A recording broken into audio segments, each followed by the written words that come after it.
currently standing with only 19 points. Their best game was the first Orango of the day with 6 elimination, 4th place finish, which is pretty decent, but it's not decent when you look at the rest of the games where they keep going out super early on. I'm talking 13th, 10th, 16th, 15th, 12th. This is not the Regnum Karia of old that we're used to seeing here in these international lobbies. So Regnum Karia, day one, a little bit of a fumble here, Hodrix, but I truly believe that they're going to bring back some good action here because it's Regnum Karia, the most consistent team in the world on global stage. They got something up their sleeve. I'm 100% certain about it. Yeah, and I hope so, because honestly, they need to double their performance yesterday just to even catch up to 7th place here, Nepturo. Right now, that 7th place cutoff is going to be Alpha 7, and we're going to get into that once we hit in these overall rankings, right? So, I mean, for Regnum Karia, they need to do what they did and ×2 and even more, right? So when it comes to their play style, right, because I know you're looking at their macros, so, right, what do you think they need to do differently here today? I think in day one, they actually had some really good plays. The struggle was trying to just convert that into some points, right? Because I think when we look at the individual fights they had, several times we were like, there we go, that's Regnum, baby. That's who we know to be that team. And then it just wasn't working when it comes to the leaderboard. So I feel like maybe there's some issues there with maybe a little bit of the timing. Maybe they're a little bit too delayed. I'm not going to say hesitant. They're not a hesitant team at all, but maybe just a little bit too delayed, or maybe they're getting caught out a little bit too much where, they need to be splitting up a little bit more to adapt to this lobby when they want to be more compact. Something like that, I think, might just turn the tide for them and get those points on the board. Yeah, it would be nice to see, but though looking at these replays, I'm actually looking at this replay here of the early fight in Rondo happening between R8 and Alpha 7. And when you're looking at day one here, one big key point to bring up is going to be how R8 were just so dominant from start to finish of day one, right? Because this is a team from MENA that who, like, regionally, they do great alongside maybe GK. Going into a global MENA, we're usually a little bit uncertain as to predict them because they're usually quite inconsistent. But no, R8 bringing the heat from the get-go, extremely consistent gameplay, in particular, Ida performing, which is pretty expected because he's one of the main fraggers of the team. I'm especially excited here, Niptro, with Marth, because this guy is normally more of a support off-angle player trying to set up his team. He's currently the 4th best player in the Gauntlet on day one with 13 eliminations on his lonesome. Marth, if he keeps this kind of momentum going, R8 might just secure an early spot for MENA in the grand finals. And what a surprise it has been, right? Because exactly what you were saying, we're not used to seeing this kind of performance out of R8. Yes, they're very consistent. Yeah, they're doing really well. But 3rd on the leaderboard, I don't think anybody expected that. So it's looking really good for them. We just want to see that consistency now. And it's the same for Thunder Talkins yesterday. We need to see a little bit more, or not more, but continuation of what that was. We need to see that through to today. Mabbles as well. We saw them in his interview earlier, Max, as well, right? So yes. I do want to see just not so much more from them, but just a continuation, because yesterday was really good for these top 17. Yeah, it was like, what more can we do? They're sure it's asking too much from us. What? We're already in top 7, but here we go, looking at our first head-to-head of the day. And of course here, Hodrux, is the main rival. We were all expected to happen here. It's Orangutan versus APG, and well, the numbers speak for themselves, because if you're looking at the numbers, Orangutan are completely outperforming APG, especially with that hot drop in Miramar. I'm wondering, now that they got that confidence built up against APG, can we expect more hot drops to happen just to ruin APG's chances of going to the finals? And I hope we see some more hot drop action, because, I mean, we heard there from OG, right? They said, you know what, that's our drop spot, right? And they're going to claim it for themselves. They outperformed APG by a mile yesterday, right? The thing that we have to consider, though, right, is this is OG's first time here, right? We know what Alpha Gaming could do, Max, right? We know that the performance is pretty much imminent at this point. Do you think OG could replicate day one and hold off some of these monster squads that are on the second half of the leaderboards? Well, I've actually seen for Orangutan, going back yesterday, rewatching the games, what Orangutan can improve upon is avoiding mid-game fights. And if we can see that happening, because we saw game 1, game 2, they were able to survive. I think AKOP survived as a solo game 1 on Rondo. And then game 2 was Aru surviving under the bridge as a solo. If they're able to maintain their players, their entire squad alive in those similar positions, chances are we might have had an Orangutan win in those particular games. So that would be a 1 point of improvement. If we do see that coming out from Orangutan, they're going to somewhat solidify a position in top 7. But again, bottom teams here, Niptura. On top 7, Alpha Gaming, Ulf, Regnum, E-Arena, DRX, Deeg Xavier. Do we truly expect all those teams to take a beating without fighting back, I think we're going to see a big change up from these bottom squads in these next 6 games. Oh, 110%. We have to, right? These are not teams to go down without a fight. Regnum, Karya, I know we talked about them earlier. Alpha Gaming, I mean, these are 2 powerhouses of the global stage, and not even regionally, just globally. And yet here they are in the bottom, the bottom 8 here. So I think we're going to be seeing a lot before this day is done. Oh no! For sure. Wait, what? Yeah, Marzi is saying DRX. No, if you guys don't know, in India, Marzi is like he's like me, but in India. Okay, whoever he supports, they get destroyed. He picked reject during BMIC. Marzi, how can you do that to DRX? I blame Marzi for this. Oh, no. Guys, make sure you guys are checking out all the crazy talk that's happening in the Gauntlet. And also, put in your input as well. Make sure you hit those QR codes, and then hopefully we can feature some of your comments here in just a little bit. Also, we got to show some big love to the Infinix GT30 series, the official gaming phone of PMGC 2025, engineered for precision, performance, and victory, empowering every gamer to be the one and outplay the rest on the global stage. So guys, man, things are heating up here, right? We talked about all these teams that need to perform, and OG with 43 points on the day are great. My big concern, Neptura, right, when it comes to OG, is some of these teams, right, that have a good solid day one will come back and say, you know what, maybe we should change things up. Maybe we should start getting a little bit more aggressive. We saw a little bit of that more aggression towards the second half in day one, right? What do you think OG should do here, right? Should they kind of replicate that kind of more, tactical weight back play style, or should they up the aggression here and now? What do you think? I think that day one was enough to build the from the interview, they're sounding very confident. I need to see them rack up those points in the eliminations, because the rest of the lobby, they had day one, everybody was playing probably a little bit more quieter. Well, they're going to start ramping up that heat. OG need to bring the same sort of level. Yeah, OG hopefully can do it this time around. Moving on to the stage here, looking at all the players, they're fully locked in here, Neptura. But actually talking about teams that should be a little bit more aggressive here, I'm looking at the side of Ulf. This is a team you mentioned a few times on day one, right? As they're playing way more passive. For the players on this roster, this is very unusual. You have Solis, you have Ketch, you have especially Erin, the rising star of Turkey. This is a team that I am expecting to level aggression, because day one, for me, they were just invisible. We didn't see anything of true value coming out from this roster. Yeah, it's really, really strange. I mean, we've seen so much from them over this being very, very aggressive. This version of the roster is a lot more passive, is a lot more controlled in how they do things, but this is a little too far, because at this point now we're not seeing anything. They're being so controlled and so contained that they're not doing anything. So definitely need to step that up. I don't know what the idea should be, though. I personally am always a fan of being a little bit quicker to do things. This is a team that is slower to rotate, and maybe if they were just a little bit more snappy with their rotates and their decision making, they might see more results. Well, you know what? I'll tell you one thing, though. We're going into Rondo right now, Max Man, right? And we saw some crazy hot drops in day one. We saw R8 versus Alpha 7. We got about a minute on the clock. Why don't you break down some of those hot drops that are about to happen here? I mean, Alpha 7 R8, of course, as you just said, the main one that is going to be happening. We'll see who's going to be able to take the dub this time around. We had Ulf fighting Virtus Pro in Stadium. There was a very big fight. The Virtus Pro did end up winning and did get rid of all of Ulf in that position and did force a recall, so that was very well played. But we keep talking about Orangutan here on the pre-show. Neptura, Kara versus Orangutan did happen, and it did result in them going down to a solo player. I believe it was Aru who then went for the full recall and revived his entire team, which was great. Are they going to contest it after they built up a bit more confidence yesterday? That's a very big question that we're going to see answered very, very quickly. Yeah, I think it's entirely possible. Honestly, I wouldn't put past anything past OG at this point. They're feeling so good after yesterday. I just hope they can contain that and put that energy, put that confidence into making some really big brain plays and not just make silly decisions because they're being really overconfident. That's the balance that you've got to keep here. So I just really hope and pray that that's what we're gonna see from them today, and it's not gonna be a little bit of a car wreck, because we need to see that OG. We've loved what we've seen from them so far. We just need them to bring the heat. Well, I'm the wondering. heat Hot is drop. coming, Max.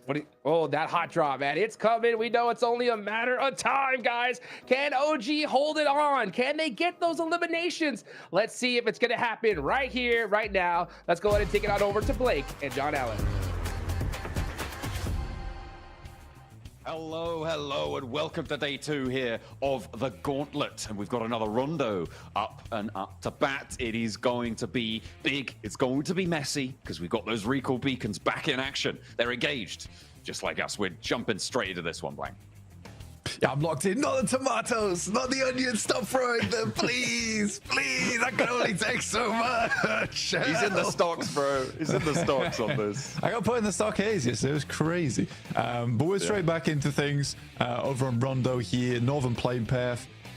Should be a good one. Hopefully less of the water in this one as opposed to yesterday, because yesterday's finish was pretty insane, and I think we're theorizing behind the scenes probably shouldn't have been possible in the first place. I think it was fairly cruel, and there's only so much water in Rondo as well, right? You got a little bit down towards Rinjiang, and then most of it's over towards Tulingjiang City. We managed to head right there, which was very unfortunate. Already though, we're getting those hot drops coming through. The 3-mans going up against one another, trying to get as many points as possible in the early game of Rondo. We saw those big pickups right at the beginning of yesterday. I think it was 6 points earned off Alpha 7, right? That was pretty incredible stuff off one team to be able to extract 6 elimination points right off the bat. Was brilliant. That was R8, I believe, who were able to be the main profiteers of that one. We are going to be heading up to the northeast side on the circle as our hot drops continue to unfold. I'm sure we're going to have more than just GS and Geeke on our plates very, very shortly. But of course, remember those recall beacons. We harp on about it enough. You guys should be familiar at this stage with just how it will work. And you can see a little bit of maybe trepidation for these teams right now to kick things off. Kind of crazy that you've got Saf G from Geeke all the way up towards the northwest side of the map, south of Minhu. This is practically on the other side of the world right now to the rest of his squad. Obviously, Nerzed in the mix with the rest of them. So Ragnarok and Kevin. I think this is a pretty good mix as well in terms of firepower versus GS, but GS brought out some surprising gameplay yesterday, some pretty strong stuff. All right, Moth started things off versus Revo with the knock, takes him down instantaneously. That's what we're talking about. Oh yeah, looks like maybe we're on for a repeat over there. Brazilians getting bandied about. Meanwhile, APG looking to try and hold the door frame. Top can't quite land the spray.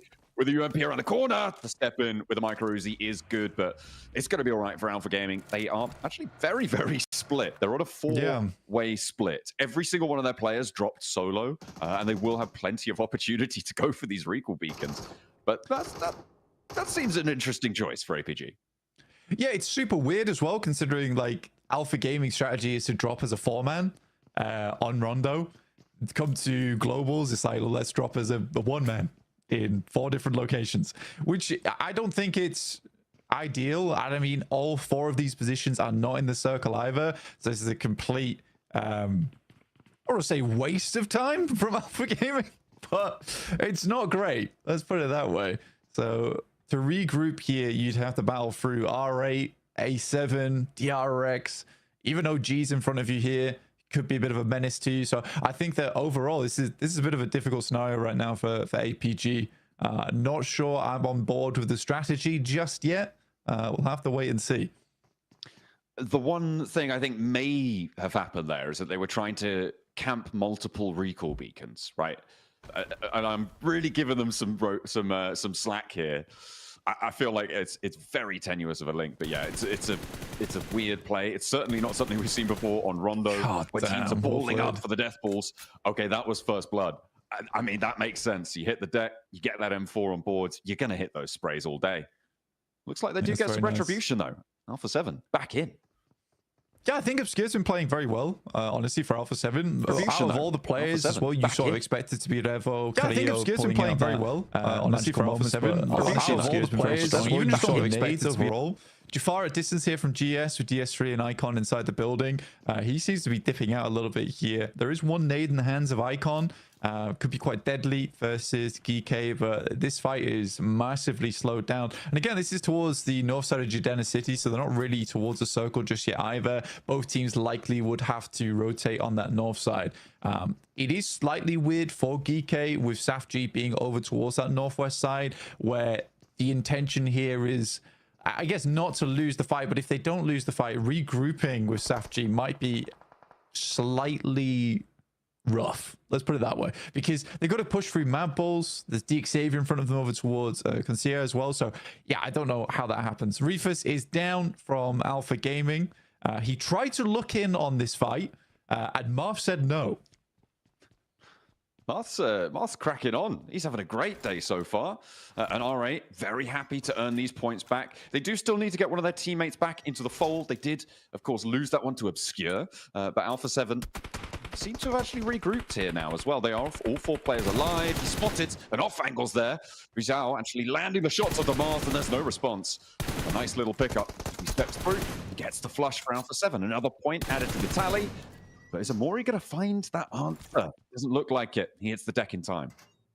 Yeah, it's a pretty aggressive push here coming through from Marth, honestly. And at least he does reveal the position from Guizhao as well as Carrillo, but that's about it. They do have the outpost in Prestige down towards Rinjiang, which is pretty far out from the circle, but they can pick their players up. I think right now, probably Prestige is just asking Amori to see if he can get a knock, get a flush, and then just leave out of here. VP enters the scenario as well, as does Zol from APG. It's a full 4-man squad now, back up and in position. All right, okay. Aragon moving into the corner here with Voston as well. Revel has oversight. He's warned his teammate. He's not going to be able to do too much more. Carrillo, though, able to find Aragon on the first. Step into the bathroom for a heal as well. Another APG player goes down, but it seems like that's just par for the course at this stage. They are just adding points to everyone else's tallies at the start of this game. Alpha 7 popping off, though, and keeping things going. Carrillo on the corner, an indomitable fortress, keeping Virtus Pro's duo at bay. I think the thing is here is that at least Joel gets information there's 2 teams in this area, and then they all regroup down towards Yulin. So they could push north and hold out both these squads if they wanted to.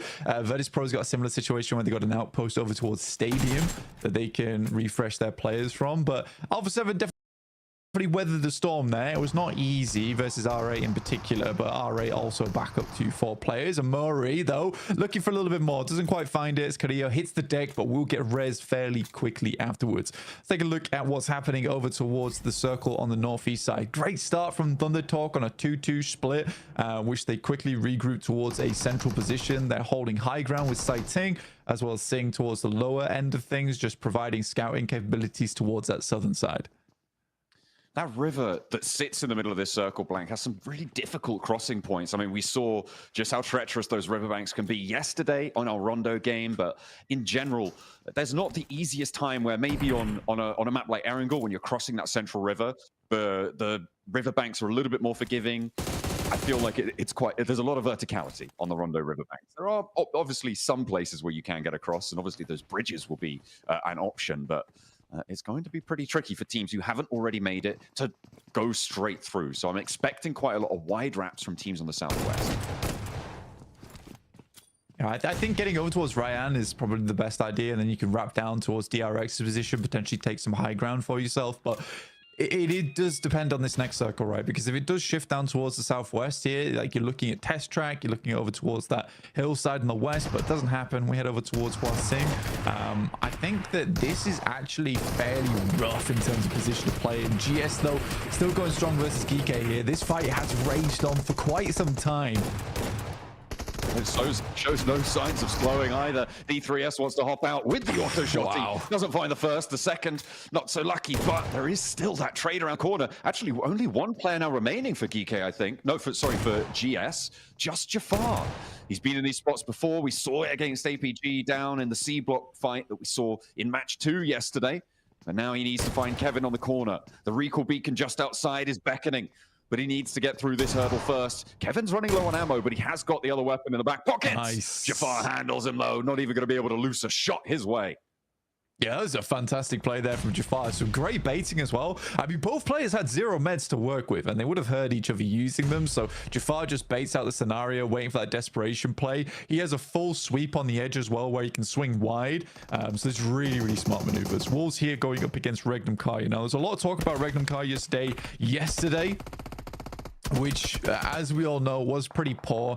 I think losing a player pretty much in the early moments of the map each time definitely hurt them, right? They were playing as a 3-man multiple maps, and they just couldn't get much done from there. But Regnum Kai usually uses that day 1 as a big study day, though I was a little disappointed in the performance that they put up. I thought they'd get a little bit more than 19 points overall, but already Rondo starts fairly decently in a strong central position as well. I'm liking the little pop-ups on the tower graphic on the right-hand side. I don't know if you've clocked it, guys at home, but if a recall does happen, we saw it just on the Wolves tab there.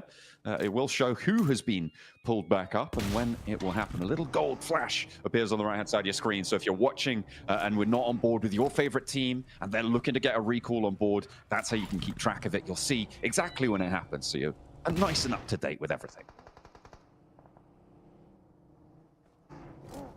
Igor just going over towards E Arena right now. Joker was pulled out yesterday for NC2. Learned his lesson, apparently. Come back into today looking a lot more fresh. Getting the initial pick off there onto Wolves. I mean, E Arena didn't play terribly yesterday. I just don't think that they had these massive moments. They were consistently towards like those later portions of the game, but I think it's mistakes like this, right? I think they get step 1, step 2 correct, and then step 3 is where they fall short. I think that when it comes to thinking ahead, they don't really have that right now. Where they make this push, you're playing on the hillside, you're not worried about the backside angle. Again, in a global lobby, you have to worry about that. It's imperative that you worry about that. Ooh, circle pops down towards the south, gives a little bit of a favor to Regnum Kai potentially. Orangutan on that southwest side as well. Looking at the teams on the south, though, it's a bit of a difficult run up here for teams like Alpha Gaming, who have got all 4 of their players alive. They did manage to get those recalls on board. And Arena, who are moving very, very close. It's going to be pretty stacked up on this south edge with Kara as well, maybe poking their noses in. And a few teams yet to move as well. It's been an incredibly odd start for Alpha Gaming. I think that it's hard to say whether it was the correct decision or not. Personally, I don't think it was the initial 4-man split. Like you said, I think you were giving them a lot of credit for what they were attempting to achieve, but I think that that's more coming from the fact that they had such a bad day yesterday. They were feeling very worried coming into today. And then this first 12 minutes has just been about getting a 4-man towards that late game, which is where typically Alpha Gaming does shine, is if they have a 4-man towards that 18-minute mark, they're very good at sweeping. But we just haven't seen that because they've been torn apart by teams like OG yesterday in that final match. I don't think that APG is feeling very confident coming into this day. And unless we get something insane over the next 3 games, I'm not even thinking that APG gets into top 7. Yeah, gonna have a tough time of it for sure. We'll see if they can bring something to bear in these next 2 days. DXavier, they've spotted at least one of the players from Alpha 7. This is up on the north side, Blank, coming down from around Heme Town on that north east side of things. Alpha 7 struggling to get through. They got the Mad Bulls ahead of them as well. Not only are DXavier going to be harrying them as they try and move forwards, but they're going to have to deal with that too. The recall beacons not long in this game, so opportunities starting to dwindle to get yourself back up to 4 players. Yeah, we are really lacking on those recall beacons. The only one still available is probably in Alpha 7's camp over towards Muhapan. I think that potentially Korea is able to pop that one off, but Mad Bulls is set up on a lineup right now. Takes down Guizao and Obscure, so leaving just Korea at the recall beacon to get the rest of his team up, but they will be dropping in with limited supplies. I'm kind of concerned right now for them. 5 elims on the game. It's not terrible. It's not great either, though. You see those recalls popping up there. Wolves moving through as Ulf managed to get into this position nice and early on the plateau, but will they be able to hold it? The first is good. A double spray down across the way. No, it's a 1-for-1 trade, but Ketch is able to find another. Coops goes down. They lose one on the off angle here. Scarface has been knocked, but the Wolves are no more. Taken away on the approach. You can't get up the top there. Ulf able to beat out the Wolves on that hold. So funny, it's the two Wolves logos going at it with one another. You know, the two packs are scrapping in the meantime. Though I think that Max brings up a really good point on the desk, is that the Ulf does feel very weird right now to me. Rondo actually was one of their best maps that they played. They were fantastic at it overall. And I think for Ulf, there is this issue that I think it is confidence based, because they went from being kind of lackluster when they were playing under the name of Fireflux to suddenly this whole new team with Aaron on board, with Matcat out, and then coming to globals. I was just concerned, because I was like, well, this is not the Ulf I'm used to seeing, with just incredible long range control, and especially having such a good time on Rondo. It just was not meant to be yesterday. We'll see if they can pick up that performance. Ooh, the Garden's not playing well for DRX. They have a lot of people trying to move into the area. Alpha Gaming actually fairly successfully taking a decent chunk of it. A big nade comes through from Reefers as well. That's going to find two of them, just leaving So Easy down on his last legs here. Last player to stand, and his bridge position fairly known.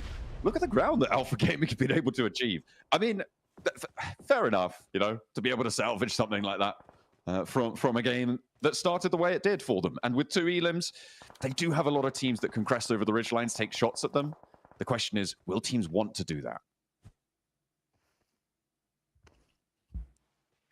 Recentering up on the circle a little bit now. I mean, Mad Bull's on the northern side. It's not a terrible spot for them, but they are a little bit exposed right now. Regnum Kari playing things slightly slower over towards the western edge. You can see here already a nade goes through, able to find good damage over towards Tulika. Likely a knock and a flush comes through off the back of that one, but Tulika is just crawling backwards as fast as he possibly can. OG playing things out smart down towards the southwest side, just biding their time, and I think that's fair enough considering your VP ahead of you. They can try and cut out any control on the south side. There's no reason to move right now. Kara. And they're well on the east side. We saw them trying to crest that ridgeline over towards the Alpha Gaming position in the center of the Gardens. And now they're going to have to move off of that hilltop. You can see Poser poking his nose in, trying to establish some kind of inroads for them. I think it may just be a crash onto Alpha Gaming spot, but GS are going to move in parallel to that. It's going to be messy in the middle there. A difficult time, I'm sure. DX Xavier, they've moved in from the north side. The Mad Bulls have been leapfrogging with them, and Paragin will be the player to go down, but there's an answer, and it's Regnum Kaya to third party out to the west. Fair enough as well. I mean, Regnum Kaya able to gain a lot of control over that northwest side. Mad Bulls continuing to take damage. Loxy finishing off some of the final players there from Mad Bulls. Just one last left alive now in Pusher, who is hiding in a field of Doritos. Oh dear. I've had dreams like that, I'm pretty sure. The Xavier, though, a bit of a nightmare. With the nades bombarding them behind the tree trunks, but fortunately they're just stepping into the cover at the right time as the trots to be excavated beneath their feet. Mad Bull's putting them in the ditch. I mean, I don't know how long Mad Bull survives here. I mean, they've smoked out as much as possible, but even so, that's a little bit tough. Now we're looking over towards our final circles. With Ulf playing this high ground, I think they have a great chance at this game. There is equally E-Arena, who needs to do a lot of work now to control over towards that northeast side. OG continues to put presence over towards the northern edge. I think they understand that Regnum Kaya right now is probably their biggest threat, and Silas is continuing to poke over that way and see what they can find off the back of this. He is recalling the rest of the team now down this way. They have the high ground advantage. OG initially taking shots over towards R8 though on that southeast side, and get caught off guard by Regnum Kaya. There are shots coming through. And there's the trade. Loxy looks for a second and finds it. The backline now down to one. Just a tanky there, looking for the shots, and does manage to clock Silas, looking for... Now Loxy getting backed off the angle. Only one player now as the flushes are confirmed for Regnum Kaya. Silas unlikely to get rezzed here, Blank. I mean, they could put him in a vehicle and see if he can get on forwards, drive him on in, but I think it might be more worthwhile to just send your three players away, not try and spend that time, because look at this approach. I mean, the tanky's managed to make it to a rock miraculously here for Orangutan. See if he could survive and out for the final moments. We know they are able to do it. They've got it in the tank. Let's see if they can do it this time.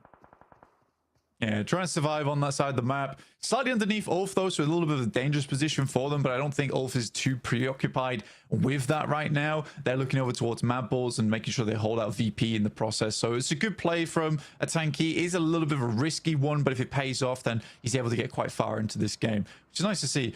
Kaya, though, that is a decent start for them. Up to 27 points now. So already 8 points on the game here on Rondo, which is massive news for Kaya. Starting to catch up to teams at the middle of the pack. And a nice start to the beginning of the day is really huge for a team that struggled yesterday. That's what you need to be able to find as well at this global level. Finding that resurgence after a bad day, very, very important. Although sometimes you don't have that opportunity, especially when it gets to the smaller numbers of days, smaller numbers of matches that you're going to be playing.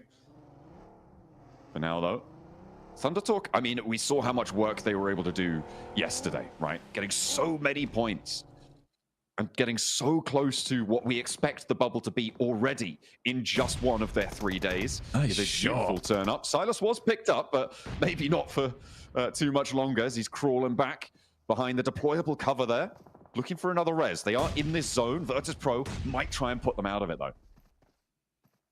You can see their VP looking to try and push further up. These nades are getting very close. There's a good chunk of damage. I think that Kaya is kind of lucky that they don't lose too much damage on their side, because the nades seem to stop a little bit from VP. They want to hold them out for a little bit later in the game there. There's no real chance of getting too much more utility going forward. So you got to be a bit conservative now going into these final moments. Good shot over towards Ulf as well from Kaya in the midst of all that, by the way. I don't know where that came from.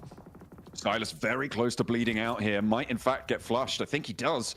Oh, I think, has he gone down? I think he's down entirely there, Blank. It's going to be very close to the wire. Might be just about getting rezzed.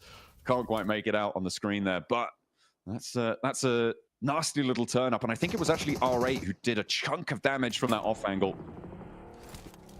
to be able to seal his fate. Oh no, I'm seeing 4 players alive around Kaya. Maybe the res was there after all. Yeah, it did come through. Tanky, though, knows this location. Looks to send some nades over the top. It's a pretty nadeable position, but he has limited sightlines on this with the rock in front of him. But a great nade over the top will take down one player from R8 there. With limited vision as well. That's a great arc on that one. Brilliant little find, but will he have drawn the ire of too many around him? Mad Balls feeling the burn as Kaya roll them down. 2 players fall, and that will be them done and dusted for the match. Kaya seem to be on the warpath here. 8 elims already. Let's see how much further they can go. Yeah, I think for Kaya as well, it's important to consider that when they were playing on this northwest side, they would continue to get knowledge, to get information. Silas is great at that type of thing, alongside with Wild, where they were consistently wrapping out in the vehicles. So they knew sort of what was going on up here. They knew Mad Bulls were a much weakened team, so they wrap upwards. They don't really want to get stuck in that situation alongside with VP, but a nice nade from Soez over towards ThunderTalk will take down at least one. Doesn't quite have the angle yet to confirm onto it, but I don't think ThunderTalk really have too many options here. They really don't. They're starting to run out. Barrel getting a little dry now. Sighting wants to peek over the top, but you know how dangerous the hump of this bridge is. We'll see if so easy. He's going to be able to do it, though. Not quite connected through the smoke. 2 players run around behind, and a nice little flex out for ThunderTalk. Will anybody spot it? Kaya will have heard the shots. They'll be looking. You can guarantee that much. We'll see if they're able to find it. Doesn't look like they will. Maybe a little bit of time for ThunderTalk to play with. Amori now, the last player for R8. Joker steps up. He's not going to find it. Another player goes down. A Sakura falls. Tony K as well. This hold has just been a blast. A little assist from Ulf on the off angle. But how has he survived that? What a hold on the inside. Don't think he's going to last too much longer, but that is a great little clip for him. I mean, Murray in the wreckage of broken vehicles, but as sharp as the scrap metal around him, looks to put a little bit more damage on. Quick Molotov over towards Joker to try and confirm the elimination point and get some more underneath the belt. Has a little bit more to work with. Smokes out front side. Can't believe Murray lives through that. Mom enough in the distance as well. Not likely to even try and attempt to get near him. Throws out another Molotov, and that should do the trick. I don't think he got the flush over towards that player, so he's looking to confirm it, but he's already gone. He's not there. No more. Not a morsel. Mori, though, surviving next to a tanky for orangutan. Both of them hunkering down, trying to lock it in for their teams. Get a couple of placement points on board because we are now into placement point territory. See if Ulf can survive on this push. They were able to defend against the wolves.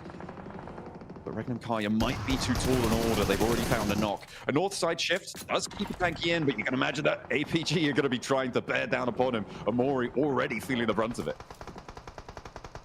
I mean, Alpha Gaming, this is what we're talking about. Get them into a four-man position towards the end of the game. That's where they can start sweeping a little bit. But there is consistent angles that are being available here. It's such a rough scenery to play in, where any little mistake in terms of sightlines that you leave capable for yourself, you're going to take damage from. Regnenkaya continues on their mission to take down the entirety of the northern hemisphere of this circle and doing fantastically at it. They've already put in a lot of damage over towards Ulf and probably limited a lot of the supplies, but now VP makes their wrap up over towards that north side, and Regnenkaya instantly is responding.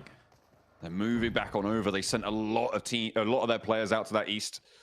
Virtus.pro read that quite nicely. Thundertalker actually managed to get a full reset here. A tanky finally may actually have to stand up and take a fight, but the nade is just too strong. Doc had the run out as well, and it will be the end. 6th place, locked in, 1 Elim orangutan there, and they will not be able to survive into the later portions of this game. Thundertalk make it across, and they will be able to do so with 2 players. They still got a backstop to deal with, and a player knocked as well. That just came through as a res, so they're up as 4 once more, but can the other 2 rejoin?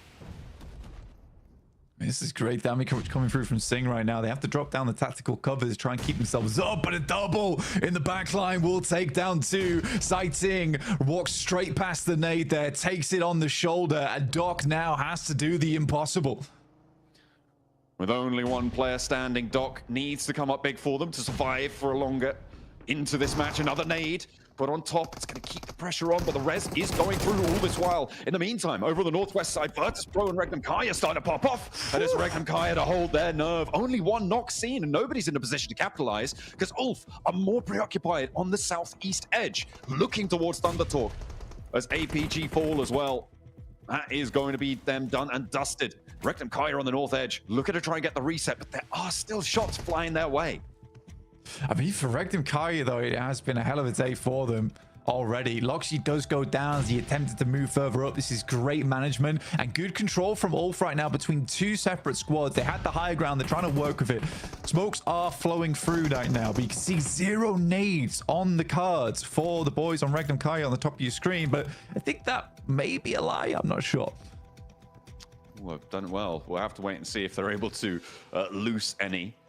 Certainly would be a great boon to them. Ulf's got nothing. Ulf are completely barren on the old supply cupboard there. Regnenkaya actually able to clock a shot over towards King, keeping Ulf safe. Scarface might have gone down there with just a little moment longer on that spray from King, but he is denied. Regnenkaya able to save him. Scarface back up with that first aid kit. I mean, for Ulf, they are definitely struggling in terms of utility, in terms of gear. Scarface playing this close as well is dangerous, but it's necessary. Has to be done to keep Regnenkaya at bay in the coming future. I mean, Thundertalk off an insane day yesterday, a pretty difficult crossing for them. I think the most surprising thing about this game is Thundertalk being on 4 players at this stage of the game. I think they must have been knocked multiple times. And I don't think once used the recall beacon during this match, which is even more impressive. So I think this has been fantastic from Thundertalk. Now it's a question of whether they can actually close out the game, or will Regnenkaya sweep through with their 3 players, because crossing this open ground is very difficult. But Thundertalks have 13 nades to do it, but no smokes, which is the critical factor, which Regnenkaya, they've got all of them. They've been hoarding them. It's all or nothing. Ulf have found a nade from somewhere. They've been able to pick one up from a box, but catch. He's going to be dropped down by King, and the 4 players from Thundertalk trying to take down the off angles from Ulf as Silas actually gets spotted. Scarface. He would have gone down if they hadn't have taken King out on that spray. Oh, they're regretting that decision now. Thundertalk, though, mounting the pressure. Regnenkaya, I think they were up on 12 elims. We'll see if they can get a couple more, because Eren not going to be able to defend in the face of the onslaught from Thundertalk. Zedwolf breaking out wide, and the 2-piece here for Regnenkaya needs to be impeccable. I mean, I don't think it's possible. With all these nades available for Thunder Talk, it is going to be so difficult. You know generally where they're coming from. Thunder Talk looking to take yet another game in their favor. Zed Wolf and Wild will have to pull out something extraordinary here if they want to win this one out, but I find it highly doubtful. Wild sending all the way on the side, but them using this little cliff towards their western edge, their advantage, and now it is Wild in this 1v4. Oh, they isolate it. They all move up. They get one. Wild looking for the spray. You're right. He's managed to get two here. Maybe able to give them the slip. This is the final zone. It closes central. Wild, if he can hold a central position for just long enough, maybe the blue zone will put too much of a hurry up on these reses. Zed Wolf does get flushed away, but a 1v4, I just don't think so. Wild looks for more on the angle. King steps up for the challenge, and he's good for it. I thought he might have stepped a little bit too far there, but Regnum Kaya fall. It is Thunder Talk to get another chicken dinner. Blank, they're not satisfied with one day. They want two at the top of the tables. I mean, it was a crazy run out from Wild, but you got to respect that Thunder Talk already had sightlines down that way. Knew the Wild probably would be rotating to get the clean lineup angle down the edge of that hillside. So really, really well done. I think Regnum Kai, you can be pretty pleased that game. Not quite getting the chicken dinner does feel slightly rough, but overall, I think that was way, way better than yesterday. Absolutely. I mean, a lot of elims for Regnum Kaya on that match as well. Able to do a lot of damage to the lobby, picking up plenty of points. They'll be happy. But Thunder Talk, I mean, that is going to put them really, really close. I mean, they're pretty close to breaking the 100-point barrier already, Blank. I mean, with the elims that they found. Yeah, I think they are done at this point. It's very unlikely they don't make it into the top 7 going forward. But I also think at this point, it's likely that they'll be making up towards first place. They keep playing like this. Let's head back over to the desk.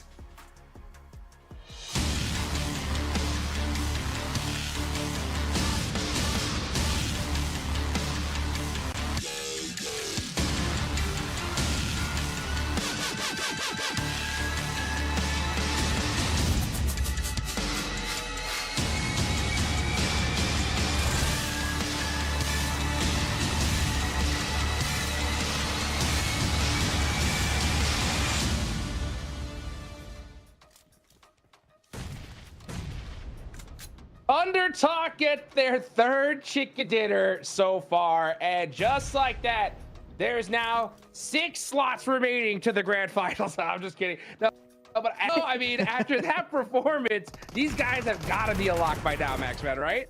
Yeah, I mean, look how much of a clinic they set up at the end here. Thunder Talk have to rename officially Thunderclap. Because, oh my goodness, they're slapping the lobby around in these games.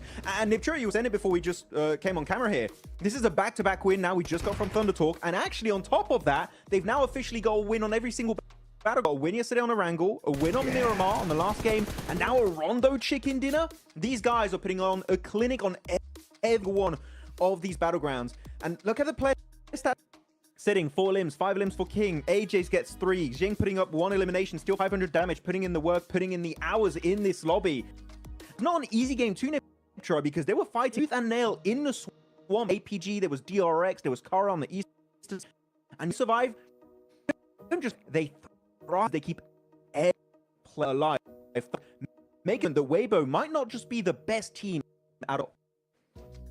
Absolutely. I mean, exactly what you were saying, right? We game, and you know who's gonna win this game. You know who's next. Thunder Talk conversation all, and they just in of every fight happening them. It was such master. I mean, the nades onto AP, clearing them, getting that ridge to themselves, and then just being for the right time. The timing is impeccable with this team. I mean, just putting on a masterclass on that edge style play, right? I mean, they were playing the edge pretty much the whole way until the end there, right? Just taking out teams one by one, catch guard, and to do that, all 4 up, especially in a lot of this max, it's just super impressive. It really is. I mean, in particular, they out-naded Doc, which we know, Doc, the nades, that's a specialty usually, but no, they were able to actually outdo APG on that eastern ridge next to the hilltop of Ulf, and the execution from that was really good. And especially not just the execution and how they fought, I would say, Nipchura, the timing at which they left, I would say, is when all the teams were at their weakest, and it was extremely well executed from start to finish. The timing was a 10 out of. Yeah, it was fantastic. Oh, And I want to say, Oh, I didn't whoa, see that. hang on. Wow, I didn't see that. Whoa. Unfortunate. Yikes! That's a clippable moment for sure. That's going on all the platforms for sure. But yeah, I love as well the timing that we saw off Regnum, as well as, I mean, VP was a really nicely played in the last moments there, where they tried to come up kind of next to Regnum and take that hillside. But Regnum specifically, the timing was so much better than yesterday. I kind of wanted to see something a little bit better from them in terms of those timings, in terms of that, you know, a little bit more direct, a little bit more aggressive in just terms of, you know, how they do things and what time they do things and waiting for the right time. Yeah. And they were delayed a little too much yesterday. Today, they were not, and look what it got them, a really good second place. This is the Regnum Caria I expected to see entering on day one. Though unfortunately, they were a little bit complacent, maybe not quite able to play their own game, but here they were able to do it because I would say the best way to describe how Regnum Caria played this game is not taking any unnecessary fights. Everything they took in this Rondo match made sense, and if they won it, they gained value out of it. That fight versus Orangutan on the western side, they clear Orangutan. Guess what? They've got a great scouting spot to check into the circle what the hell is going on.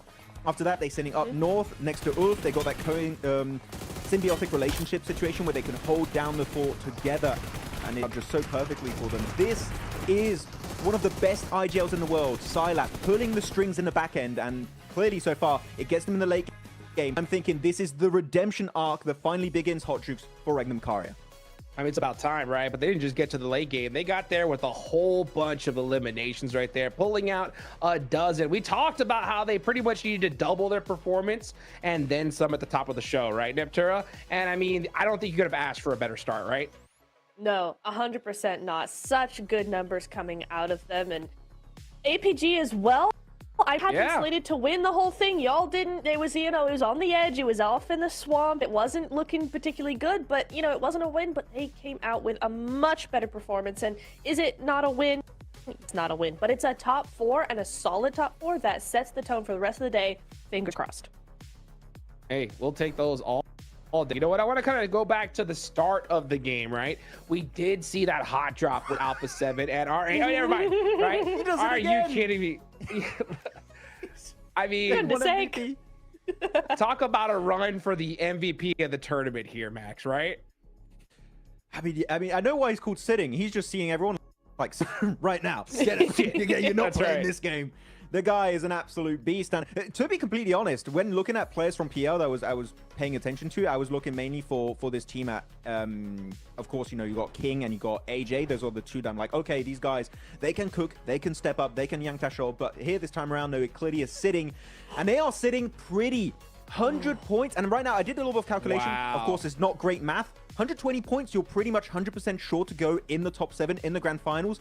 They're already just 20 points away. What are we doing? Wow. Yo, that's a, what is that? A 59-point difference from the Xavier here. That is absolutely, I mean, wild. I mean, I did not expect Thunder Talk to pop off this crazy, Neptura, but man, did they show up. It was good to see some other teams as well put some numbers on the board. I want to look and see a big mover and shaker. It's got to be Regnum Caria, right? I mean, where were they at the start of the day? They're in 9th place here, Neptura? Yeah, they were 13th, I think it was. So they've really stepped up now to where they're only 5-6 points away from a top 7. So if they keep this consistency, it doesn't have to be, you know, crazy top 3s all the time. But if they keep making the extremely calculated plays that we saw in the Rondo this game, the rest of the games are going to be so easy for them because we know what they can do. We saw glimpses of it yesterday. We've seen more of a sneak peek of it today. We just need little bit more consistency. Just bring it more and more and more, because that calculation of this team is what's going to put them on the map. Oh, looking at the player stats here, Amori destroying my initial prediction of this game of E-Arena. E-Arena sitting it 1-1, and clearly that was abused by Amori. He was able to capitalize on that mistake and able to get himself multiple 1v1 clutches for himself. So very, very well executed on his end. And looking, of course, at AJ here in terms of utility, chucking a lot of it all over the place, allowing to make those transitions happen for his team. But of course, Jing, the man himself, able to also do something similar team throwables used. So yeah, I mean, the utility used by ThunderTalk is the main reason why they were able to survive this entire game there, right? The smokes, the grenades in particular, to zone out, for example, APG on the cliffside was just paramount for them to make that movement happen in the first place.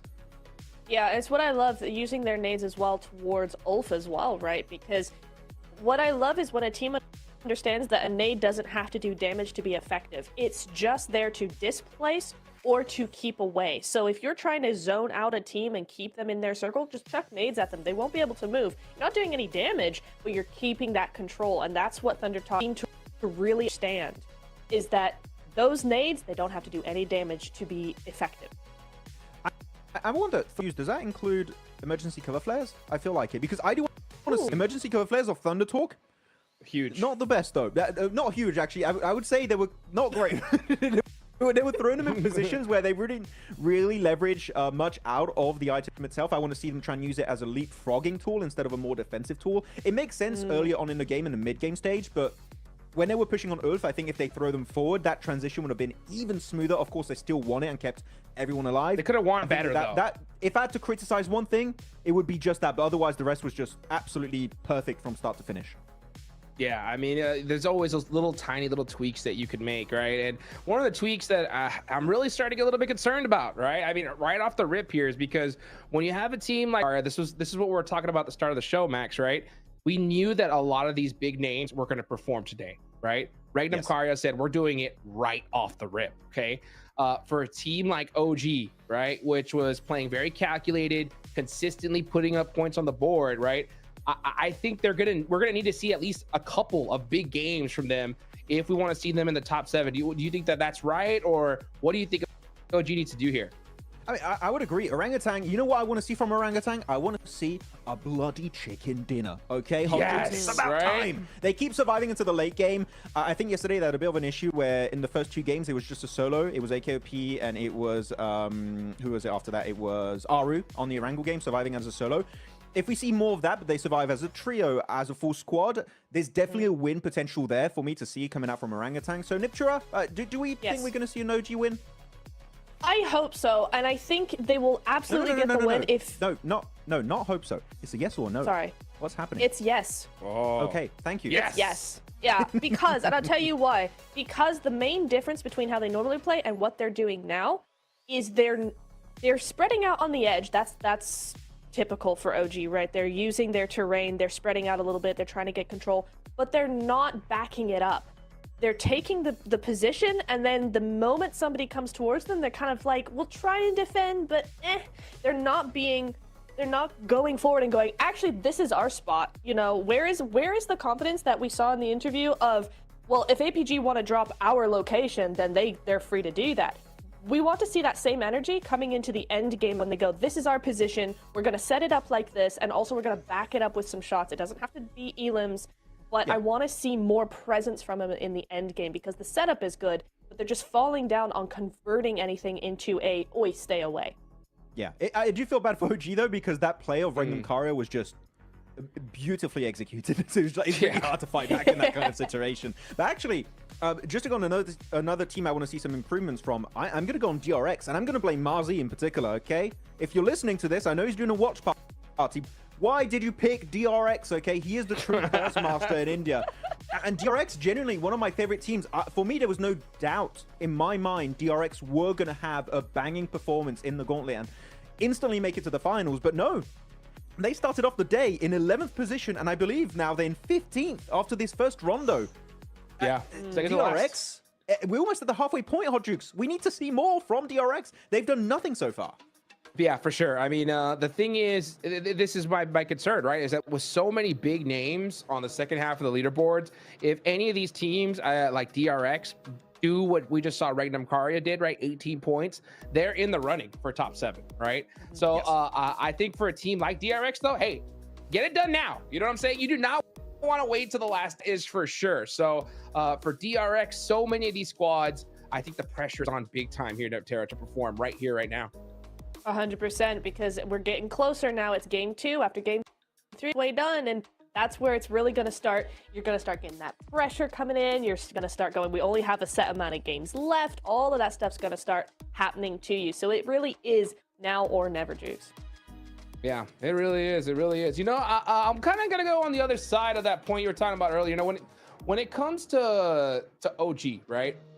I think that their performance is very impressive for a squad that it's their first PMGC. You know, I think they've done a lot to be in the position they're in. You know, I think that getting a chicken dinner right now, from what I've seen so far, is going to really depend on them getting a circle position, right? If they're in a dominant hill spot, they get the zone locked, I think they're winning that game all day long, right? I think we're yet to see them be able to pull out a chicken dinner from what you're talking about, like from that edge style play, like we saw Thunder Talk do, right? Play edge, take out every single squad, right? Hopefully we can see them build up to that, but I think the best case scenario for OG here is if they do get that circle, they got to capitalize it like there's no tomorrow. And then hopefully just be, once they get that chicken dinner, right? Be like, we can do it, right? We've done this before. Yeah. And that's something that's really hard to cross, Max, right? Because pretty much everybody in this lobby has won a chicken dinner at PMGC before, right? At least once.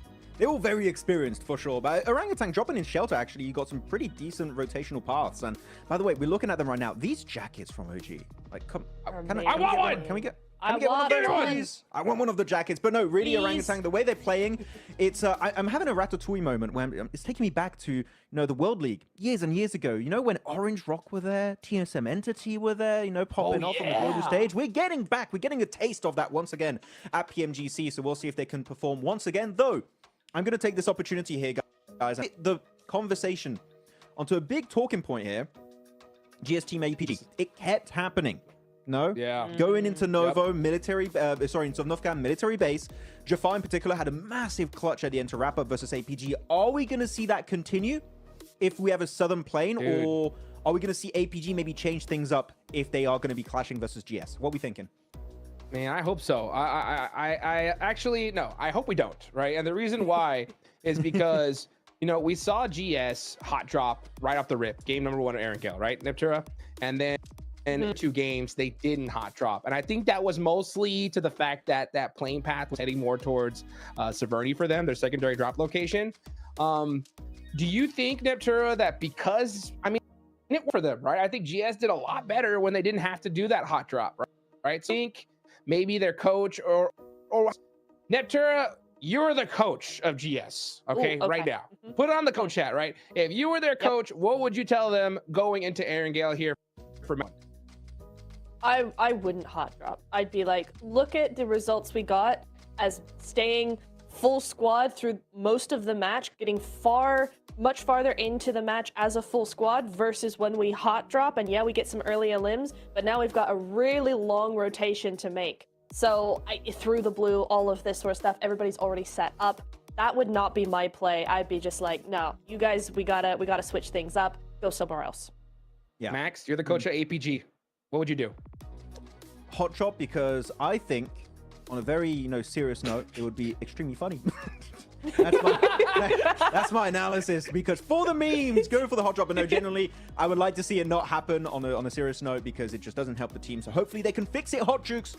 It's in particular APG, because they can't afford another bad day here. They need to step up. They need to make military base their own. Let's make it happen as we take it on over to John Allen and Blank for match number 2.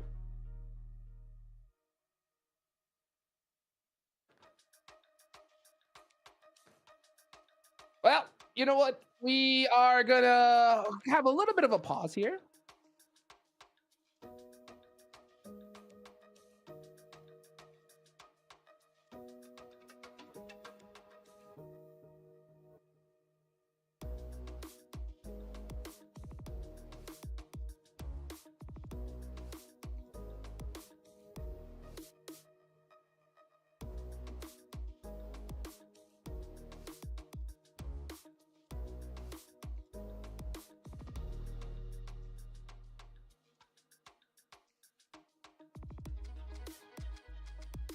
Well, guys, it looks like we're going to wait a little bit longer here to get into the next game. So, you know what? That gives us a little bit more time, Max and Neptura, right? To get into this. I know John Allen and Blake are super excited to get this, and we will get to that next game, right? But I want to talk a little bit more about possibly some of the other hot drops we're going to deal with, Max, right? So what do you think is going to happen here in Erangel? I mean, really, except for the APG GS team, I think hot drops were pretty clean. Nothing really happened. So I think we're chilling on that front. I think we're okay. I'm actually going to be paying attention to Virtus Pro and A7. We know they have some drops in common. They have Northern George Pole, they have Lipovka, and also VP tend to drop into Milto, which could be a clash between themselves and DRX, depending on how the drops go and how the playing goes in particular. So I'm looking at them. But Alpha 7, Nipture, I'm looking back at yesterday's Erangel games. Their rotations were so pristine, were so quick. They would get in a circle before anyone else and in really good POIs typically. So are we going to see that same Alpha 7 in these Erangel games? Because if yes, I think they're really going to solidify a high rank in the top 7. I mean, I would love to see that for them. It's something that they're desperately needing, and I think they're going about it the right way. You're right. The timing has been pretty impeccable. They've been doing everything they need to do. They've been taking advantage of the teams they need to take advantage of. They're reading the lobby really, really well so far. That doesn't always translate into points, but what I always love seeing is a team that you can see what they're trying to do. You can see what they've got strategy. They're not just doing it randomly, and they've got ideas. And so for a team like Alpha 7, who are obviously a very good team, but have just been struggling lately, it's nice to see that we're actually seeing a team that is like, no, we're on the ball with these rotations. We're on the ball with this timing. Yeah. It's very hopeful. What I'm really hopeful about is not just the rotational potential of this team, right? I mean, especially for you, Hodrix, covering Americas, but it's so cool seeing the rise of Guizhou and Obscure on this storied roster, on this storied org of Alpha 7. And last game on Rondo in particular, oh my goodness, they put up such a great showing versus RA. And even I think there was a potential third party happening from APG and Virtus Pro in the wings, and they were fully ready for that. So this is Alpha 7 2.0, and I'm here for it. This storyline we're seeing built up in front of our very eyes here in the Gauntlet stage is beautiful. And this is Brazil stepping up with a new generation of top-tier players that are here to claim a trophy on the global stage. I mean, you heard Rebel say it himself in the interview with 7, right? He was just like, you know what? I think they already surpassed me. And it's crazy to see just how well these other players are doing, right? Just kind of looking at some of the player stats, right? Obscure, yesterday, he got 10 eliminations, 12 knocks. The player below him, Guizhou, with 5 eliminations and 4 knocks, right? Carrillo had 4, Revel had 3 eliminations, right? So Obscure more than doubled that of his second teammate, and that's Guizhou, right, Max? So wow. I mean, Alpha 7, we know what these guys are capable of. We saw it in Erangel, right? They love that rotating to the hard shift side, kind of what we just saw Regnum Karia do in this last match, right? They did that, ended up doing that twice, got a good game under their belts. So when it comes to Alpha 7, I just think it's about just waking up on that consistency. I want to see that a little bit more aggressive Alpha 7 here, Neptura, because I see them just kind of playing a little bit more calculated rather than that hyper aggressive Alpha 7 they're kind of known for. Exactly. And you know what? I want to extend that point to the rest of the lobby, actually, because if we look at each team individually, a lot of them, there's very few teams in this lobby that actually play compactly, that actually play very much together, you know, kind of off to their own. Many of these teams spread out and take control from the other teams. And I want to say that so far in the Gauntlet stage, we've not really seen that. None of them have been playing how I expected them to play. We're not seeing the A7 spread out into the end game, you know, 4 or 3 players and just, you know, eating up as much of that zone as possible and controlling it, taking it away from other teams.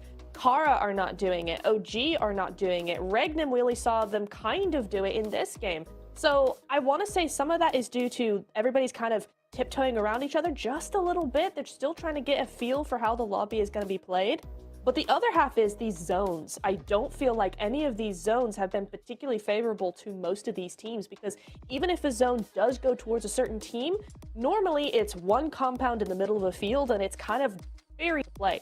So I want to see maybe either, you know, kind of take these bad zones and run with it as much as possible, or just relax a little, just play how you normally play, because that is historically how you get a win. Yeah. Hey, you know what? Take me back to Raheem. We had a Pachinki circle finish. You know what? Dude, give me some of that spiciness. You know, that would be really fun if that happens. You're going to Xavier to perform potentially. But yeah, circles have been a little bit very open-ended, I would say. They're not ending on any big POI. We didn't see that really happening yesterday, especially the one next to ended in nothingness, and you could see the ring. I think you had Alpha 7 just like, there's literally no terrain to work with. How do we work with this kind of terrain at the end of the game? I'm hoping we do get some like more city or compound-centric finishes. I think that's going to show a lot of rotational potential from teams. Who's gonna get there first? Who's gonna play defensively? Who's gonna be trying to initiate those crashes? I want to see a bit more variety on a wrangle, because on day one, Hodrix, I would have to say, was a bit one note to me. So I want to see more variety from some of these teams, depending on, of course, how the circle tends to go. Yeah, I think we're going to definitely see that here in day 2. I think we did already in Rondo, right? We saw some of the squads that underperformed yesterday go nuts. So I'm expecting just absolute craziness here in Erangel, because every team knows kind of how the end of these tournaments go, right? There's going to be quite a few squads that are going to be so far down the leaderboards that they don't have any chance of making it to the top 7 here max, right?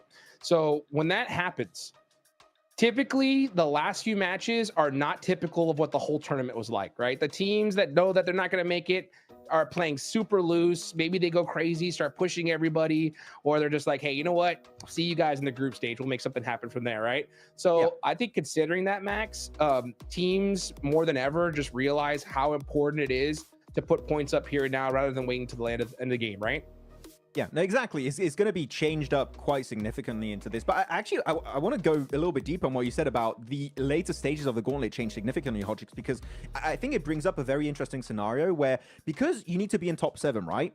It's very forgiving if you're in, let's say, top 3 in last 2-3 games of tomorrow. Like if you're looking at Thunder Talk, Mad Balls, R8, maybe Orangutan. Are we going to see a situation, because you would be so comfortable, that you can kind of ruin the opportunity for teams down below? Yes, I am talking about potential hot drops, just as a theory. Here, Nick, just to have a conversation. Orangutan, if they're very comfortable in top 7 heading into tomorrow's last few games, and Alpha Gaming are still struggling, do you get rid of them to clear up that position for the grand finals? Technically, that wouldn't be a bad shout.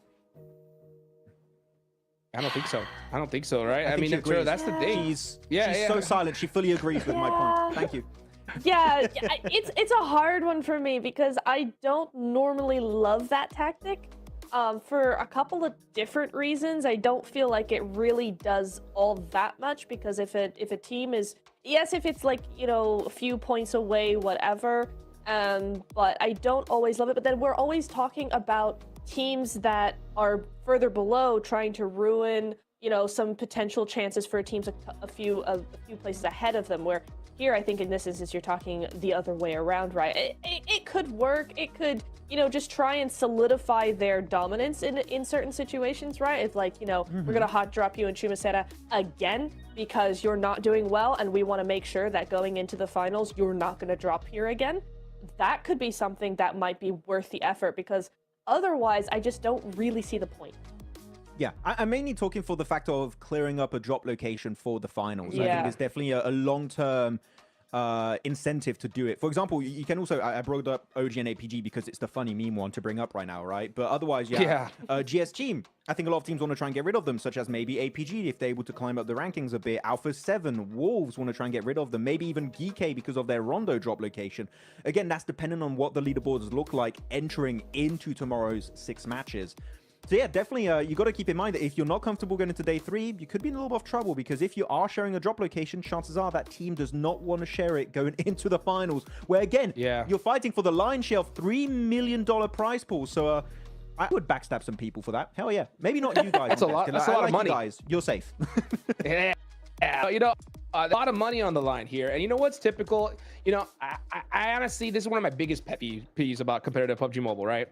Is we don't normally see squads like do these crazy drops towards the end, right? Which is what I would do, because I'm like, hey, why not, right? We got such a huge lead.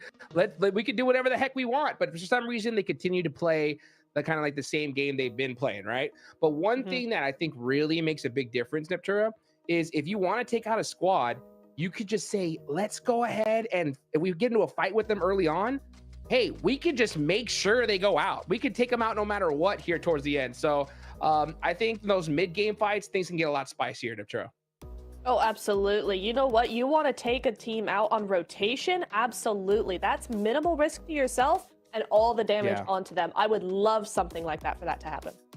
Well, let's see what's going to happen here in match number 2. First Arrogale of the day. Let's take it on over to John and Blake for match number 2.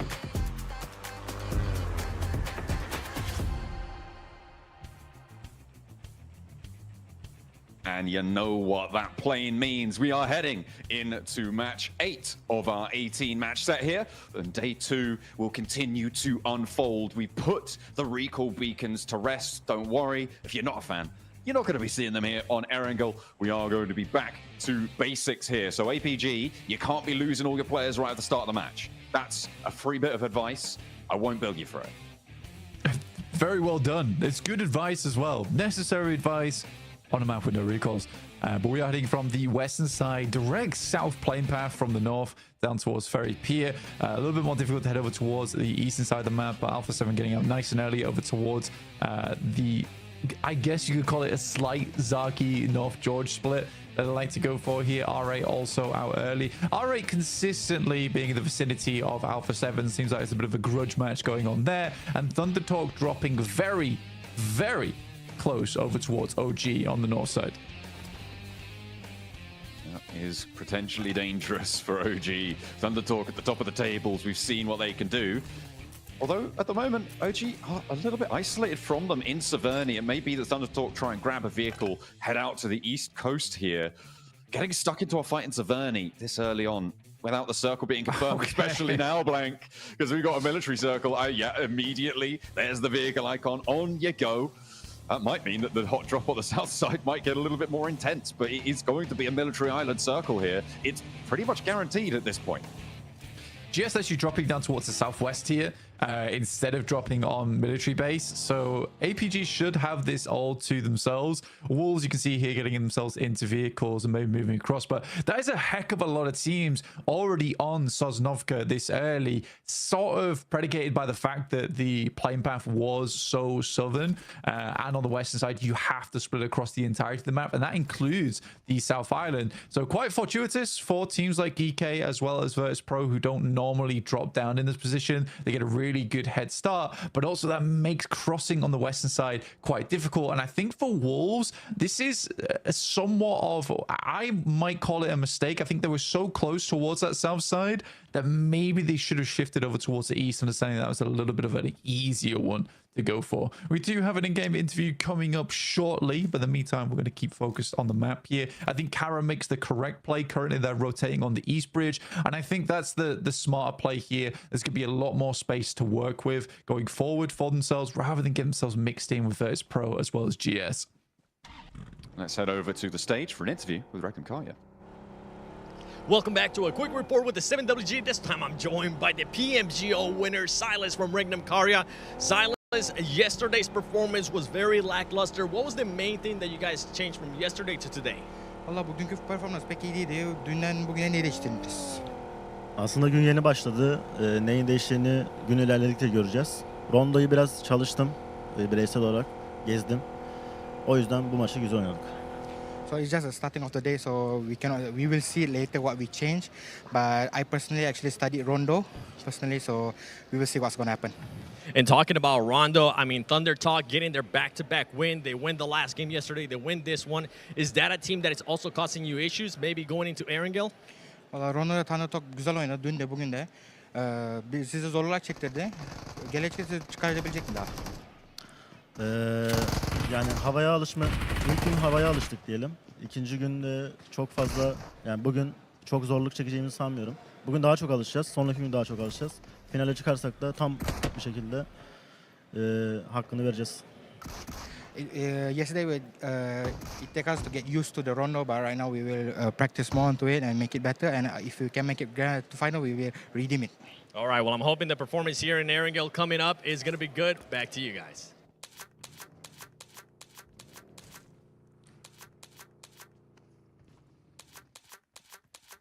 Well, there you go. We heard a lot from Rectum Kaya, but we heard a lot from GS in the picture-in-picture, if you guys were keeping track of that. They clean wiped Virtus Pro just then. That's pretty great. Big fan of that. And Rectum Kaya, they're going to go into the drink for a swim too. Virtus Pro going out like that, fairly unfortunate, I would say, but very, very well done. Really, really big plays there. And that clears out a lot of space for them as well on the map. especially because they were down towards South Africa quite early. Going down in 6th place as well gives a lot of opportunity for teams like DX, GS, Wolves to overtake them and push them out of the top 7 now going forward. In the meantime, we've Alpha 7 on a long approach from shooting range all the way down here, but so many teams already making that cross early on. Regnum Kaya also making the swim, but so many vehicles will already be taken here because there were so many teams on Sosnovka early that Regnum Kaya likely for the rest of the game will be moving around on foot. Yeah, it's very picked clean. You're right. It's just the bones left on that north side of the Sosnovka Island. We'll see what they can do, though. They may be able to nab 1 or 2 if they're lucky. If they can get close enough, we'll have to wait and see. E-Arena, they're going for the bow take to the south side. This is going to potentially be uncontested here. There's no one really overlooking this beachhead on that south edge. The rear duo for E-Arena as well. They're playing very, very split. Also on a boat rotate, so they'll be joining up with their teammates fairly soon. The Wolves managed to get through nice and early onto the military island. They are just south of that observatory mountain. They've crashed into the compound on the south side, southeast point of the military island. Now, a lot of teams have made it, but there are a few who haven't. R8 actually very slow to move, and Thunder Talk as well up in Stalber. They're still looting, it seems. Yeah, I mean, go off, Kings, I guess. It's an interesting maneuver, and you can't really fault it too much at this point in time with how they're playing. I mean, I just need to wait and see. I personally think this is a little bit late.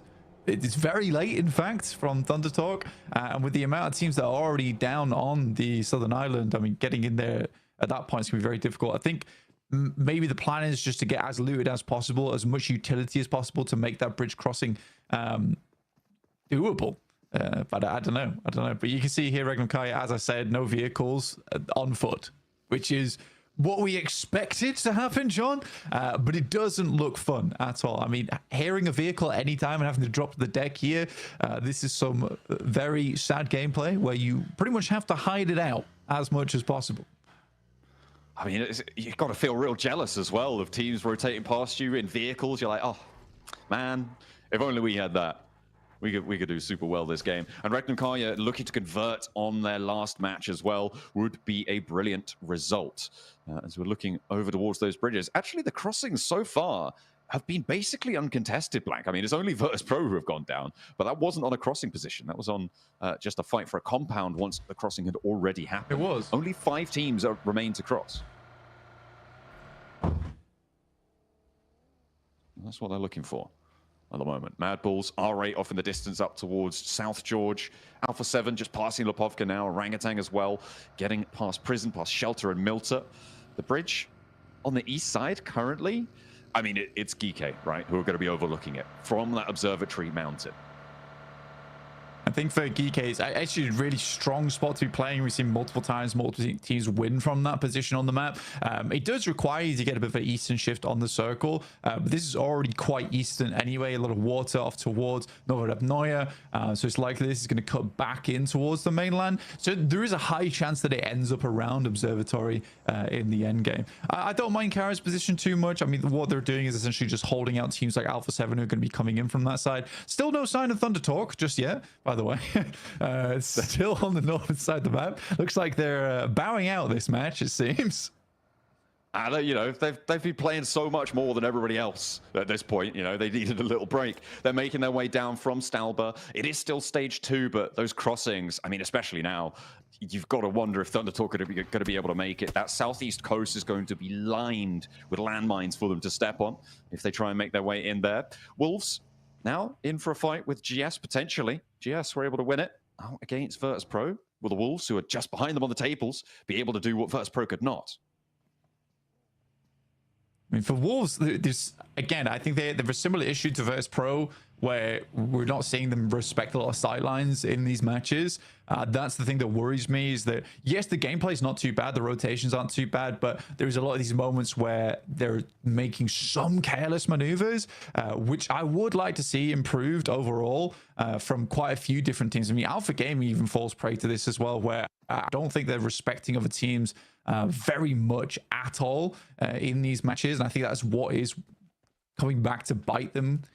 Like even that last match that we just saw in Rondo, there was a lot of good chances for them to really kick off and start having a great game. Unfortunately, because they kept taking shots, kept taking these angles which were open to the likes of Virtus Pro, open to the likes of Thunder Talk, they slowly blew out players. And I don't think that was great, because from the initial moment, you know, the 4-man split was weird.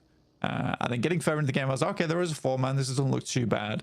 But yeah, it ended up being quite disappointing, honestly. But we'll wait and see. I mean, they get to start in the melee base this time. No contest, other than Regnum Karya, I guess, who are hiding over on that north side, just trying to live this game out as long as possible. Mainly trying to find some set of wheels, basically, Joe. That is kind of the name of the game for Regnum Karya right now. If they could pinch one, I'm sure that Alpha Gaming have on board, that would be brilliant, but position being known there. We've seen this from Alpha 7 in the past, Blank. They've taken to the skies. They are going to be heading over in the glider around on the east point here of Novo, trying to stay out of render distance of everybody else. Looks like they will be able to for just a little bit longer. Very dangerous place to land, though, because Kara have outposts all over. You've got to think they're going to spot this, and if they don't, somebody else will. I mean, Kara absolutely should be able to look at this one, but you can also see that Alpha 7 is currently trying to play out a render distance as much as possible here. You can see that Obscure and Guizao is going very, very wide here, down towards the south side. I think they're trying to look for a point where they can make their way in, but the amount of teams that are littered along the southern coast, I think it's going to be hard to find a runway and land here. I think most likely it's going to be a crash landing from Alpha 7 in the near future. I mean, you just don't expect the north side of Novo to be open, right? Like, it should be landing there if you have a map feed up like we do, but that's really difficult to call. The swim as well for Revo and Carrillo, that might draw the attention of Kara. It could prompt a little relocation, but Alpha 7, I mean, I'm seeing them approach on the south side in that glider. Wolves are going to take shots. GS are going to take shots. This is going to get nasty. Yeah, it's always an interesting thing watching like high-level gameplay at an international scale, because everyone has the same idea. I mean, they were able to get up. Egos only have the pump shotgun, gets a little bit of damage done, but there isn't any backup right now, which is not ideal. Luckily able to find one with the angle off on the side from Coops, and that's Revo going down. Now just Obscure remaining as they all crash into this one. This should be a quick cleanup for them.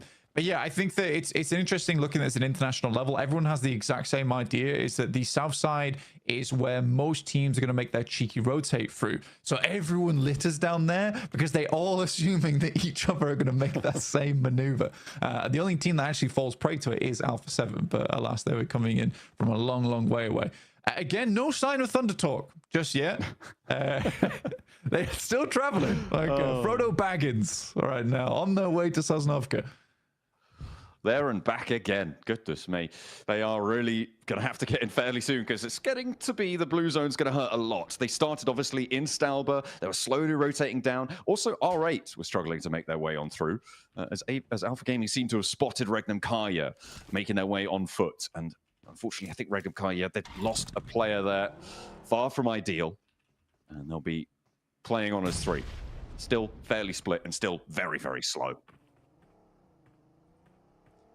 Yeah, I think for Regnum Karya, it's a rough one. I mean, I think what you have to do there is commit a little bit earlier to an eastern crossing. I don't think that the swim is that bad, but under the assumption the circle is so far off towards that east side that it's likely going to center up on observatory, which it is currently doing, by the way, so we were correct in that assessment. I think that you have to risk the eastern crossing as opposed to trying to play on the beachhead and the three building compounds around that area. I think that's what Regnum Karya are trying to go for. It's a very European approach, I'll say it that way, but I think in this instance it's not correct. Yeah, maybe different decisions to be made in the future, but military circles always fun. Oh my god! Geeky getting the shift. Oh, there they are. I think I've spotted what you've noticed. They're on the map, Blank. It's Thunder Talk on the North Bridge, and orangutan are going to be holding them out. The circle goes still towards Geeky's favor on that observatory mountain. But let's take a look at this bridge camp, because the health bars on Thunder Talk are going to be low here. They step out, and immediately the first goes. The next as well, looking for the spray down. The backup from across the way as well is good. 2 players now stand for Thunder Talk, and the blue zone is hurting. I think the craziest thing about this is that OG expects the team to be rotating at stage 4 into the circle on the eastern side. I mean, it's a great pickup. It really, really is. But fantastically done. I mean, Aru's on the ball here, waiting for Thundertalk to approach, and that is the top squad going down to 1 player from OG. Very, very well played.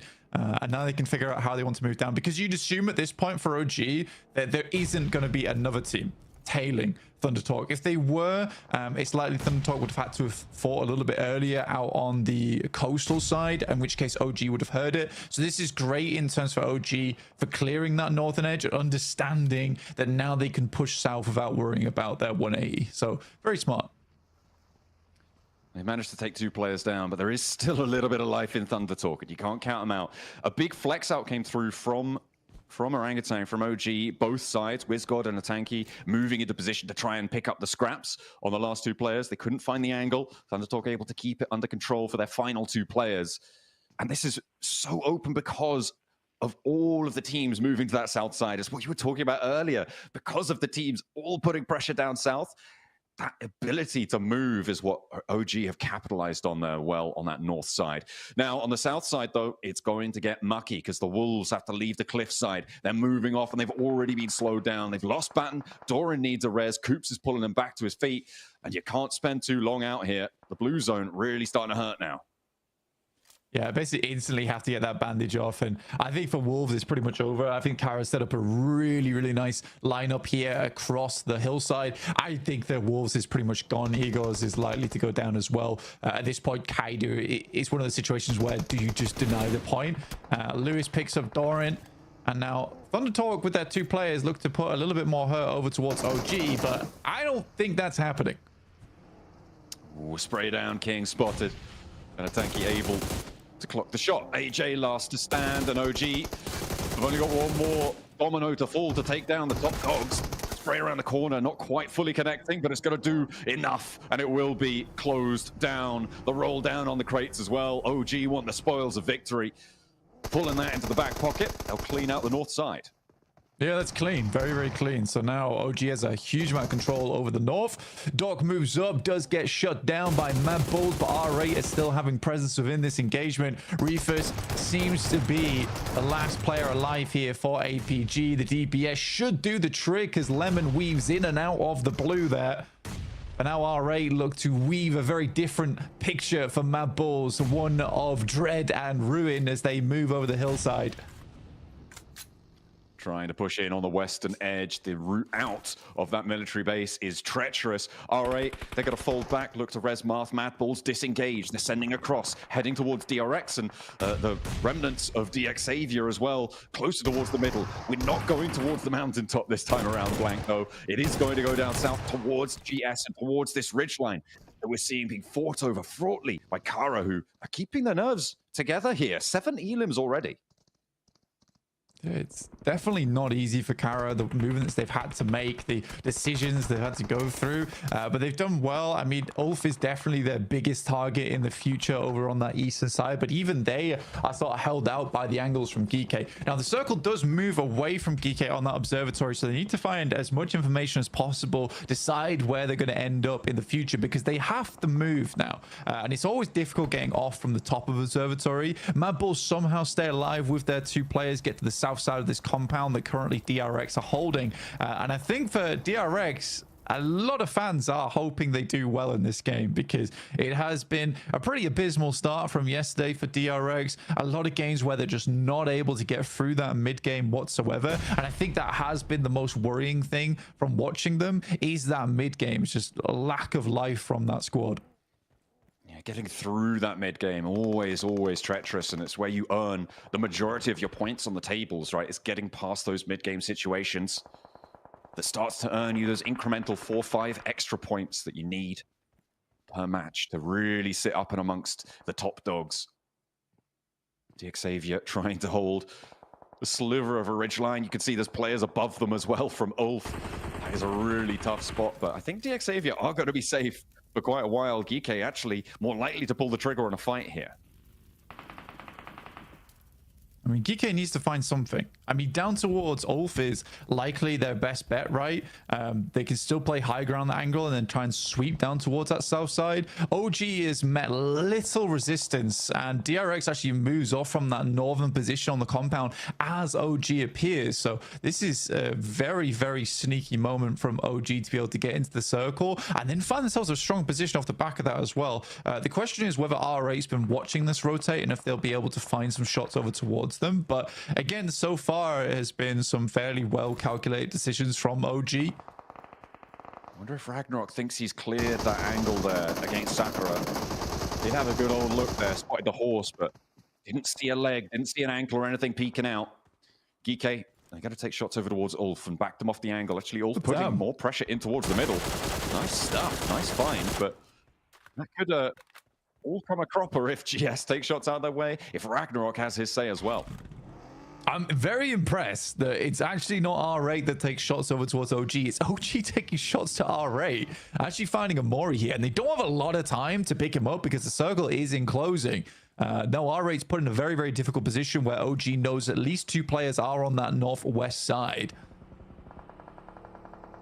Rotate out. Wiz got it. Oh, I thought he was sending it there. I think he was breaking out. 2 of them trying to flex through. R8 looking for that regroup, and they find it. They manage to pull themselves back up, grab in the vehicle, not go for the res out wide. Instead, use that little defilade that they've now been able to claim. Prestige backing out as well. Back up to that high ground. Wants the long range oversight, but will have to move back in with this circle shift. Ulf as well, putting pressure in. A potential scout towards GS. Ketch will get that info back to his team. And for Rectum Kari, you've been able to get quite far into this match. I mean, only have 1 player left remaining, and that's Wild, but Wild is typically the lone survivor for the squad. OG really taking good use of this hovercraft. No one's really looked at them, so they're having this hovercraft far into the late game is really quite a big deal. Nade's starting to pour out over the top now. A little bit of damage surely should be done, but the nades just bounce a little bit too far. Nade swings back down the top side, dribbles down just a little bit. Another one goes through. More damage on towards OG now. 1 player fairly low in Aru. And R8 can maybe leverage this, but a good off angle right now from OG is keeping them at bay. Oh, another nade, another knock. There's no punishment really being seen. A return. Finally, Marth goes down. There was a third party as well, I think, from Geeke on the high ground to take a shot over towards one of the players from OG who has now been flushed away. Trying to flex out. This is where the off angle from Prestige really needs to come in clutch, stopping this fight. The smoke's over the ridgeline. They want to keep this momentum going, but R8 back off the angle. The nade's not quite connecting where they need to. Marth potentially? No, it goes too long. The cook not quite right there, but that one's good. A tanky sends it back his way. And Aru again, so low, but not going down just yet. That is a cracking grenade from Amori over the top towards WizGod, who's trying to get that off angle towards them. They've laid the smokes down, trying to keep R8 back at this point in time, give them the heavy hand. But right now, it's just not working out. WizGod likely to go down. Finally, Prestige enters the fray. Moves in from that off angle. That might actually give OG an opportunity here, but another flush comes through, and R8 now into a 2 versus 4 in their favor. A tanky needs something big, but he only gets 1. There is no answer from the backline, unfortunately. Aru out in the open, caught with his trousers down there, and R8 are going to send them away. 5 elims though on the game blank. That's a pretty good result. Yeah, it's not bad. Gets them back up towards 4th place now, and there really isn't anyone chasing them too hard on the tables. Alpha 7 went down as a VP as well as Wolves earlier on, but there is now teams like trying to make up points. With this massive point vacuum at the top from Thundertalk, you're going to start to see these things get very messy towards that top 7 towards the end of today. Ida finding Solus as well, so R8 not done quite yet. They want a little bit more. Up on the 70-point tallies, we're talking a lot about Thundertalk's security in towards those finals, but over those 70-point margins, that's also looking pretty safe, blank, all things considered. They've done a lot of work, and they've put in the effort. And at the moment, they're way over the average that they need to be able to see themselves toward those finals. Kara got 8 elims so far this match, and they want more too. Marceau hops out, looks for the flush, confirms that one, locks it into the bank. As DXavier hold their divot, they've been in there for a long, long time. And actually, Geeke going down. Okay, the descent from the mountaintop, not going to pan out. I mean, Kara's played this game phenomenally well. I think you can't deny that from Kara. From their initial hold towards Novorabnoya and then the slow sweep down towards the south side, it has been a real patience game for them, and at times really tough, but they've done well off the back of it. Lewis finding catch now as well from Ulf as R8 looks to assault that position. They really only have one option here, which is to try and send down to the rocky outcrop on this south side before they head over towards DRX. DRX has had a bit of circle look, and no one really has had a shout in, but similarly DRX hasn't really found any points from this position whatsoever. Likely the thing is that if they go down in second place, this game will not be as profitable as most would think. They sort of need to finish this game out with a chicken dinner if they want to have a decent performance off the back of this one. Otherwise it is just sort of another meh game back in their pocket. I mean, he's got 3 more nades, but finally someone takes a look out his way. And that is going to be the shutdown. And DX Xavier will fall finally. 5 teams now remaining blank. And DRX with this center position. Kara, they've moved 2 players up here. They'll need to regroup back down to their bottom side too and push in a little bit closer. They might be able to hold the top of the rock for a little bit longer though. And maybe they'll be able to farm some more eliminations along the way. I mean, Kara being at 14 eliminations now is very impressive. I think the R8 likely are our utility because they had to throw everything in the kitchen sink to take down OG. They were very resilient during that engagement. But I do think for R8 it might be a little bit tricky going forward. Depends how much they were able to steal away from OG. And that's one thing they certainly did steal away is the hovercraft, which is going to give them a little bit of safety going forward. And especially in these final moments, again, because OG held onto it for so long, it didn't take any shots. Now it's super useful for this late game as a bit of maneuverable cover. That's a long nade. Feels like the bounce is not too bad, but GS does go down to the circle itself. Aaron gets shut down by Marth, who has just been on a tear all day today. A huge elim count being racked up still. Oh they want still more going for Kara, and it's going to be Marth actually starting to take those shots out the way. See if he can take them down, but R8 lost a player crucially. Amori got flushed out on that situation, could not make it any further. I'm surprised there's still nades in the pockets for R8, but they've got at least one more here. And they want to try and find the opening to Kara. DRX, they've got everything on side right now. It is a question of who's getting second place in my mind. It's going to be very, very difficult to take DRX out of this one. Yeah, I mean, for DRX, this is a freebie game, right? They haven't really done much whatsoever. This is one of those games that just gets gifted to you now and again. I think that, again, praise should be going through to teams like R8, teams like Kara, who have manipulated the circle very, very well for themselves. Maybe even I'd go ahead and say OG on that north side. I think that there's like those 3 positions of Kara down on the east, R8 coming through the west, and OG on the north. But for DRX, yeah, there's not much to be said about that squad. I'm surprised that they haven't moved anyone up to the wall yet or moved out a little bit. They're kind of allowing ground here a little bit. Maybe timid, cowards. No, definitely not. That's a bit too much. But I mean, it should be theirs under control. They know that these 2 teams outside can't really move up unscathed, but Kara are going to give it a go. They're going to have a crack at it. Poser up first, and they slink out wide as well. With I mean, what is Lewis that? moving on in. There's a knock over to Hyunbin. I mean, yeah, that definitely shouldn't be happening here. DRX are going to have to go for that res, and that might allow Kara even more leeway. See what CEO's getting up to the wall now. Things are starting to get a little bit dicey as R8 have the pressure of the blue zone pushing up towards them. This is the final zone blank, and it will close dead center on this one. It does go inside the wall, which means that Kara will have to cross that boundary if they want to win this one out. Yeah, I think that they hope during that knock, I mean, 2 angles is all that DRX has there because one's taken up on the res, that they could finish out this fight as quickly as possible. The blues being a big issue, CEO able to hit a nasty nade again. I think this is a massive game for Kara going forward. Another nade goes slightly far, bobbles just a little bit too much. That's a wild nade coming through, goes straight out to the outer edge of the zone, but smokes is all that's in the way between Kara and R8 in this moment. And finally, DRX starts to make a move. Kaisei flexes out to the wall there. The angle spotted though in a nade immediately put towards his feet, and he has to dance out the way. DRX starting to get low on nades. They've only got 7 left. R8 are up to the wall as well. They've allowed the entrance to move on in. R8 will go down, but it's Kara to do the dirty, and they will find 2 more eliminations on their tally. A big nade from CEO. Will there be an answer from DRX? They're allowing this to go through, and the smokes there covering so much of their sightline. I mean, the big difference right now is Kara is incredibly hot coming into this engagement, whereas DRX feeling very cold off this game. They've not done too much. It's the 4v3 and the 19 elims on this game for Kara. The Crows are flying strong here, but they take initial knock. They're trying to get the damage done. Hyunbin alive for the time being. The bullet scraping his backpack. Not quite able to finish the job though. They swap over to the next vehicle and at least Poser as a solo. DRX finally able to keep themselves standing. Hyunbin gets the res. 1 knock is all they'll find, and Kara denied the 20-point Elim game. They will go down in 2nd place. DRX able to hold their nerve right at the end.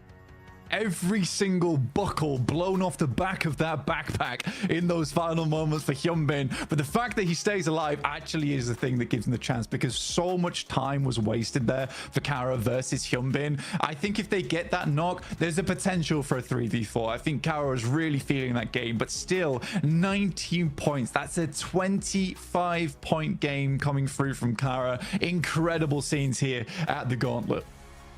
A massive jump up for Kara. That has got to feel real good to be able to leapfrog all the way up the tables as they have just done. We've been waiting for it. We've seen some stuff from them previously in their regional positions, but up until now, sort of a little bit lacking. They did have a 3rd place towards the end of yesterday, but it is good to see them finding a little bit more power into these situations. Absolutely. And I think for Kara, again, they played it well. They have strong players on side. They're not the most well-known players in the world from their particular region, but they have all played for multiple years and are all veterans of the game, which is very good to see. But again, I think for DRX, it is just a little bit lackluster win. In the meantime, we'll see what the desk had to say about that match.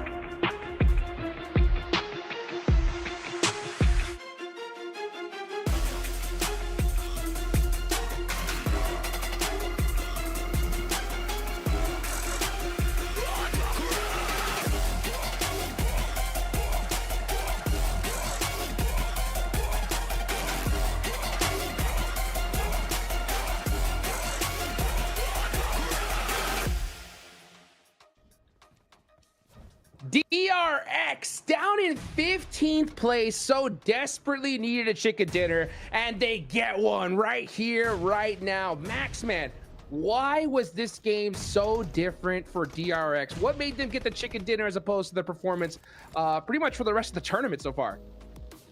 Oh, I was hoping you wouldn't ask me that question. They got circle gifted. Okay, you want me? Unfortunately, it is a win they desperately needed. Okay, don't get me wrong. They were in 15th position before this game. They were circle blessed. Luckily enough, they do go for that big push onto the side of Kara, as you can see here in this finishing blow moment. And they do get himself some really good swarm moments around Poser, get himself the wrap up, and get himself that chicken dinner. But it was definitely circle blessed.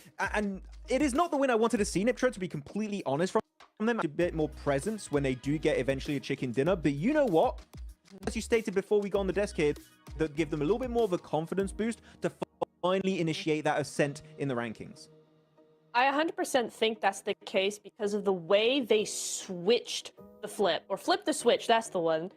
They flipped the switch as soon as they decided, okay, now's the time to go, they went for it. That was the DRX we're used to seeing. So I think now they've got points, they're out of 15th place, they can relax a little bit, take a breath and go, okay, we've got a win. Yes, it was kind of handed to us, but we took it in the end. We've come back to where we need to be. Now let's go forward the way we want to play. So I really am hopeful for them now. I mean, Sizzy, you can look at his face. He's just like, yeah, it's not quite the win we wanted. He's just like, hey, we'll take it. Happy about this game. I love his expression on his player shot. So it's great. good. But overall, like the numbers coming out from the players are good. Like so easy 4 eliminations, 1 coming out from Sizzy with 600 plus damage, which is very impressive. Hyunbin, of course, 2. He is my MVP contender for the Gauntlet. Might not happen anymore. It might just be sitting from the side of Thunder Talk. Clearly, Hot Jukes, unfortunately, but yeah, again, Circle gifted to them. They were able to wrap up the win. So you know what? They were given an opportunity. They were able to strike while the iron was hot. Can't blame them for that. Sometimes Circle just comes your way and you make the most out of it. Hey, you know what? That's exactly what they did. I'll tell you one team that made the most out of it, even though they didn't get that such a circle blessing, and that was Kara. Oh my gosh, these guys went crazy, Neptura, especially that beautiful nade from CEO onto R8 to take out that side. Oh man, I mean, these guys went crazy. How do you feel about their performance here in this match? I love it so much. This is the Kara I was expecting to see, Jukes. I mean, look, I saw them yesterday. I went, they're not playing the way they usually play. They usually play center to edge, and they just weren't doing it. I was like, why? Then yesterday in the mirror mark, we saw that a little bit more. Then we get to this game. Big split on the edge, 2-2 split mid game to actually clear as much of the other circle or the other teams in the circle as possible. Exactly what I wanted to see. They went back to their play style. They stopped letting, you know, PMGC be a big pressure on them to change things up. Went back to how they play, and look where it got them. Well, you know, a team looking at these groups had a really bad time. It was Alpha 7. The glider rotation into also 2 players swimming into Nova itself didn't work out. Unfortunately, they were trying to get scrapped here and they got nothing for their troubles. As though on the northern side, we still did see for a bit Haru clapping back versus Thundertalk. That was a really good double spray and getting 2 eliminations right away. Haru popping off as the IGL and clearly can be a fragger from time to time. Clutched it, man. I'll tell you what, I mean, we're talking about, you know, the confidence that we're going to see from OG building up. I mean, how much more confidence can you get whenever you take out the top team in the lobby, right? So, I mean, OG, great game for them. We also saw a little earlier, right? We saw GS be able to get the better up onto Virtus Pro. What do you think about that one, Max? That was fun to see GS actually not go for APG. They understood we can share it, but Hodrix, what do you want to do when you have a perfect military island phase 1 circle? It's just like, well, we're going to have people are going to want to try and contest those locations away. But yeah, GS just showing themselves as a true contender. This is a team, Nipturo, that qualified outside of PMSL MENA with a singular point difference, barely qualifying into PMGC. And this is a complete change-up. This team is looking way more confident, willing to take fights. They're not scared, which is definitely a true sign of success in their adaptation to this kind of lobby. And I do wonder, can they maintain it for the entirety of this PMGC season? I would love to see that. You see them on the here on the map here now. But yeah, I think also Jafar has been such a key player for them. It's been really nice to see them coming through what needs to be done, and really just helped his team as well here. But that zone, look at R8. They're like, dude, yeah. I'm like, what? I saw that, man. What the heck? And then Circle? Cringe. We didn't play Circle. What's the Circle? I don't know. Oh Dude, they're still over there when the circle's that small is wild. That late Wow, I'm surprised they rotation. got as far as they I was got born then. in it. Molded by it. And they picked some really good fights. Prestige had a really good off angle in that fight north versus Orangutan. It really set them up for success. And once they do clear Orangutan, they start holding on the western ridge, which gives them not only just a really good angle to third party, these southern fights. I think you had Ulf, you had Kara. They can easily get a third party opportunity on that. It also keeps them relatively safe. And you can see here, they don't really take too many casualties until they have to push over the ridge, which at that point here, Hodrick, we saw the nades of CEO were on point. And because of that, yeah, 25 points for Kara here. Outdoing DRX that got the chicken dinner. Kara, maybe this is the start of a great comeback.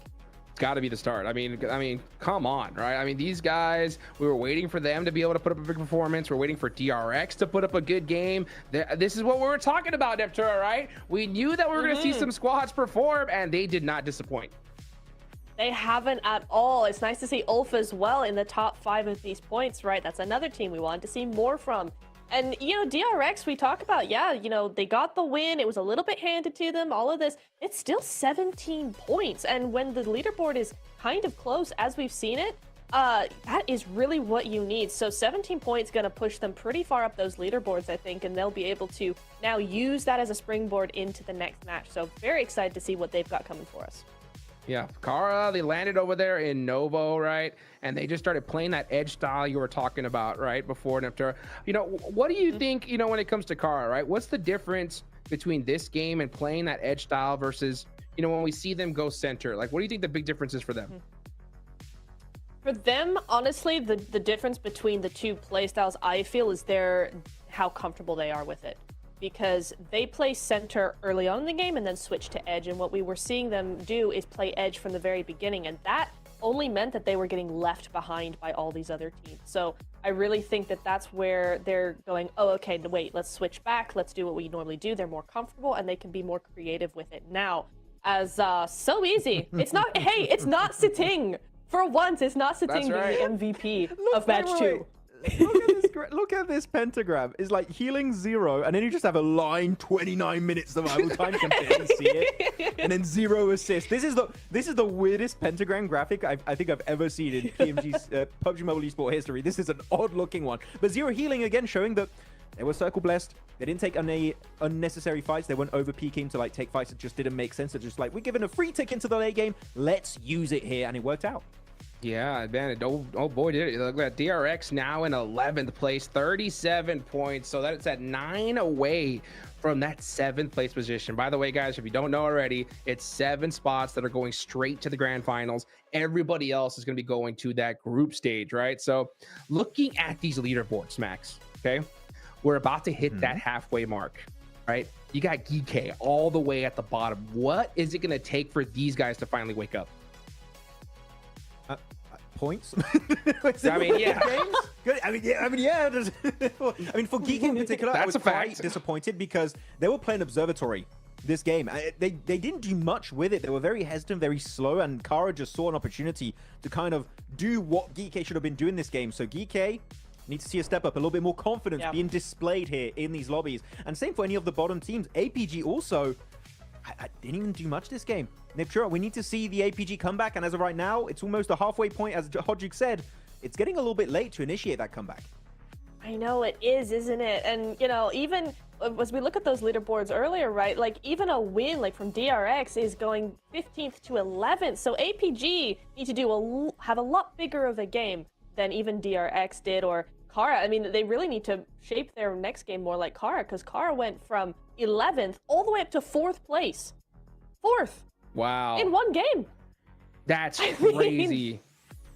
I mean, APG need to be looking at Kara now. I know I keep going on about them, but honestly, I mean, CEO coming in here, 6 eliminations. Yeah. 6. Come on. We know APG can pull those numbers.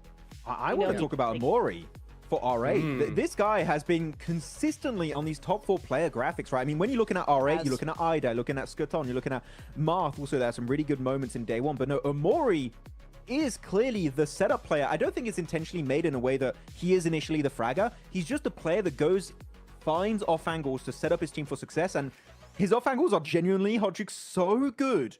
He just gets 3 points, 3 eliminations every single time. So Amori is genuinely a genius when it comes to the off angle plays, and so far it's been really paying dividends in these matches.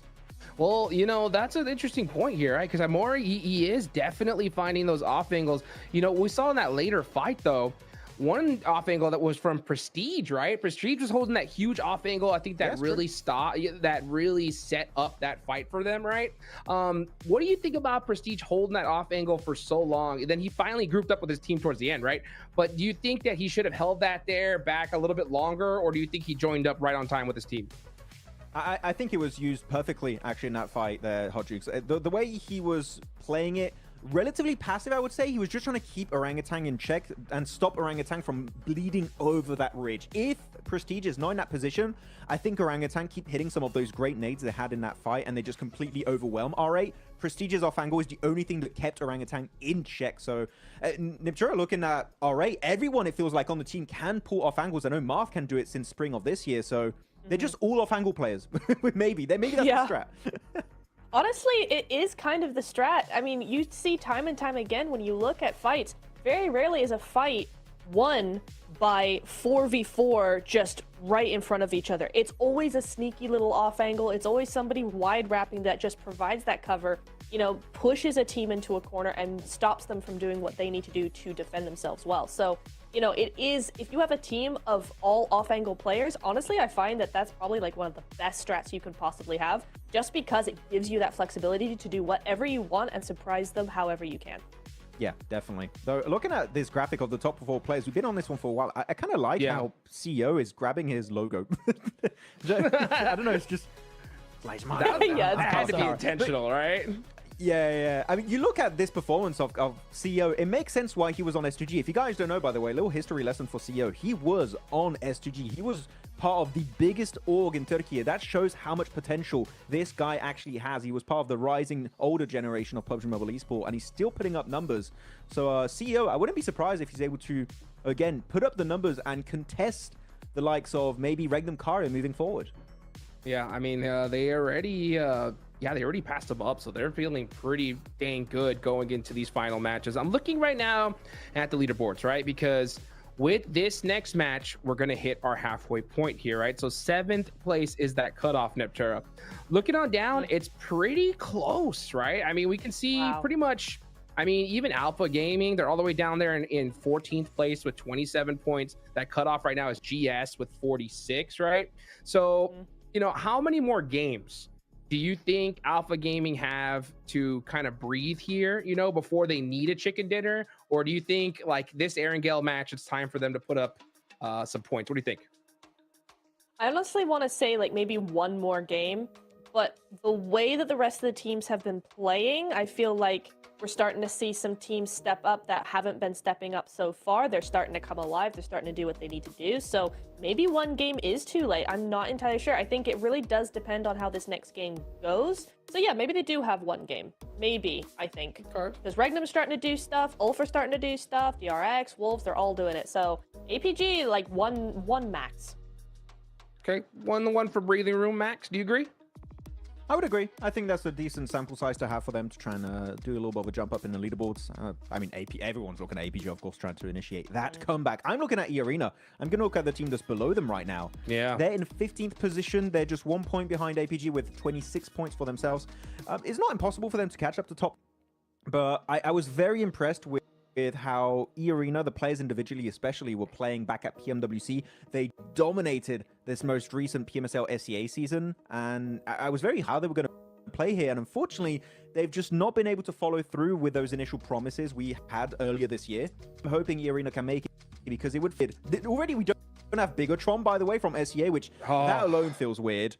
But if we don't see Arena make it, and maybe D Xavier, if we go like worst case scenario for SEA, I would be so sad, Hot Jukes. We need to see one of them at least make it to the finals. Please, I'm begging. Please, please. I can't tell you. I was talking to you about this at the start, before the tournament even started, right? I was like, man, how do we not see Bigatron here, right? And it is the first PMGC in Bangkok, Thailand, right? It hurts to see, but hopefully EA could definitely happen here. I mean, it's definitely not too late, even for a team like, you know, Geeke, who's all the way last place right now. 18th, I mean, I don't think they have any room at this point. I mean, I think it's putting up double-digit points here and now if you want to have a chance at top 7, because, I mean, you're right, Neptura, a lot of these teams are performing so dang well. You really can't wait towards tomorrow for sure. Oh, absolutely not. It's going to be far too late for that. I mean, we have seen big things from some of these teams in the final day, APG in particular, that like to just bring out an entire different APG to how it's been the last 2 days, but I wouldn't count on it. I think the lobby is too stacked. These other teams are pick up too early. That, you know, we're seeing things from Ulf. They're starting to make more moves. I mean, EA are starting to do, we've seen some things from them. It's a bit early just yet. No, they haven't been doing exactly what we wanted them to do, but there is still time for it, and I think so. There's a lot of questions, I think, for the lower half of the leaderboard, because there's going to be the top half of the leaderboard that are just going to take advantage of that slowness now, because they've already stepped up to the plate. Now that makes it more difficult for the others. I want to touch upon your point of Ulf stepping up a little bit, doing a bit more. They are definitely a little bit more present in the later stages, but they're still not as aggressive as I would like to see them be. Like, No, you have Solis, Yeah. again, you have like the Rising Star, I've touched him many times. Aaron, there was great play on Zeus last year during PMGC. They are not, then actually, I'm going to be very harsh here, Hot Jukes. They're nowhere near the level of play that I know these guys can provide in these matches. Sure. They're nowhere near. I want to see a big change up because at this current pace, I don't think they deserve to be in the finals. So I need to see them at least attempt to take fights, and that alone would give me a little bit more hope that Ulf maybe could make it to the next step and reach the finals. Well, that's totally fair. We've seen a lot of teams on that second page do it. Will Ulf be able to do it right here, right now? Let's see if it's going to happen. Let's go ahead and take it on over to John and Blank to wrap up the first half of the Gauntlet.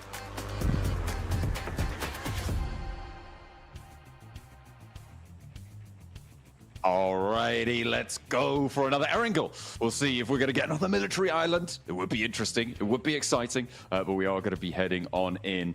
My name is John Allen. With me is, of course, Blank. We're going to be getting stuck into this one. A close down at the end there for DRX to keep things under control, but we'll have to maintain a hopeful situation that we'll see something a little bit better from them this time around, even if it will result in a win.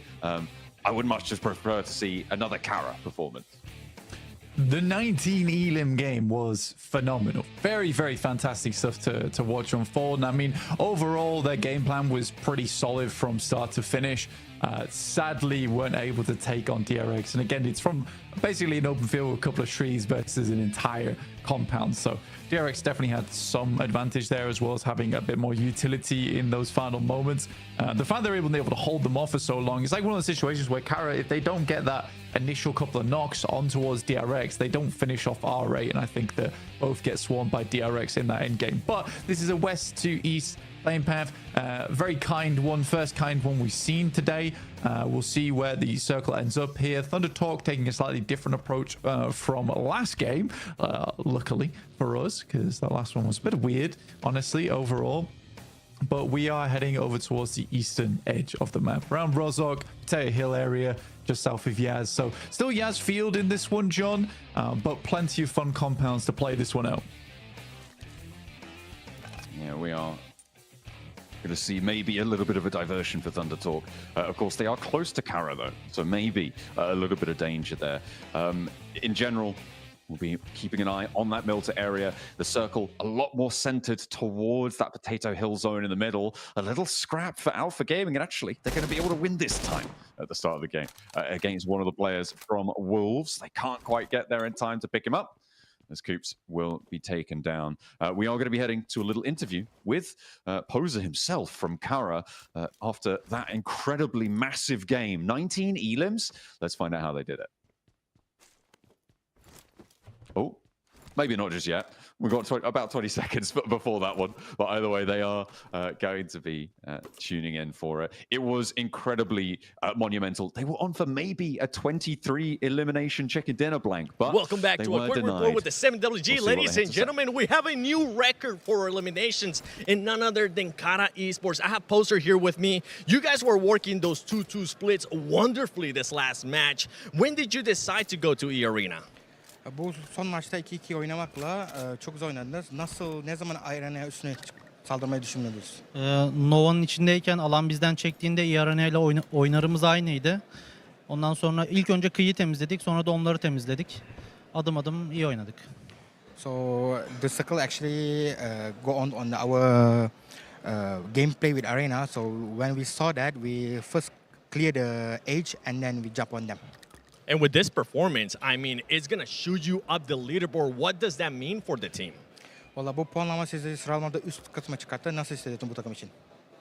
Şu an özgüvenimiz daha da yerine geldi. İhtiyacımız olan böyle bir maçtı.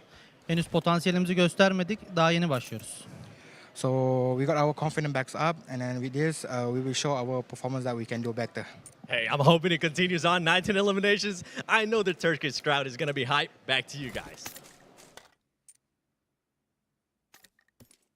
Absolutely. It would be brilliant to see if they can carry that forwards.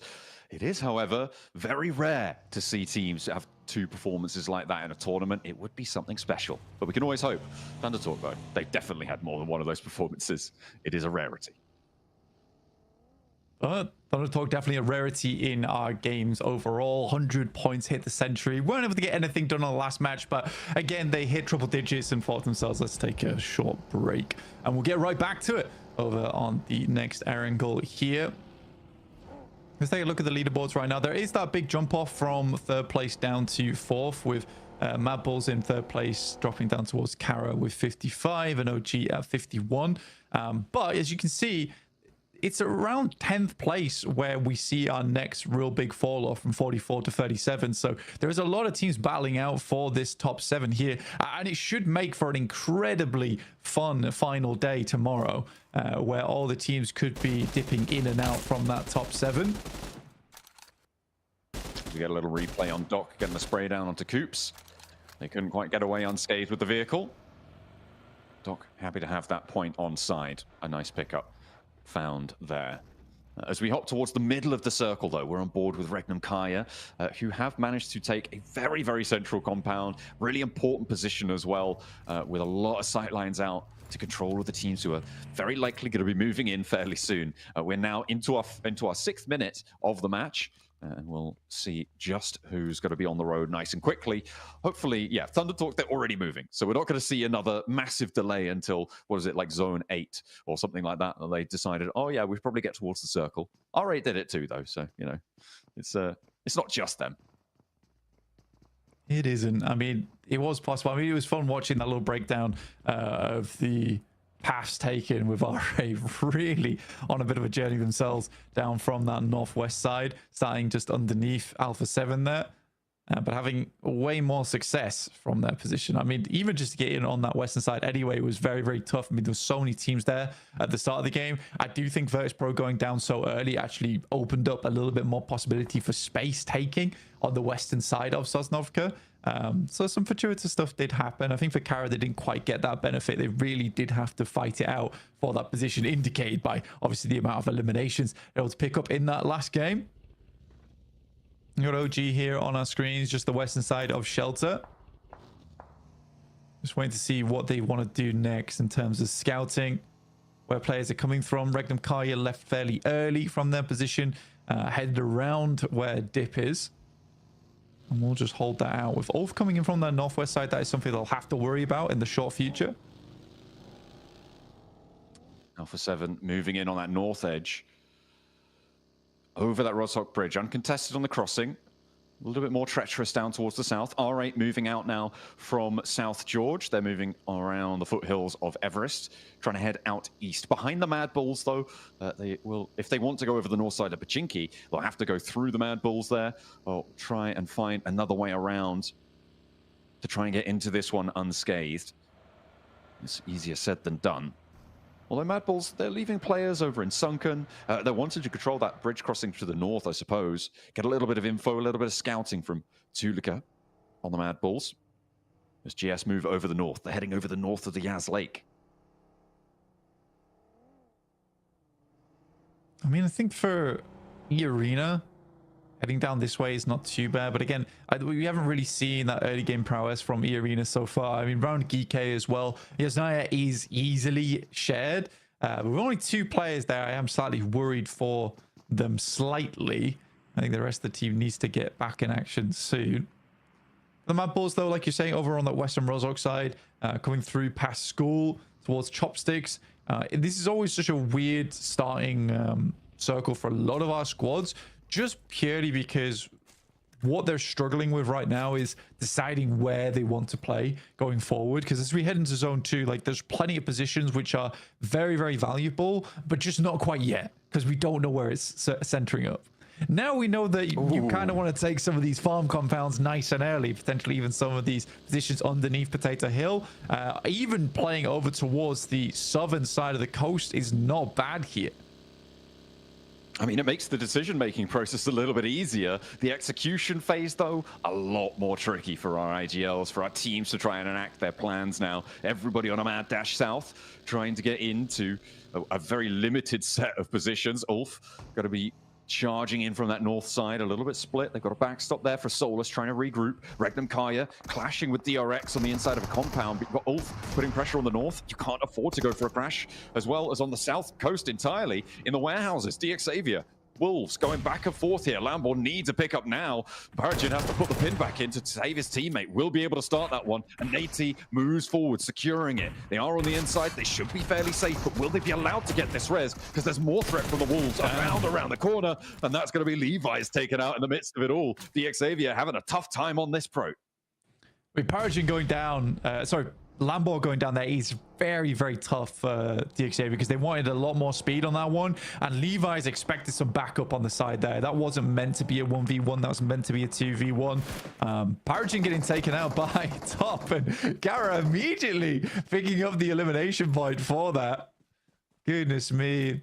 DXA and Wolves now just bottom of the pecking order right now.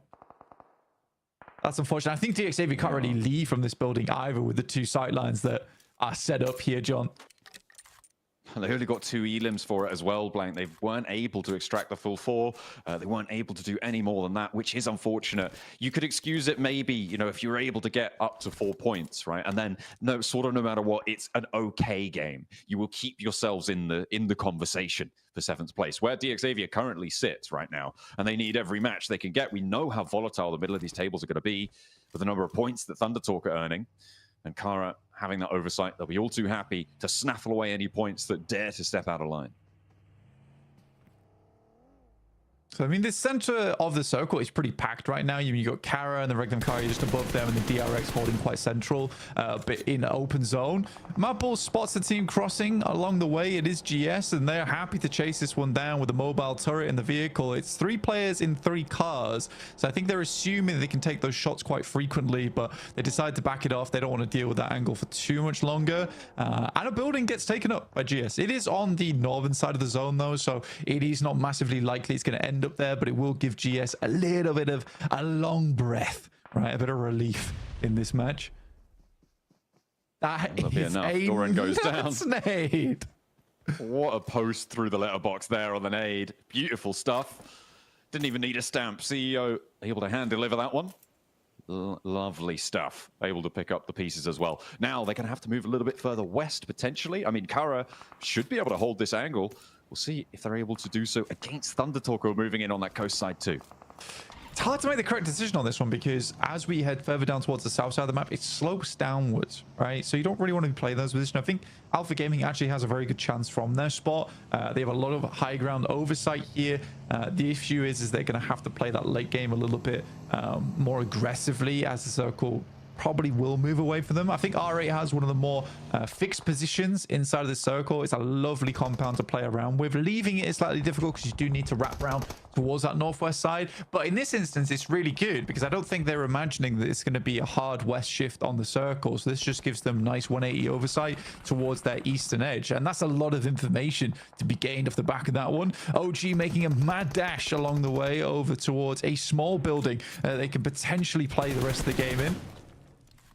Actually diverting one out to the shack as well. So they have got multiple angles. A run-up made a little bit harder because of that. With 4 players alive, I'm only seeing 3 in the middle there. Or maybe they are all 4 packed in. We'll have to wait and see just how they can hold the dead center here. They're in a little bit of a valley blank. So it is very much a standoff. They are committing to this location. It will be very, very difficult, if not impossible, to leave it.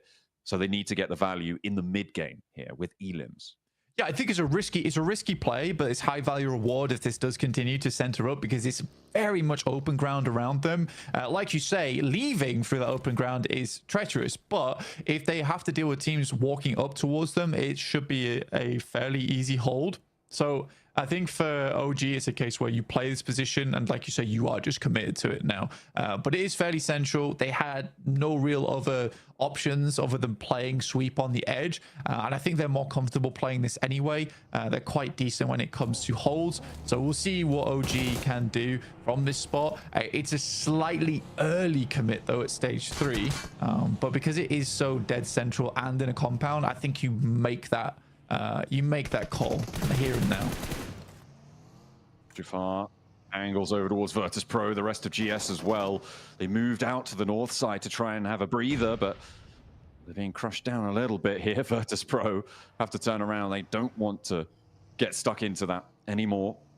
Little sweet drift there for Virtus Pro. Maybe they're reorienting. Maybe they do want to get stuck in. Okay, no, they're just biding their time and leaving tire marks on the grass. Someone's got to look after that. That's very inconsiderate to the groundskeepers. It is indeed. Thunder Talk playing down towards the southern docks as all 4 players There is a chance it does go down towards that south side. It's not always the greatest and latest of positions, but with a little cover and the little positions available in that spot, Docs is not that bad. The question is how well you can hold it as a solo team. It does get to those points later on where you end up sharing that position on the east and the western side of it, often leaving the warehouse open as it's a bit easier to nade out. But I think that for ThunderTalks, this is a good spot to play in going forward. Now, OG has an option now because most teams are going to have to wrap around on the east and the west side, is whether they want to move a little bit close to the circle, play out in the open with some vehicles, or just stick to their guns. Refus on the inside, not going to win that one. Arena able to find it in an immediate shutdown. Alpha Gaming not in a position to go for the backup there, and Zyol caught out in the open by R8 across the way. That's a couple of 100 meters out there. A long shot coming on through. In the meantime, Geeke, Karya clashing on the inside here. You've got DRX on the north of this fight too. Those nades are coming on through, but it is Karya to draw first blood. However, it's traded off. Flushes need to come through now, and Safji will be able to find it. Unfortunately, it is taken down in the process. Kevin on the outside, though, looking to try and hunt down more Karya players here as he steps forwards to Loxy. Low HP on Zedwall. Not really step too far in, but with a shotgun to play against, you know it's probably not super likely that you are going to go down through the consistent spray. Karya, however, go down to DRX on the approach, and that is going to be an overwhelming force from DRX on the north side. Not timid this time around. I think the craziest thing is Kara gets a shot in there, by the way, from all the way down the southwest side, able to pick up Loxy as he jumps out the building. Karya just melted under the pressure there, and DRX actually pick up a fairly decent spot for themselves all in that short moment of time. I think they'll be very pleased with how that one turns out. In comes Ulf over towards ThunderTalk's position. Again, like I said, this is a large area, difficult to hold as 4 players, and they're trying to gauge where exactly the ThunderTalk players are currently. Luckily for ThunderTalk, they always have this angle up top side. APG doing a good job to protect them from any target that comes towards them, and some fantastic nades are being lobbed up their way to secure some more points. Goodness me, Ulf, they try and move into the hills on the north side of this compound, but they're denied entry. Everybody with the third-party angles.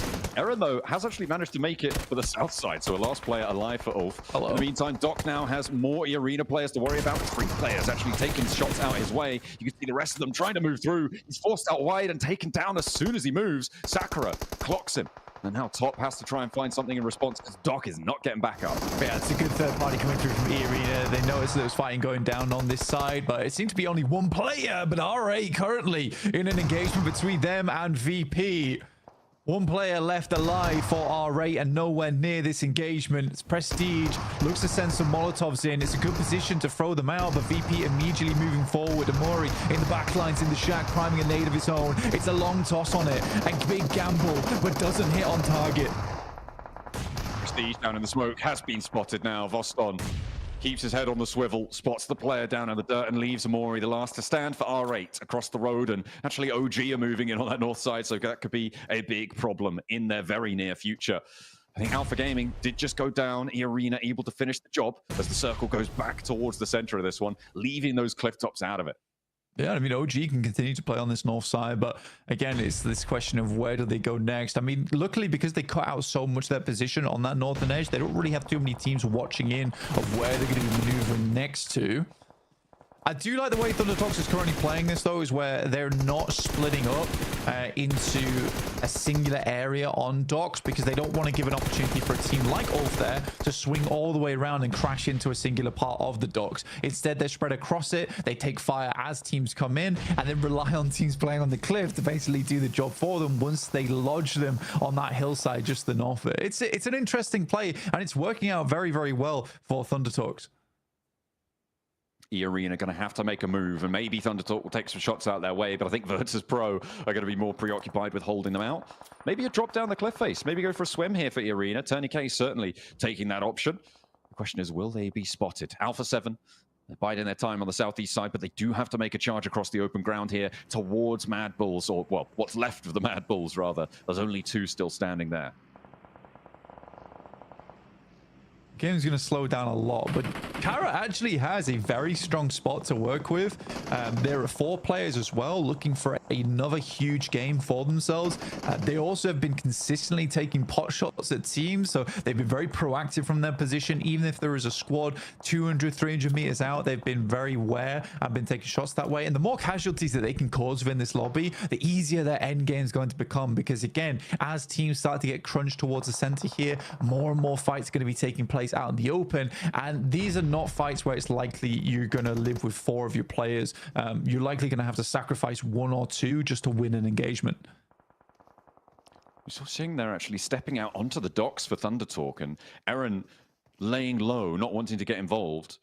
May have sightlines on it. The question is, does he want to pull the trigger here, expose his position, let them know he's there? Tourniquet moving up to the pontoon there, trying to hold it down. I have no doubt that Eren knows exactly what's going on here, and he is opting not to take these shots. You just can't confirm the point.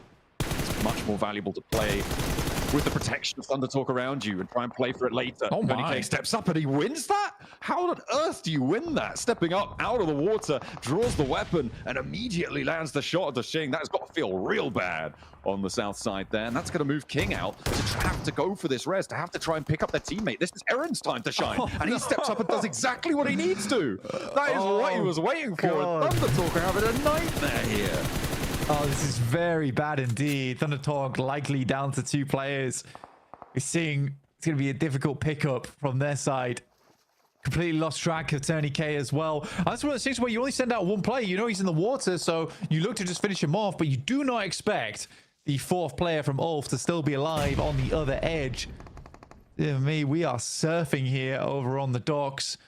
And Thunder Talk are currently dealing with the tsunami. Okay. Side shift. They have to push out, so they're going to have to leave here as well. This does mean that they can just fully disengage and look to leave these solos to their own devices, but that's going to be difficult because you've got Virtus.pro and Kara who are going to know all about what's happening here. Quick knock from OG down towards Virtus.pro.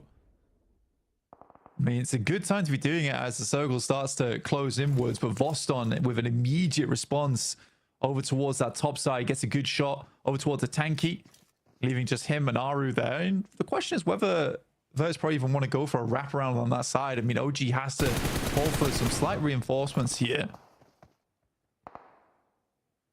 I mean, it is good news, I think, on the north side for OG. And they've got enough to play with that cover, that re-knock over towards Virtus.pro. They didn't need to get the flush there. They just needed to slow Virtus.pro down, force them into an unfavorable fight. Tourniquet may have bit the dust, and he will indeed go down to the nade from AJ. Only the 1 player to go down from Thunder Talk, and it could have been worse. But Eren really bided his time well there. He played the time perfectly, and actually maybe afforded an opportunity to have a chance to get another point or 2. Yeah, currently we're in the top 10, so 3 more teams would have to go down before we start hitting placement points. DRX holding on to their position quite nicely as GS attempted to assault their position. Hyunbin on the top stairs, looking for Icon right now.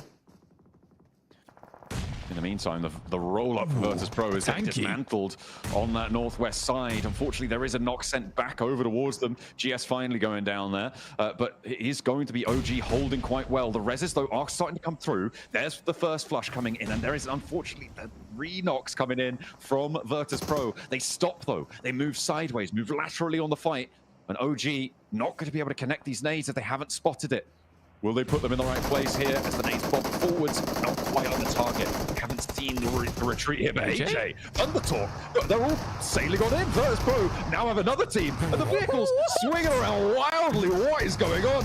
OG, move in, get these knocks, get these points here, because Thunder Talk are moving with slivers of HP. Going down? Virtus.pro go down, and 3 players from Thunder Talk still stand tall, but OG, they've taken a knock. What have Thunder Talk just done? What? I mean, DRX were taking shots across the way at OG whilst that all was unfolding.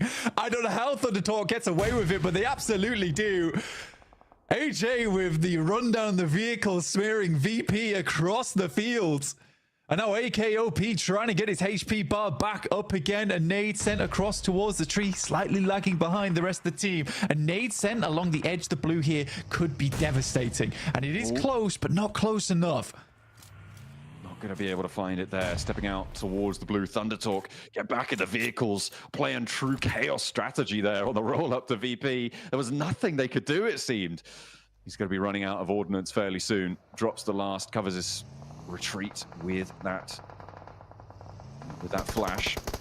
That's going to allow Thundertalk to disengage. Play on as 3 from here, which is crazy. Kara, I don't think they're going to be able to do the same thing, but I don't think they need to. With the circle as it sits, they keep in on the south side, and they may be able to find a chicken dinner this time around where they couldn't quite before.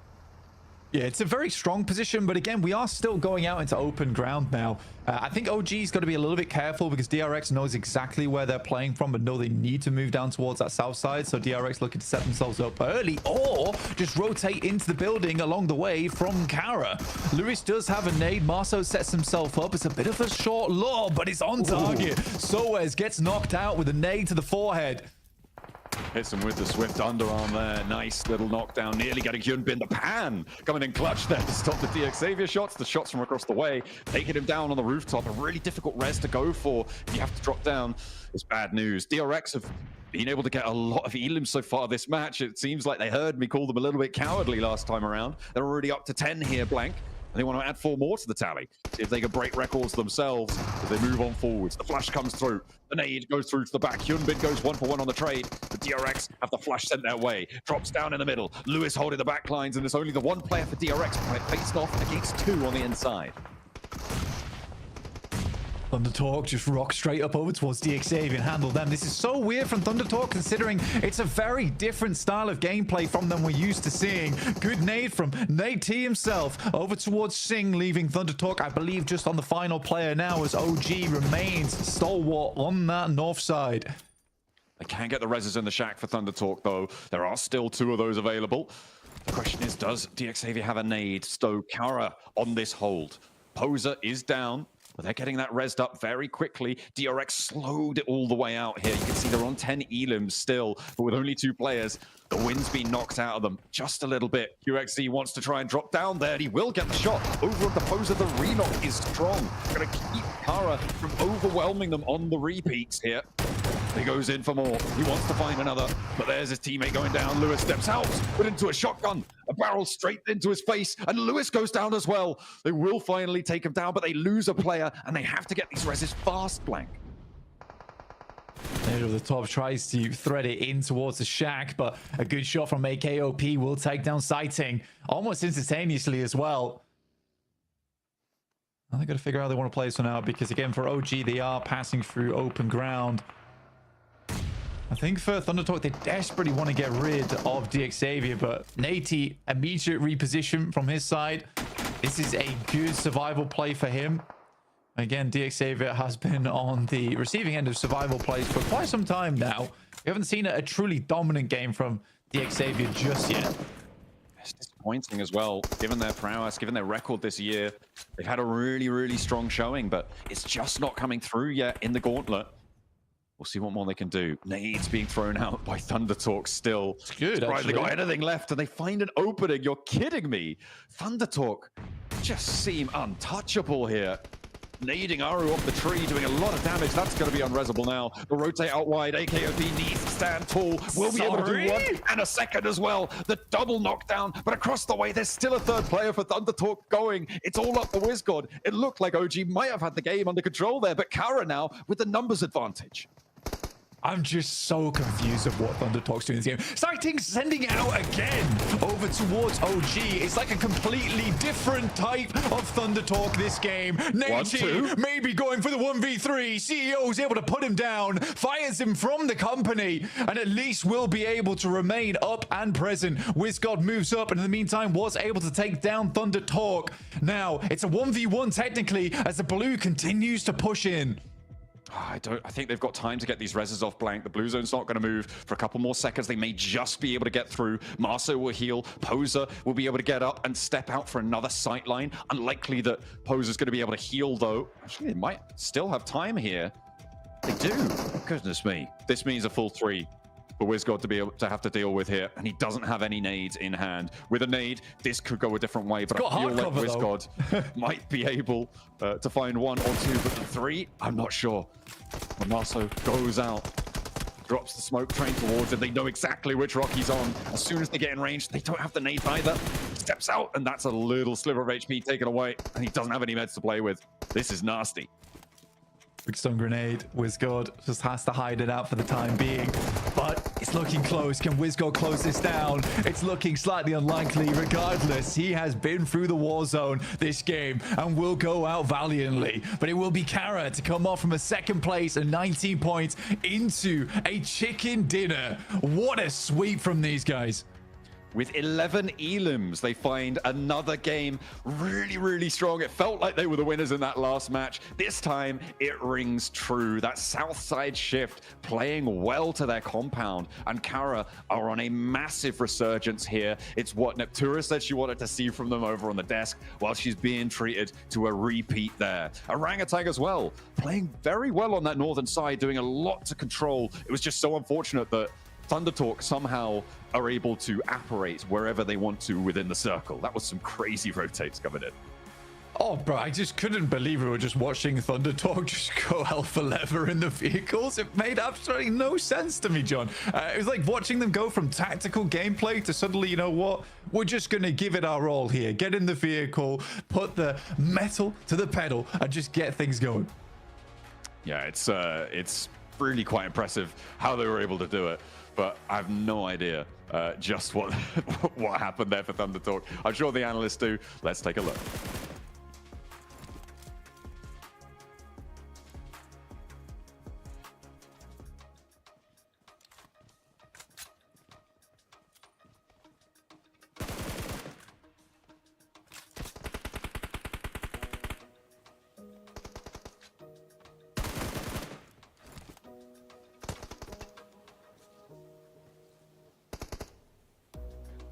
Okay, man, what a game. Are you kidding me? This game had it all. We saw the crazy push from Thunder Talk onto Virtus Pro. I mean, these guys are flexing themselves out, but Kara with the back-to-back chicken dinner. Max, man, what we've been waiting for.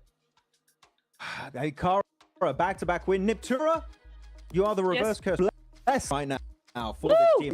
You wanted to see step up, and like the thing is, they drop arm, right? This is their drop location through and through. They love this area, and it was just so lucky for them that the circle ended up going that way. But it was not just a game like we saw for its last match. This is Kara actually zooms away, building Lewis in particular. Top angle versus DRX was just in particular. Just putting Turkey on the map when it comes to the Gauntlet. They are the best from their region, which I did not know that Regnum Kara in this exam lobby. Right? Yeah, prize coming here. I did know Kara were gonna be a foreskin with it. It took a little time to get feet, but once they have, I cannot them the edge, the controls that they've got. You know that, like you said, that roof angle was just demolishing for DRX. Really good game, all right, but no match for that angle. And the rest of Kara just able to support those angles. Great shots and big stuff coming in from them. I don't know why in my mind this was a back-to-back Kara win because they got such a elimination. I'm like, wait, in place. It was DRX that did end up winning. I'm like, but no, it almost was a win in terms of how many points they did bring home after that first Erangel game of the day. They're going through the replays here. I think we were quite critical about Alpha Gaming. Why do we take this unnecessary fight versus E-Arena in the double warehouses? They could just hug the cliff and they would have been just fine. Easy access into the late game here where top is on this replay. They decide against it. That was a big fumble in my opinion. I'll take it one step further, Max. I'd say that once EA were in the building, they should have let it go. But why are they in the building in the first place? But Turney K coming in here, EA, I mean, this was insane. Just insane. He's like, I am Tony K. He's going to rename. He's taking Tony K's name now. He's him. Oh my goodness. Crazy after crazy play. I loved this game so much. It was just, what was this game? It's just such chaos. Back-to-back chaos in the end game. I loved it so much. Look, you're going to see Kara barely. Yeah. You're going to see them barely move this high again. Okay, even talk technically, they dropped Milta, so they didn't have to do this game. game. Orangutan also similar, drop in shelter, playing the northern side. Everyone got in position pretty much phase 1, positioning into phase 2, and then they didn't move much for the rest of this game because there's so many compounds open for the taking early on in this game. They just go there, play it for as long as they possibly can, and hope the circle does eventually favor you towards the end, which it did for Kara. Actually, Kara did do a really nice 2-2 split there. You did see for a second there, 2 players north of the road, 2 players south, to just keep their options open, Iptera, and here clearly that was a position that enabled them to get easily into the later stage while really taking no fights at that point. Yeah, it was really nice because they were able to regroup and know when to regroup as well. As soon as DRX started making too many moves, they were like, you know what, it's not worth it. We're going to go over here. And it really did work for them because look where that zone takes them. It doesn't take them out that compound hardly at all. Only until they're up against just one player left did they have to move out of that compound. So really, really worked out in their favor. And 21 points. Remember, they jumped 7th to 4th place after the game. Now with 21 additionally, where on earth is that going to put them now? Oh my, are you ridiculous? I mean, yeah, they had 5, now 21 at 46 in 2 games, Max, man. Wow. I mean, this is ridiculous. I mean, even talks probably got worrying about that sooner. They get another game like this. So, what a crazy finish for Kara. I mean, Thunder Talk had that crazy push, right, onto Virtus Pro. My question is to you, Max Man, right? Do you think they do that if they're not in first place with such a big lead, or do you think that is just so typical Thunder Talk at this point? I do think, Hodges, there's a certain level of we've made it, let's have fun with it. No, yeah, right? Okay, we know. Oh, by the way, congratulations Leo from Kara being the MVP. Always surprised. Not probably going to be MVP of the day to be completely. But yeah, look, I think there's a certain level of life made it, be comfortable. Let's just try and flex out possible and just not secure their position, playing very aggressive, which actually kind of hurt them right now, because they lost 2 players to Aaron, and of course we did have a Tony K coming in from the arena, also getting the clutch. Maybe they're getting almost comfortable. They're doing some big plays, but you know what? As of right now, it's enough because they still are first with 111 points, 3 wins. Thunder Talk, yeah, they're done. They're in. You're the first team in the Gnus alongside Vampire. You did it. So good. So good to see. I love that play. It's chaos, and I want to see, honestly. Dude, I mean, just look at Kara. 3rd place with 76 points in total. Like, again, in the 2 games, they have outperformed these teams in their entire day's performance, Max. How crazy is that? And they were in the middle of them. It's been a quick comeback story in Kara. They're still quite a bit away from Thunder. They've just been so damn consistent as a team. But you know what I do want to highlight is the fact that RA are still holding strong onto that second. Right, of course, they're currently tied between 3rd place between them and Kara. This, you would have showed genuinely at the start of the Gauntlet and say, this is what we're going to have at the halfway point of that. Say, there's no way. This is a big, like all the and a lot of the teams that are rising star effective regions are at the top. What is going on? PMGC so naked and...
Welcome back, ladies and gentlemen. Halfway through day 2 of the Gauntlet here, and I'm with none other than DRX Yumbin, a team that has been able to make a big jump up in regards to points. Day 1, 11th place, 19 points. Today, they have scored 51 points, especially with the performance here in Erangel. Yumbin, you've gotten a win in Erangel. You just got a good performance as well. What was the biggest adjustment you guys have made in day 2 for Erangel?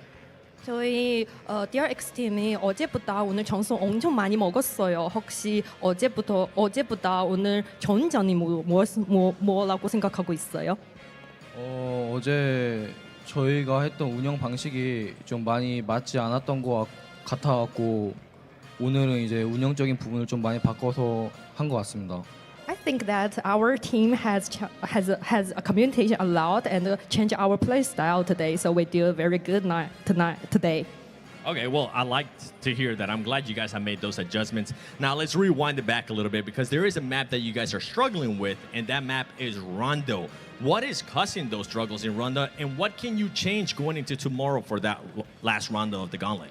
론도 G2에서 그렇게 잘하는지 아는 것 같아요. 근데 혹시 내일 외에서 어떤 노력은 할 수 있을까요? 오늘 론더 같은 경우에는 저희가 이제 중앙을 잘 들어갔는데 저희 스스로 이제 쓸 자리를 잘 못 써서 터졌다고 생각했기 때문에 내일은 좀 더 잘 보면서 생각 많이 하고 좋은 자리에 쓰려고 할 것 같아요. I think we should get to the middle of the map, but we can't do it well today. But we should be good at tomorrow. Is there any team that's causing you any issues in Rondo? 혹시 론도 G2에서 어느 팀이 DRX 팀에게 무슨 어려운 점을 했어요? 다른 팀이 DRX 팀이 론도 팀에서 론도 팀에서 DRX에게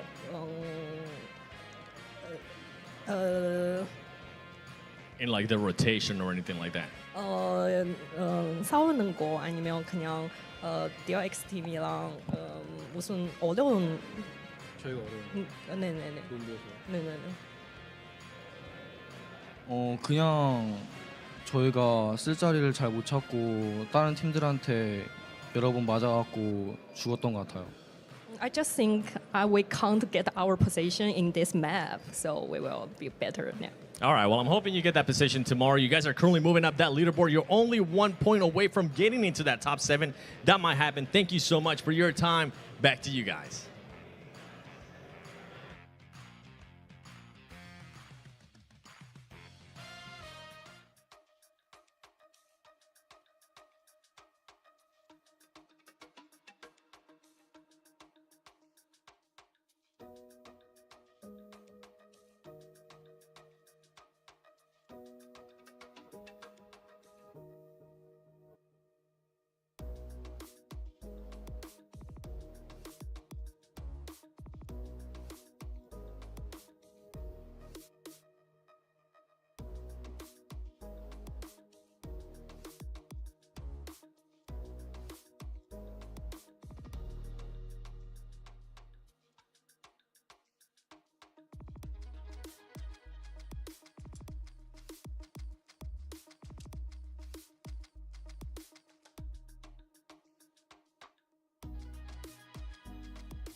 All right, we're getting geared up for the next match here. We passed the halfway mark on the Gauntlet, and we are getting towards a bit late in the day for some of our teams to start to step up, certainly from the bottom of those tables. We saw, obviously, Kara have a massive resurgence coming in towards the games today. Those 2 back-to-backs have been absolutely incredible. We're hoping for more in our last Erangel, though. Yeah. Absolutely. I think their last Aaron should look pretty good, to be honest with you. I think we've seen some incredible plays from most of our teams today.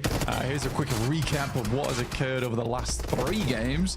Obviously, there was some fantastic stuff. And I think Kara's the big storyline so far. An incredible comeback overall. OG making into multiple of the late game circles too. And then Thunder Talk suddenly deciding once they hit triple digits, they're going to go on the aggressive. Because that last game, they were just decided, you know what, we've had enough of being in dock. Let's just drive around like madmen. Yeah, why not? You know, give it a go. They've tried everything. They've done everything else successfully. Why not try and break the mold a little bit, right? Make it a little bit more exciting for yourselves. Seems like they are on easy street at the moment. Certainly, if you look at their points tallies, and with that match, I mean, they basically locked themselves in, right, for the finals. There's pretty much no way that they don't go. There wasn't before. It's almost definite. It's definite now.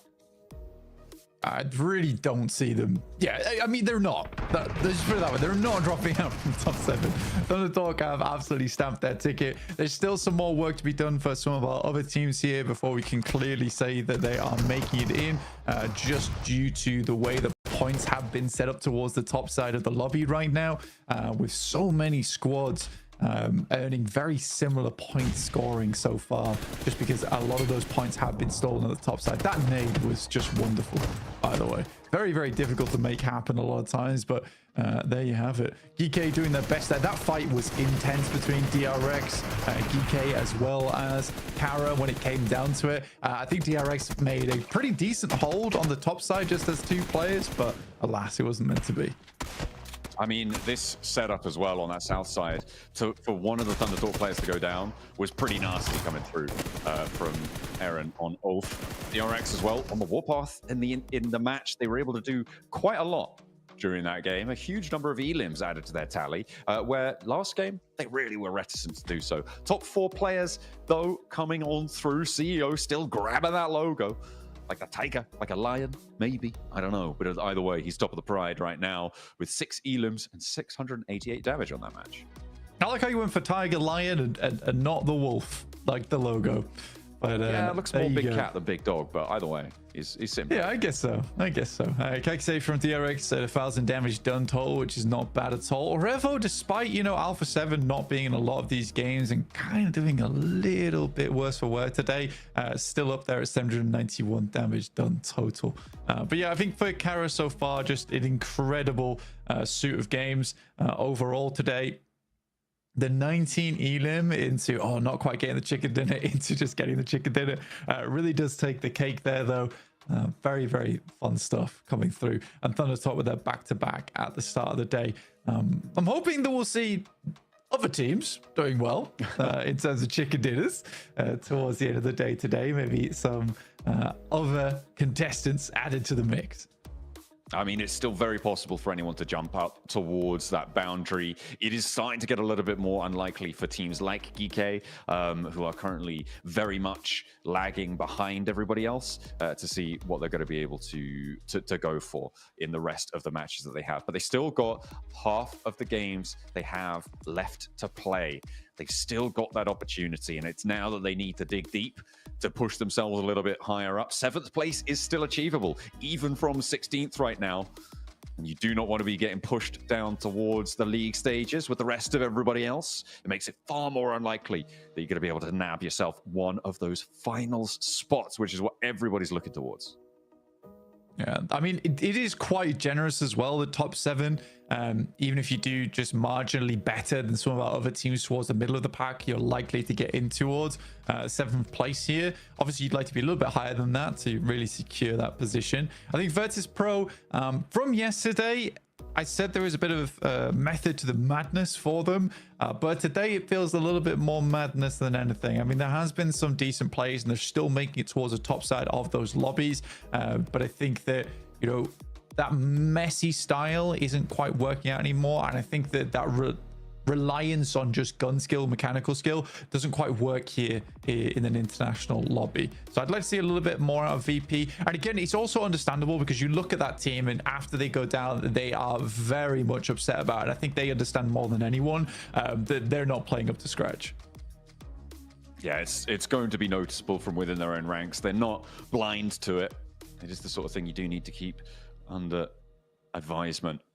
Taking a look at some of the utility used during that last match. You can see able to do 2,100 damage for Kara. I mean, seems to be fairly chill. As you put their games back to back from day 1 to day 2, you see it's a big improvement coming on through here as they step on in to the limelight and really take up the majority of the stage. DRX getting 2 big back-to-back games too, Blank. I mean, we talked about their first match not being super strong. They still did get a chicken dinner, and here they were able to back it up with the elims. So a little bit of that worry that I had before is slightly assuaged for the South Korean squad. Yeah, again, I mean, I think for their second match of the day, you can't really fault it too much. Yes, it's not a gigantic game, but again, what can you do? You get that central position. I think you just have to hold on to it, and you don't want to flex out too much and allow teams to get in later on. So you just have to do your best to play that 4-man split, hold all corners, and make sure you're the only team left inside of those buildings towards the end game. So yeah, it's not terrible from DRX at all, but yeah, they definitely were able to pick it up in that second game that we saw on Erangel, which felt a lot better. And like you say, I think definitely a lot of those worries are now gone. But we're heading in towards our 4th and final Erangel of the day now here on day 2 of the Gauntlet. We're really heavy south plane path as well, Blank, to kick things off for our last Erangel today. It is all the way down to the south side. Is this the time that we see the C block as well, Blank, to kick things off coming for our last Erangel today? You're going to go back down all the way down to the south side. Is this the time that we see the C block as well, Blank, to kick things off coming for our last Erangel today? You're going to go back down all the way down to the south side. Is this the time that we see the C block as well, Blank, in that C block coming for our last Erangel today? You're going to go back down all the way down to the south side. Is this the time that we see the C block as well, Blank, in that C block coming for our last Erangel today? They can certainly play that position and get some good vehicles from there and loot up. It's a bit more of a split drop for them, but to be honest, I think come day 2, again, we talked about this earlier, is that I think they realized that APG is quite a stubborn team, despite them not looking extra hot in the tables. You'd rather just not fight them if there's another option available to you, which there absolutely is with this western drop for them. But yeah, this is one of the harshest circles here on Erangel, very much far on the south side. We'll see when the circle pops up to directly over towards Yasnaya. So there's still a possibility to move out. Alpha 7 going towards their secondary drop spot in Lipovka, which is absolutely fine for them going forward. I'm curious to see how R8 plays this one out, because they'll maybe go over towards South George with vehicles and then wrap over the top of Severny potentially. I think that would make sense, or maybe not all the way up to Severny, yeah, but towards the Stauber foothills, across that shooting range hill area. Definitely potential for them. There's King for Thunder Talk. Getting on the road, dropping around Milter, surrounded by quite a few teams here, Blank. So it can be treacherous, but looks like they've given themselves a wide enough berth from the teams that surround them to be able to find those through roads. So take a look at our top 5 elims. This sighting sat at the top there. CEO very close behind. I mean, sighting has been a real big blessing for Thunder Talk. And I think that many times in the past for Chinese teams, it has been a case that, yes, they're all pretty damn good at the game and have some good coordination, but they really did lack that star player on side who's able to come out with those clutch plays. That hasn't been the case for quite some time now. I think way back when in the day, it used to be that they absolutely had that capability, but that was taken up by teams from South Korea, from Turkey, teams doing extremely well from those regions. But here, I'd say Sighting is just a really, really nice player to have on team, where he's just got these big clutch moments. They're able to get them out of these sticky situations they sometimes find themselves in. Thunder Talk, proud to have him representing them at the top of those tables as they sit atop the pack as well. 111, and this is what we were talking about in day 1, is that around 110 is where we're expecting the bubble for 7th place to be. And the fact that Thunder Talk have done it in half the time is insane to be able to get that far that fast. It is pretty much unheard of. Certainly not in a very, very long time for a team to stretch out this far this early. So we are glad to be witness to it. Let's see who can keep up the pace as well, because we've got 3 teams now in that 70-point boundary, with Kara joining RA and Mad Bulls up in 76 points and actually vying for second place completely. Yeah, I mean, it's good stuff. I mean, Kara right now, the fact that they went from kind of being like towards the bottom of the pack to suddenly now challenging out R8 for second place is just nasty work from them over 2 games. And it just shows how quickly that these things can shift around if you just have some good games. OG currently topping the pack when it comes to the main peloton underneath here, 52 points chasing with Virtus Pro. But yeah, OG being at 61 is a pretty solid place to be in for them going forward, but they still need to keep putting up those points if they want to stay ahead of the rest, because people are starting to catch up now. It is necessary to keep pace going. Unless you've done what Thunder Talk have done. They could basically sleep for the rest of the tournament and probably be okay for the finals. At this stage, Wolves spot GS trying to make their way across this western bridge from the military island, but they're not quite able to find any knocks, and now Bata under a lot of pressure, a lot of players bearing down upon him, and he will not be able to pass that one off. That is going to be Wolves losing a player. First blood is drawn. Baton had a bit of a panic moment there. We've all been in that situation where you got 4 players all barreling towards you. I think that he didn't really quite know what the protocol was for that situation. The rest of the team left him behind in the dust, kind of providing himself a little bit of a scouting position, but sadly not meant to be, as Wolves go down yet again to 3 players. They've not been having the greatest day today. Been a little bit dismayed by their performance. It's been obvious to see in their faces. Hopefully they can bring things back up to speed again. And for a North American team, I think they're performing pretty admirably well in the international tournament with some of the best teams in the world here inside this lobby.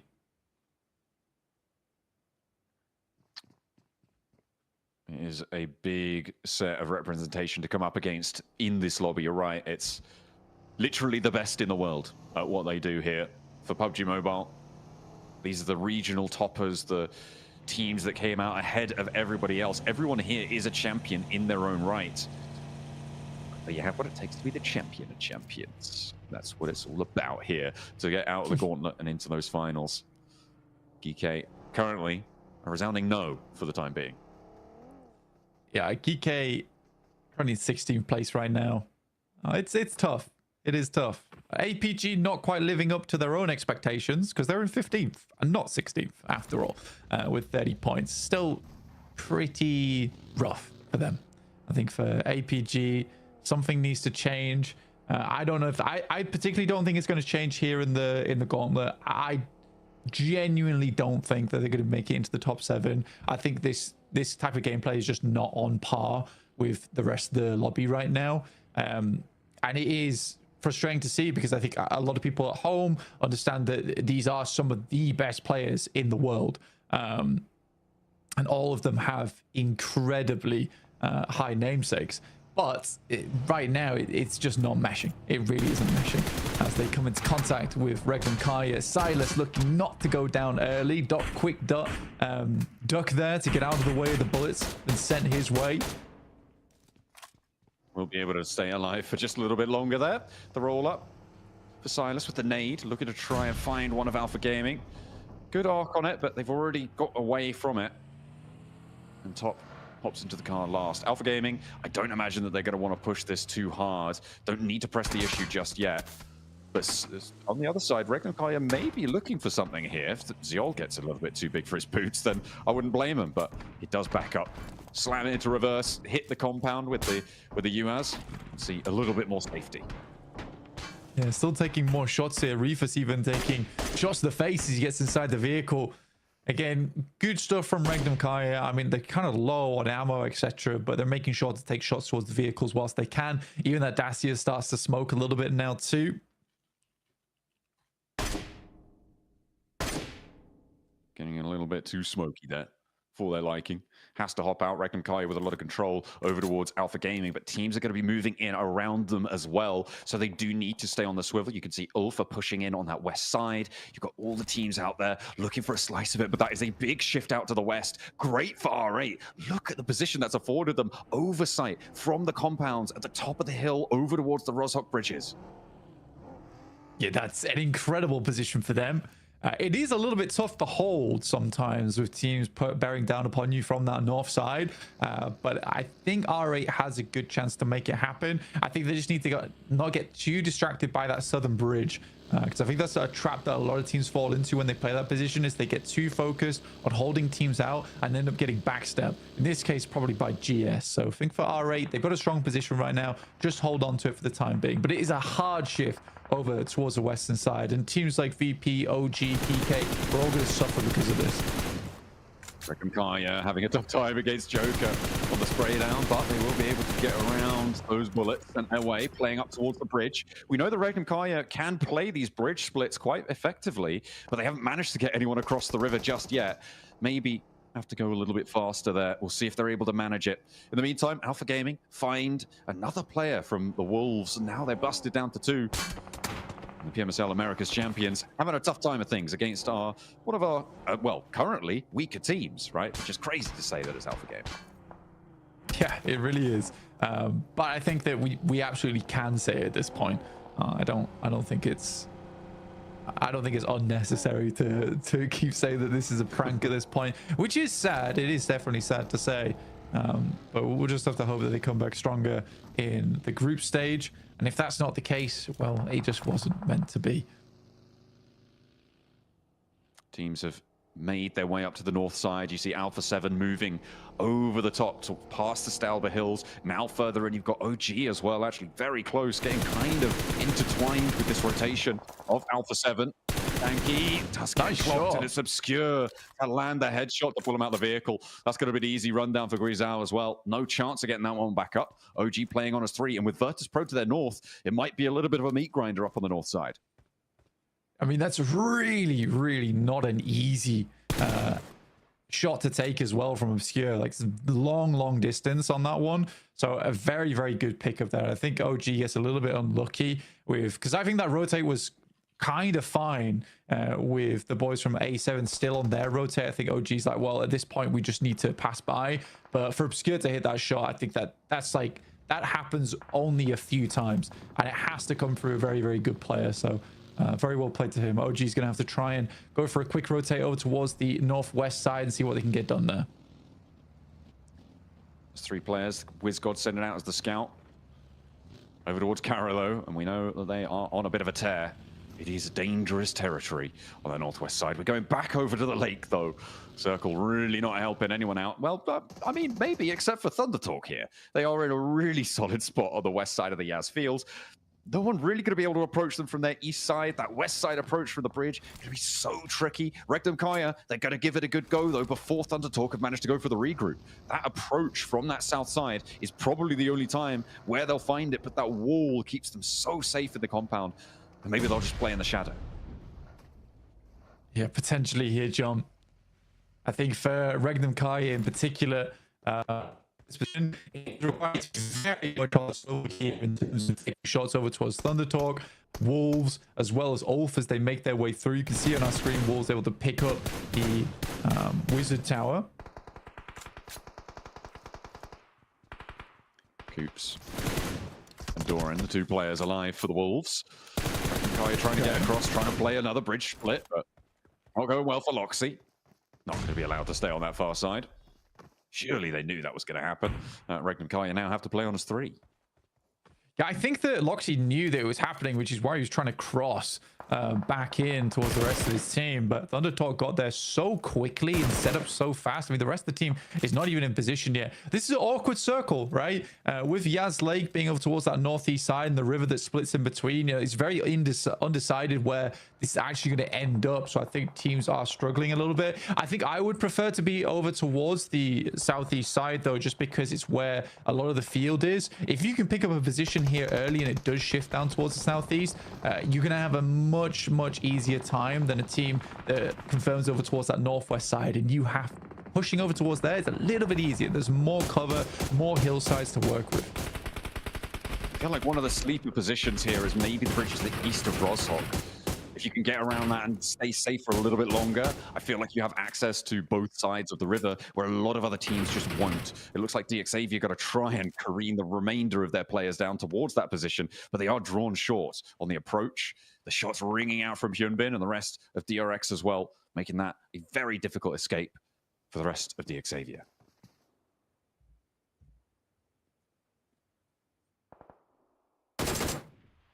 And Parajin trying to stay alive on that south edge. Kike on the northwest in the meantime with the blue zone pushing them in. Kara are their guards, and that is going to be a real tough approach. Regnimakaya chiming into the backstop for DXavier. The other two a little bit closer to the river. And now OG making their dash, trying to regroup with WizGod, moving across the open ground. They managed to get through the first salvo of bullets and they find the cover. Will they be able to survive long enough to regroup? There's already a knock, there's already a second as well. They desperately need to find some sort of cover, some sort of respite, but the shots are ringing out from every single direction around them. R8, Arena, you've got Kara as well who are going to be putting some pressure onto this one, and OG are having a real tough time of it on their approach. Not allowed in at any turn, and they will start to fall, start to crumble in the face of it. AKOP, the last to stand. Nobody quite making their way on through. He's playing dead. I love it. Dealing the final blows. He's actually working right now. Oh, damn. I actually thought he got away with that as well. I think it's a cool play to make because you just stop dead and you're like, I am not here. Trust me, please. But yeah, unfortunate stuff will go down. That's OG going out in 16th here. Will not be a good result for them. Unfortunately, the Arena somehow getting through on the hovercraft, giving themselves a nice big burly buttress to keep themselves nice and safe. Prop themselves up on. Kara moving over towards the lake because there's a lot of water in this final circle. Well, these final circles here, Blank. It is a real tough time. Keeps the whole lake in, but doesn't keep the far side of it in through the next zone, which makes it impossible to rotate around that way after the next maybe 30 seconds have elapsed. It's kind of frustrating for Thunder Talk as well because they played this 2-2 split and it actually was such an insane play. I will say though, it was very, very greedy. But if it paid off, they would have both been able to move down towards this southeast compound and they would have had a very good game off the back of that. Now it's up to APG to move towards that north side and pick up that compound off them. But APG still doesn't really know whether there's only 2 players within that building. And it's likely something they'll think about doing a little bit later. They have to clear Mad Bulls as well on the southwest side. Carrot still going strong, but only with 2 players also. This is a very, very rough circle to play. And this is exactly why I say that you kind of want to confirm down towards the southeast side. If you were already there, you didn't want to move just because it is so difficult now for teams to find purchase in the circle from the northwest. It is really difficult. You're right. GS, R8. I mean, it's more important for GS really to be able to get through this one unscathed. Their score tally right now very much in the throes of it. R8 a little bit more secure. And they're already picking up points towards Wolves. Already more damage being done to the America's champions. GS going for a wide wrap out to the north now. They're trying to get around all of this engagement, get away from R8, get away from Kara, but they are heading straight towards Alpha 7. Alpha 7's position, there's actually a lot of little bits of cover here that they can play. Skew has to hit the deck. There's some good shots initially from the vehicles as they pass by. They need to find one of them, break this train apart, but GS are able to get onto the other side. Immediately pins need to be pulled here. GS Icon already finds Obscure in the backline. These first couple of nades have to be massive, and they absolutely are. Revo and Grisal holding their nerve in the face of the approach from GS, but the first to fall is there. The second not so good though, and it's going to be Grisal and Carrillo holding the line for Alpha 7. One player did get taken out there, but GS, they try a wide wrap, but it was not going to work. In the meantime, plenty of damage being done around these bridges, and R8 are going to be moving out on the south side. Regnum Kai it's actually a tough game to play because there's a lot of angles, at least for R8, that they could still pick up, and then R8 plays that position after them. Still so much water in this one over towards that north side. E-Arena playing this building that's slightly on high ground is pretty good for them going forward. And no one is even thinking to look over towards Thundertalk right now. I think most teams assume that's a 4-man squad there, which does give their position a little bit of defense going forward. It's always good to be able to spike out a little bit bigger than your reality. In those situations, it is a valuable asset. APG moving into the very, very west borders of Yasnaya.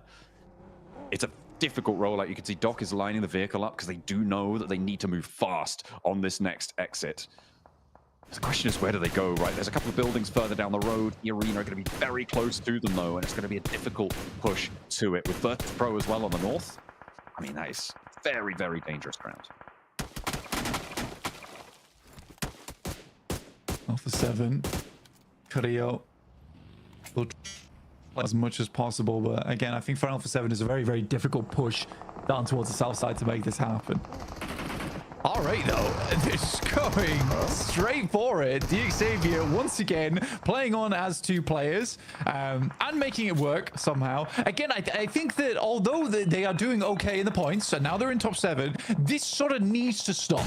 Right, the Xavier duo is something that is becoming increasingly more consistent and increasingly more effective, and I don't know why. I would much rather this team played on as 4, but yeah, it's such an odd one where the most times where we see Xavier doing well is when 2 of their other players are dead. It makes no sense, yet it is working. Regnum Kaya just love this river split style. We've seen it from a lot in the regionals. They are trying to enact it here. I mean, it's why Loxy was across the river in the first place to get taken down by Thundertalk. But it seems like they're a little bit more entrenched now with Wild playing there. They've got Kara trying to put nades across the river, but just a bit out of range. Fortunately, they find that knock, and that could be a huge opportunity for all the teams around to make a move, including DRX. Alpha 7 just trying to go for the swim. I think they had little options available to them, but the duo in Xavier have spotted them out. Levi's and Paragon. Not likely to let this cross go unharmed, as Korea will get knocked. Alpha Gaming made a long time fling over towards the eastern side, sorry. Yeah, it's been a difficult approach, but somehow Doc making that mad dash across the open Yaz fields. So, a bit of a self-made, but it gets the job done. Not great. It does get the job. It does take down Lemon, right? Bit of collateral damage on his side. Not sure how he took 99% and Lemon took 100. That happens, you know. Looks like he's pretty bare on the meds, though. Otherwise, you'd imagine his health bar would be a lot fuller than it is. That's the nade that'll do it. Final nail in the coffin on the south edge, and that res should be coming on through for the Mad Bulls. Thundertalk are out, so our table toppers going to be taking another break. This is an opportunity. This is a big opportunity for the Mad Bulls to put a lot of distance in and see what they can find. Regnum Kaya, in the meantime, they have been busted down to 1. Their east side shore outhold was dismantled by Kara, by a couple of other teams as well, but Kara have now fallen as well. So Wild may be a little bit more unknown here.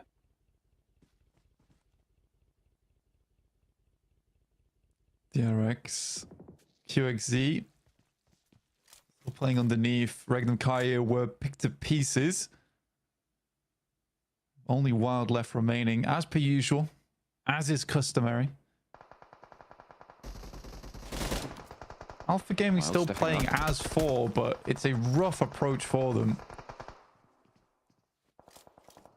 Ooh, he doesn't have too many meds. Look at that. Only the 2 first aids. Doesn't want to overexpend himself. And needed to try and get a re-knock there. Levi's actually chiming in, but a nade bobbles its way over. DRX have to cross, and the blue zone's putting too much pressure on to make this one realistic here. I just don't think they're getting out of it. With Grisao as well on the far side. The nades coming through from the Xavier duo.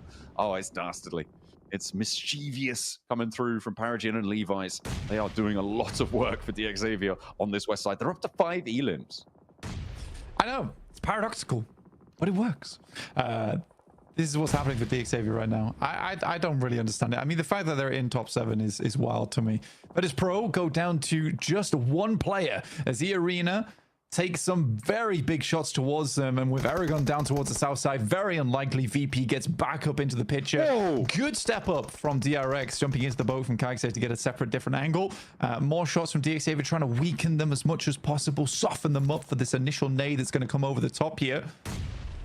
DXavier not really going to have sightlines on them for too much longer. The nades need to be on target now, because stepping up and over, you're going to have Ulf starting to take shots at you. APG maybe even from a distance. But DRX may have just done the impossible. Getting across this river seemed like it was just not going to happen. But here we are, in a position to see it maybe coming on through. The Wolves surviving with a solo, by the way, on that south edge. So maybe that's where DRX go next. Yeah, I mean, Doran's doing quite well for it. Alpha Gaming got torn apart. I mean, that position they took is not terrible, honestly, and I think Mad Bulls wanted it, but the speed at which they were plucked out of this game was quite astonishing from the Mad Bulls, who finally are having a bit of a resurgence today. It's been slightly less impressive towards the start of the day, some points here and there, but nothing crazy. But from that spot, you have a lot of control over the rest of the lobby. You're mainly just worried about Aragon and E-Arena, but you control these roadsides very well, and as long as that's possible, you have a great game in your hands. They still have to hope for a southeast shift on this one, and then it's very likely to be a Mad Bulls win. Certainly would seem that way. Let's see where the circle goes. It goes pretty central, Blank, which gives Mad Bulls, again, probably one of the better positions. They could still play on those roadsides. They could still play on those ridges out towards the fields, the cover that they've already established. And the teams over towards the west side, I mean, it's a question of who gets the chance to try and move out towards where Ulf are playing. Xavier forced to drop down as many smokes as possible to make this push work, but DRX very healthy now, and the nades start to bear fin. This is a crazy push from QXZ, looking for a little more. Hyunbin around the side. Paragin's already down. Levi has a monumental task ahead of him. They gave him too much trouble on the river crossing, and now they want their revenge. Kaixei moves on in, but is going to be taken down from the backline. QXZ able to get the final blow there. Arena from the rooftops, making it a little bit tricky, but that res definitely will be possible. The smoke just about to fade there. And they'll get Hyunbin back up. Kaixei moves in, stopping Arena, or trying to anyway, on that angle. Drops down. DRX have to make another move now. Their zone still not in their favor. They've been through it now, and DRX definitely tested their mettle. And so far, it's looking pretty shiny. It is. I mean, they have just been in the forge all day, slamming away on the Smith, because this has been a very, very different DRX to what we previously saw earlier. I've been quite impressed with what I've been looking at so far from DRX in these last couple of games. I mean, it was a bit of a weaker start on that chicken dinner, but then they stepped up from there. And I mean, it's always nice to see an interview come through and them stick to the guns from what their plan was, which was to get a little bit more aggressive, understand the lobby a little bit better, and they certainly have done that here. Shots going through over towards Mormon, but this kind of cover is very difficult to deal with, and DRX will need to use smoke to slowly work their way down on this cliff, because eventually this fight between E-Arena and DRX has to conclude. I mean, the fact that Doran's still alive as well for Wolves is pretty crazy, especially given the compound he was sat in seemed to be prime real estate. Nobody really had the gumption, though, to go for it. He's been allowed to live for a little bit longer, despite obviously not having that many meds to his name. It is a tough time for Doran on that western edge. Next zone will pop on in. It goes very, very central again, and it keeps the Mad Bulls divots in. It keeps Ulf in, too. This is right. I mean, this is the exact circle that no one really wanted. I think E-Arena and DRX probably most favored by this one. For the Mad Bulls, they have a very slim amount of area to play with. It depends whether they've got vehicles or not, John, because they could technically swing round the back of E-Arena and play off that. But yeah, it's a difficult push for them. Ulf sends a nade in, and we'll find Pusher off the back of this one. Scarface looking for more, though, as he primes another grenade in the back pocket. Oh, sends it longer, does tag on to Pusher, but Lemon sails in for the rescue to re-bolster their position. Just making sure that Ulf are a little bit slower on it. There's that second nade, that third nade coming in through as well. Flip looks to try and back off the angle. Lemon draws attention. The res is necessary here for Mad Balls to make the move. Lemon doing a lot to distract here, but it seems like Scarface is dogged in his pursuit. The nades will not stay away, and Pusher is burnt out. But it was a little bit of a step too far as Joker able to land the shots to Scarface.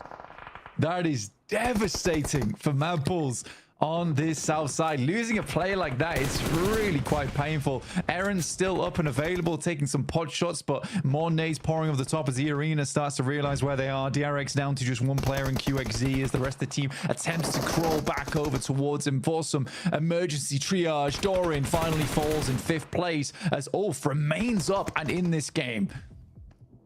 The arena trying to move through. Tourniquet goes down, and it's now just Joker remaining. DRX playing as a solo as well. If they don't get this res, a nade is being cooked now, and QXZ wants the shot, wants the shutdown, looks for Joker, goes a little bit long with it, but Mormon might not be long for it either. The nade in response, QXZ breaking out wide. In the meantime, the Mad Balls are making moves too. Ulf in the fight too, and trying to stay alive in and amongst it. Mad Balls now still have the numbers advantage. The nades, the Molotovs, putting pressure on Arena. But what's going on the south side, Blank? Who's going to be able to take control of that roadside? QXZ looking for the full squad wipe over towards E-Arena. Joker on the low ground, starting to move up. Nade sent long, slightly off target though. Immediately sends another, lets it bubble through. He's just littering the ground with those mines, but is it enough right now? QXZ needs to step up, knows roughly the direction he's coming from. Tourniquet attempting to provide the information back from inside the bush. QXZ extremely low now, needs to step up soon, but Joker might just make it happen with this final nade. In the meantime, Mad Balls going toe-to-toe with the remnants of Ulf. They are 2 players standing. Tulika unlikely to get back up here, and they've got the angle. They step up around the side of the tree. The Mad Balls were able to claim it from the ditch. Ulf could not hold them out. It looks like it might be a little bit ropey for a time there, but they play off one another beautifully, and the Mad Balls reclaim their spot towards the top of those tables. I mean, for Mad Balls, what a great way to finish that out. I mean, taking down the entirety of APG in such short order as well on the position that won them the game. I mean, it wasn't even massively advantageous. And I think the thing that does win the game for them is just how long QXZ lives out in that engagement. The amount of knocks he's able to pull through over towards E-Arena as they push towards his position. If not for that, I think Mad Balls might have had a slightly harder time against a rebolstered E-Arena on that side of the map. But they were so distracted for so long by DRX. Getting that picture line up just perfect. Why not? Make sure you're looking fresh, looking hot. Is everyone giving them the mad dog down the lens? Love to see it. Love to see it. No smiles. They're not celebrating. They're just going to do it again. We'll see just what they're able to do as we head over to the analyst desk as well. Represent, had to do it hella big, had to run it back again, light it up, hella big, light it up, gotta do it.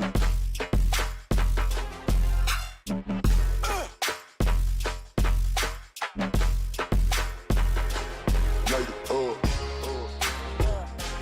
light it up, represent, had to do it hella big, had to run it back again, light it up.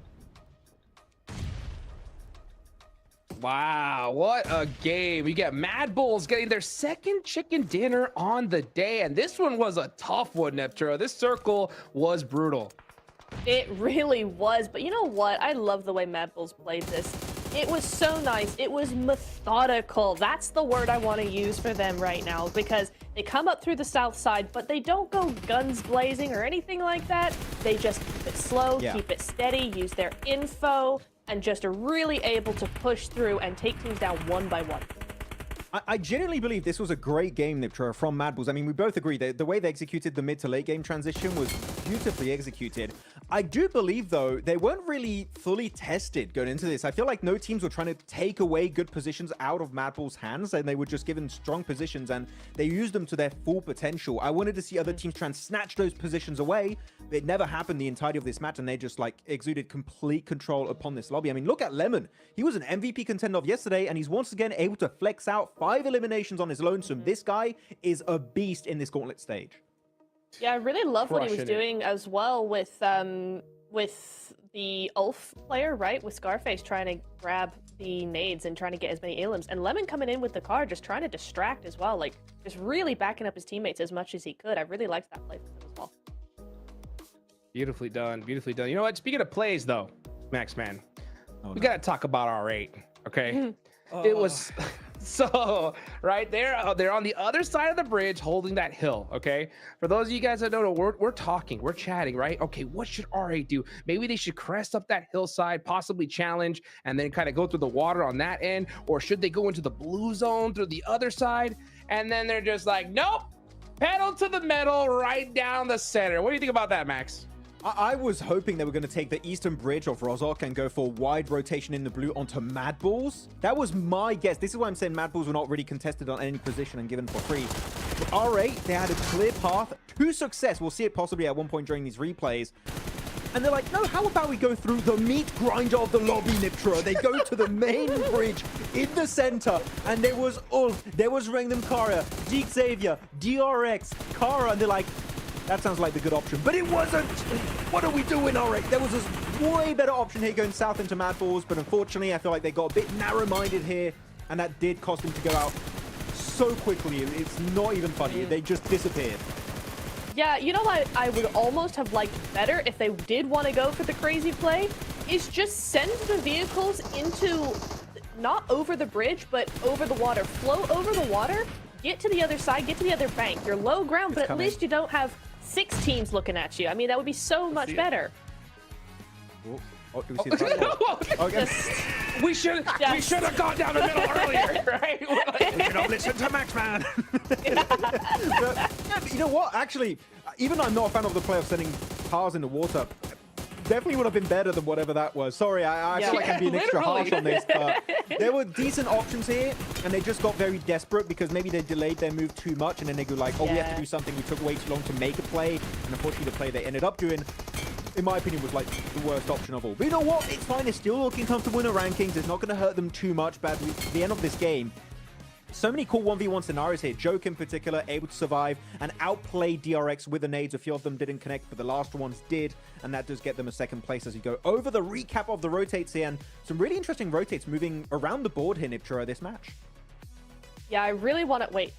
Yeah, I really want to look at Mad Bulls in particular, because you can just see how south they actually go and how split they actually were as well. They had some really pretty big splits for the area that we were in, so I really liked seeing that as well, because I mean, I just love splits so much. I know a lot of teams don't play that way, but splits to me is just so controlling. You can do so much with them as well, and you can see that there, like even splitting across to the other side of the river just to get as much control as possible, then moving on up, just playing it super slow, Max. I loved this from them.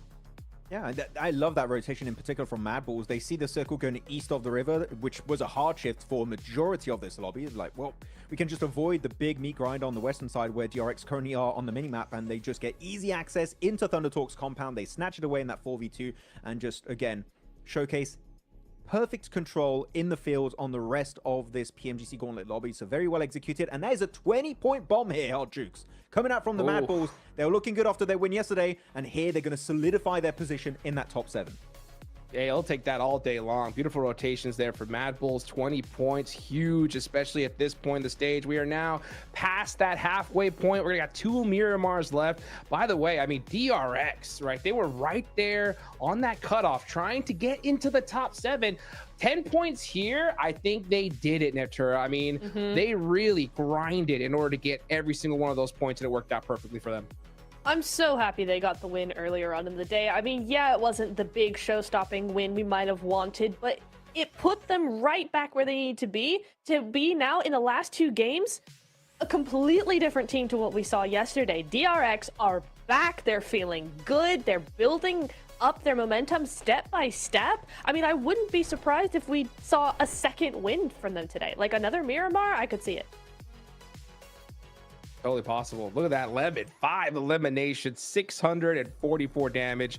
I mean, great game from these guys. You know what? I do want to talk about another rotation, though, Max Man, right? It was a little bit earlier on in the game, and it was GS onto Alpha 7, right? They did a super bold push, wrapping all the way down that north side, passing up Alpha 7, and they were able to crash successfully but then everything just fell apart for them. What happened? I'm happy you bring it up because I genuinely enjoyed that play from GS. I think it showed that they wanted to try and contest that position away, wrestle it out of the hands of Alpha 7. But unfortunately, they get in a position which, as we know, Hodrix, they were in nade range, and they just get a little bit complacent, slow things down. But when you're in nade range against Alpha 7, guess what? You don't want to slow things down. And that is going to cost them to go even low on the rankings here, down to 11th position, only 11 placement points, which is quite unfortunate. But top of the rankings, I am happy. DRX, they're jumping up the rankings. They're getting up in that top 7. Let's go. South Korea is here to play. What a crazy jump. Yeah, I mean, DRX were in big trouble, right? Before, at the start of the day, right? And just like that, they rocket launched themselves. I mean, they were in 13th place with 19 points, right? Yeah. Going with this kind of performance, I mean, they have got to be so excited. They really do. I love this for them. Top 5. I mean, a pretty good buffer placement-wise, you know, in the top 7, right? To be top 5. You're not hovering on that edge there. But points-wise, they kind of are. Because we've got 2 ties. DRX and OG with 61 points. A7 and Dick Xavier with 59 points. There's only 2 points separating them between 8th and 5th place right now. So definitely not in the safe zone yet. But what a start it is for them. And it's really looking very, very good. We see here top 4 fraggers. Lemon's looking good. 5 eliminations. You got Joker as well stepping up. We saw him a lot in that game as well, didn't we, Max? I'm just laughing at Joker's pose, like, gentlemen. Yes. maybe time for a win, possibly, Yes. maybe. Indubitably. Every one of these players performing here, Lemon, Joker, Parajin, and QXE on their respective teams. But yeah, it's good to see a bit of variety in this team and who's able to dominate and do well. So very, very excited to see how that's going to continue moving forward. But that is it for Wrangle, right? So our Wrangles are done. We get down to Miramar. Excited to see who's going to be taking the Dusty June wins here this time around. Oh man, I'm so ready for Miramar, and one team I'm really gonna be looking at, right, is gonna be OG, right? We heard at the top of the show with 7 saying that, hey, it's our hot drop location. We're gonna take it. The thing is though, Max, right? 0-point game in the last one, right? We're seeing a lot of teams, DRX surpassing them. A lot of big names now starting to perform. Are you starting to get a little bit worried for this squad? I am a little bit, because this lobby, it's very obvious to me, Hodrix, we're looking at day 1 compared to day 2. The teams now, they're feeling comfortable. You know, they're fully playing into their initial strategies. They wanted to fully play around going into the Gauntlet. Now day 2, they're just flexing what they can really make in this lobby. The teams at the bottom, except for APG, you could say they're still been kind of invisible these matches. Everyone is stepping up big time, just like DRX as an example. So teams at the top are starting to slip. Orangutan is one of those teams. We said it at the start of the day, right, Niptroy? We wanted to see an Orangutan win to kind of secure top 7 spot. We have yet to see that chicken dinner. I still feel like there's time to make it happen. But again, we're at the halfway point, past the halfway point now. So you don't have that much time left to secure that top 7 position. Yeah, I mean, I'm starting to feel a little bit worried about OG. I mean, we came so close to a win earlier on a Wrangle, right? They got 2nd place with a decent amount of eliminations. I was surprised how they turned that game around, because that first rotation into that building, I was like, guys, what are we doing? This is crazy. They made it work, right? But I think now it's this weird thing of they put up more points yesterday and we saw less from them. Now they're starting to make moves. They're starting to be more confident, but the points just aren't coming. It's just like it's been flipped now. And we need to see that balance come back where it's like, yes, that aggression comes up. Yes, trying to get more points, but you're actually able to make it work. And as we get further and further on in the day, I'm just like, oh, come on, guys, do something. Come on, please do something. It would be nice to see something change. But I'm seeing Orangutan a lot of the times when they get involved in fights, they're very split. If we can see them just before a fight breaks out, regroup, and maybe just like 10-15 seconds faster, I think they would definitely have a chance, because, come on, like, fragging power on Orangutan is very high. WizGod, AKOP in particular. We even saw Aru get some great bridge eliminations onto Thunder Talk earlier on in today's matches on Orangle. If they regroup here, Hodrix, I feel like a win, or at least a strong elimination top 5, is definitely available for them to pick up on these Miramar matches. Yeah, I think that's a good idea. I mean, because especially considering what we saw in, you know, that last Erangel match, not the one before this one, right? We saw OG do that super bold push, right down the center. They get that center position, and it works out for them, right? Because the zone ends up going that way. They try to do the same thing, a kind of similar strategy of that bold push down the middle in this last game, and it didn't work out, right? So I think I do agree with you, Max. I think I want to see them, instead of kind of going for these super high risk rotates, right? Just kind of group up and just push your way in with your M4s, right? They got the gun skill. They need those eliminations. Do you think that's something that we could see a change in here in Miramar, especially considering that we could see a hot drop from them? What do you think? The thing is, the hot drop is my biggest question. Are they going to keep doing APG just beat such an X factor onto APG currently in such a bad position? Possibly. But no, I think that here, Orangutan, yeah, the rotates are good. So I think that we are going to see them maintain that kind of momentum we've seen so far and just keep fragging out. Hopefully, again, tighten up their positions and taking better fights. If they do so, I'm positive we can see a win. Yes, it'll happen. Yeah, hopefully we can see it here real soon. But by the way, we do have a nice interview here coming up right now.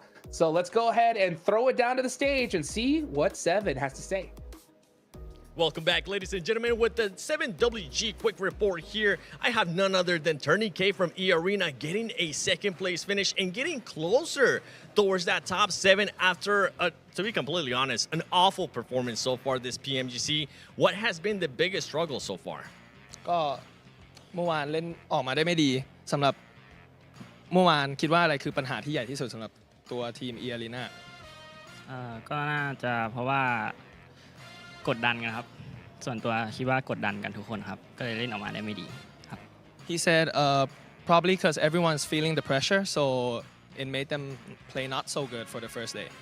That's fair. That's completely fair. I'm hoping that that's going to be changing here coming up because you guys are going into Miramar. Yesterday, 12th place finish, 11th place finish. You ended up only getting 1 elimination. What are you adjusting for Miramar? ก็เมื่อวานมิรามาเล่นออกมาได้ไม่ดีได้แค่1-2 แต้มก็คิดว่าจะแก้ไงสำหรับมิรามาวันนี้วันนี้ก็น่าจะเล่นสไตล์ที่ตัวเองถนัดครับเพราะว่าเราเสียเมืองก็เลยเล่นยากนิดนึงก็น่าจะเล่นตามหลายเครื่องครับ So they're gonna play in the style that they're used to because it's a bit hard because they lost their city. So San Martin, they could not get that city. So they had to make a change. But today they're just gonna try to be themselves and play according to what they can play. Okay, does that mean that there might be a chance of a hot drop? คิดว่ามีโอกาสที่จะลงทัพไหม ก็ถ้าคะแนนเราเข้ารอบเราไม่มีปัญหาก็น่าจะเอาเมืองคืนครับ He said if the points are looking good, he will probably go back to get his city. Okay, well, I mean, you're currently 17 points away from being into that top 7, so points are starting to look good, but play it safe. Back to you guys.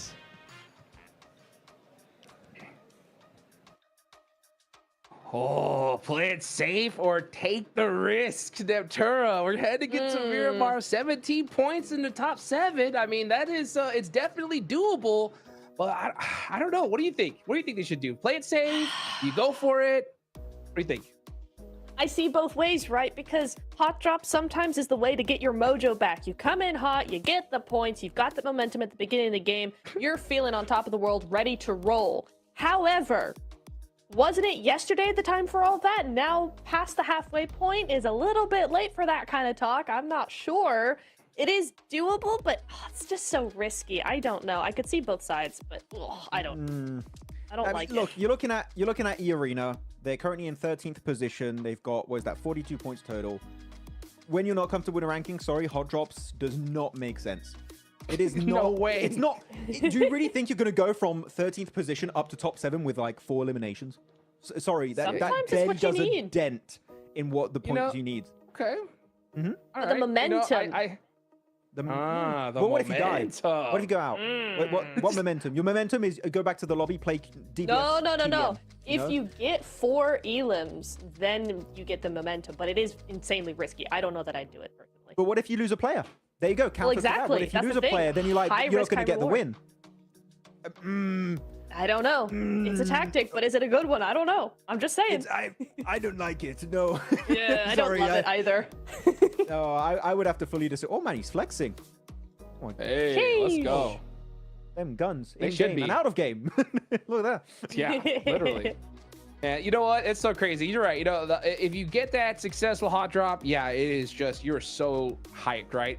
But honestly, at this stage, yeah, you lose one player, it's like utter devastation at this point, right? Because the thing is, Max, is that these squads that are winning, they're not just, it's not just getting handed to them, right? They're putting up some serious eliminations, big numbers. So any squad at this point, right, with a good chicken dinner, I mean, you got GS, they're sitting in 11th place with 51 points. That's only like an 8-point difference from that 7th place spot. So if they get it right here, they're going to rocket launch themselves up, Max. So yeah, it's super risky at this point. Hey, anyone, Hot Jukes, in the leaderboards can still reach top 7. Ian Geek currently last place, 21 points. They have a horrendous Gauntlet stage. And yet, there's still hope that with a win, they can close that gap and actually be in a position where they can try and contest a top 7 slot away. It could still technically happen.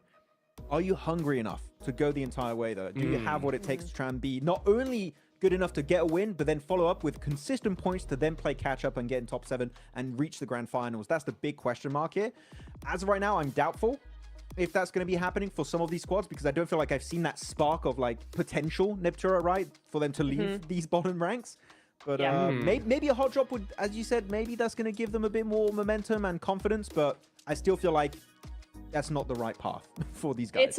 It's a desperate play. I am going to give you that 100%. I don't love it. There is some thought behind it, but is it the best thoughts? Maybe not. I don't know. I think the other thing is that if you are that low on the leaderboards, you know, it's such a struggle not only to come back from doing really badly and, you know, teams just taking you out left, right, and center, nothing is working, to suddenly going to the opposite way and going, actually, we're making it work every time. We're being very consistent. We're getting all these points. Like, that climb in your mentality from nothing is working to everything is working is so hard to do for any team. But if you're at the bottom of the leaderboard, yes, it's possible, but is that mountain of just trying to flip that mentality just too much? Yeah, that's a big question here. You know, one team that is on that second half of the leaderboard, because that's what I'm looking at right now, because this is where things are really starting to get interesting. You know, it's got to be Regnum Karya, right? I mean, I think we definitely saw a flash in the pan for them today, right? I mean, they had 19 points going into today. Now they have 39. So they put up 20, but they're still 20 points away from 7th place here, Max, man. We know what the squad can do. They're going into Miramar. What do you think their chances are of making it into top 7 by the end of the day with 2 more matches left to go? Not happening. And the main reason why I'm saying that is because Rondo was their best map, right? They got most of their points on Rondo at the start of today, getting that 2nd place up against Thunder Talk and Ulf with high elimination count. And after that, nothing. Literally nothing of value stood out to me regarding Regnum Karya. And we know what these guys can do. They're one of the best teams in the world, and yet nothing of value has been showcased today. So I would love to see Miramar be a good game for them, Hodgix, but unfortunately, if I go on past performances, Miramar is not really a map that stands out to me as like the Regnum Karya map. It used to be Erangel. Erangle's done. You got 2 Miramars back to back. I don't think they're going to be top 7. If they're going to get there, it will be tomorrow. That's my guess. Yeah, well, let's see if it's going to be tomorrow or now. Tomorrow's going to be absolutely crazy. So these next 2 matches are so crucial. 7 spots left to go. Who's going to go and grab them? Let's find out as we take it on over to John Allen. Enjoy.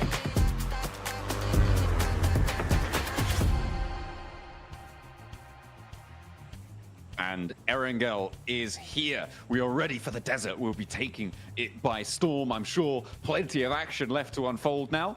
On the southeast side, the plane path will start. We're heading all the way up to La Copperia on that plane to see ourselves in there. Erangel is over for today. Let's see what more our teams can do. Indeed. So a bit of a larger map to be playing around with. We've seen some teams have a big resurgence from yesterday. Kara in particular, Thunder Talk. Basically, I think after they reached 100 points, they pretty much just slowed things down in a big way.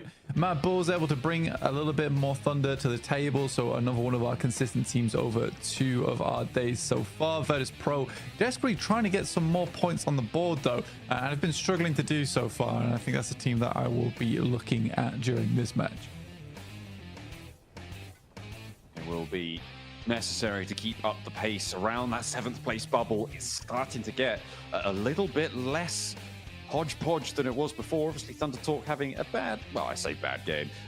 They're sort of due one, right, at some point. But not having the greatest of games did allow a couple of teams to add some significant points to their tallies.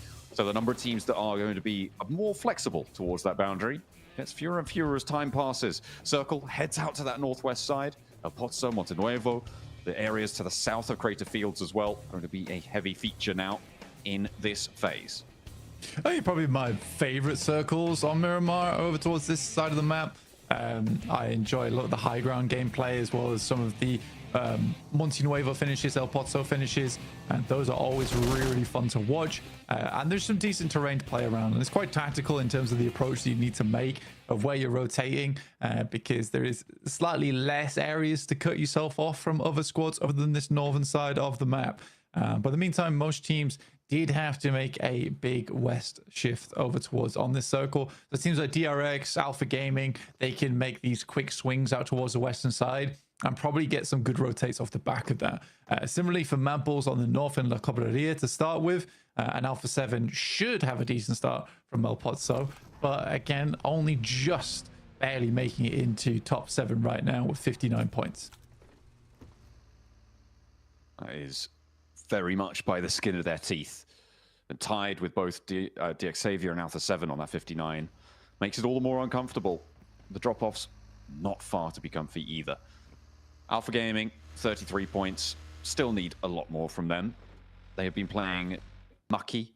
They've not been playing great at all over certainly today and yesterday as well. Just a little bit wayward, nothing really standing out about them. They've had one or two moments from individuals, but they need to find that put together attitude that Thunder Talk's certainly been exemplifying. Wolves quickly into Monte Nuevo here, John. I think Wolves is certainly a team that needs to pick up the pace a little bit, because although they are finding points here and there, there's been no real dominant games so far from Wolves. A lot of it's been very scrappy.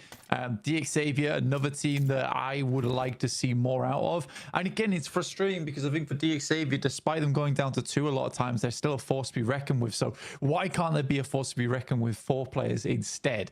I think that if DX Xavier starts to get things rolling, we could really see a quick result in towards that top 7. But for now, I think if they consistently are losing players towards that mid game, that's going to be something that always holds them back. I mean, even saying that, currently in 8th place with 59 points, it's actually incredible that they are here in the leaderboard right now, John. I mean, yeah, especially when you consider the teams that sit behind them, not least of which Regnum Karya, right? They are currently now 14th place, 39 points, a very disappointing start. You said that, you know, they were looking to that first day maybe to try and speed things up, but they haven't really been able to keep pace at all today. Their first half not going their way. Erangel now done. They've only got 2 matches to start to pick up that pace, and I don't think that you're going to be able to take 2 research days very often at all. And Regnum Karya certainly falling by the wayside. A disappointing showing. But on the flip side of that, you got Kara still representing the region and having a great time in 3rd place. Yeah, much better stuff from them. I mean, Ulf's also trying to get in towards that top 7 at 45 points. It's a little bit more of a journey for them. Again, I think the desk has talked about this at length about how Wolf, you know, really aren't displaying that same caliber of gameplay that we saw from their region in particular. And we'll have to wait and see how things pan out for them, because I do think Ulf is certainly a strong team, but it feels to me like they're very much an off and on team. Right, you know, it could be one set of 3 days are fantastic, the other set of 3 days pretty rough, and I hope that's not going to be the case. You need some consistency as a team. And again, it's so funny, like looking through the list of teams, because the conclusion you come to every time is that we know these guys can perform at a high level, but then again, you know, we can only have a top 7 team. I mean, yes, it's the sort of leeway that you're afforded by having that sort of legacy on the global stage, right? There's a little bit of room for breathing on some slightly unsavory days, we'll put it that way.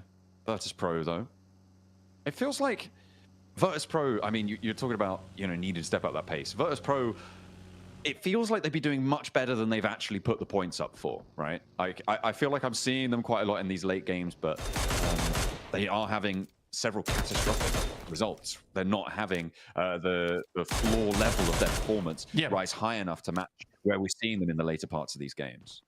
I mean, early mid-game rotations, pretty damn good from Virtus Pro usually. It's those mid to late game that are actually like what is causing them such grief at the moment, where they'll go out around about 19, 18 minutes into the game, but because they haven't really got too many eliminations and placement points haven't kicked in yet, they just don't get a whole lot out of it.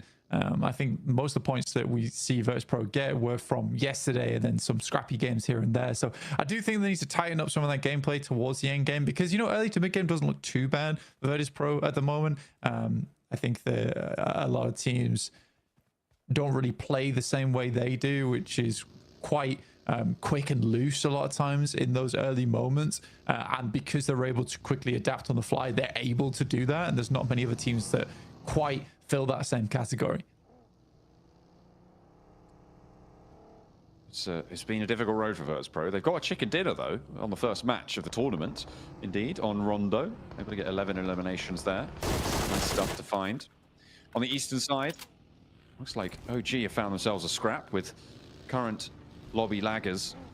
Geeke. They are very much behind everyone else by quite a margin now, as teams start to accelerate away from them. And in fact, OG are going to accelerate away from that position as well. They want to get a little bit closer, more stuck in, maybe over towards Thundertalk. Getting stuck in, though, is GS, as Alpha Gaming have 2 players on the hold. GS are going to take the opposite house. They're not going to go full crash on this. And actually, that's going to allow APG to regroup. Top maybe actually finding a shutdown. Yeah, it was not a bad shot. You also have DXavier chiming in at a distance over towards a DS. 3, and I think that you have DXavier maybe able to carve out a little bit of land there. Yeah, that's an awkward one. You really got to get 2 players up. And I think that the coordination has gone to pot here for GS just because of that outside sight line coming through from DXavier on this engagement. Circle's going to pop as well very soon. Regnum Kaya have oversight on this as well as DXavier. This full compound is on surround. A hard west shift. It's speed now that is of the essence for teams looking to try and hold this western side. Alpha 7 primed and ready to rotate into the west. Regnum Kaya as well could give the slip to Montenuevo, try and get out there nice and quickly. But they may want to stick around and pick up a point or 2 here. I would say that that might be a mistake, though, as other teams are definitely not going to waste any time. Yeah, Wolves getting a very good start to the game here, starting in Montenuevo, and they'll be able to set a little bit over towards the west. We've got a lot of unplayable terrain in this one over towards the western side. That cuts out quite a bit of the circle itself. And you also have like that nasty terrain on the western side. And APG finally is able to put an end to GS there, taking down Jafar. Reaper straight back into the fire though, which is not great. DXavier in the meantime just taking shots over towards the vehicles, but they know better than everyone else that they need to get a move on. They're currently behind APG in the queue towards the circle. So whilst APG is getting reset and ready to go, they're going to take a quick rotate, probably down towards the south past La Dherai, I'd imagine. It's a very difficult set of rotates for the teams on the east, getting through El Pozo on the north side. Montenuevo, a bit of a roadblock on that east. It's actually a very treacherous approach to the centers areas of this circle. I wouldn't be too surprised to cut a lot of teams out, even here in stage 2, and not really be able to make it. Either that, or we'll see 3 or 4 teams in Montenuevo and El Pozo.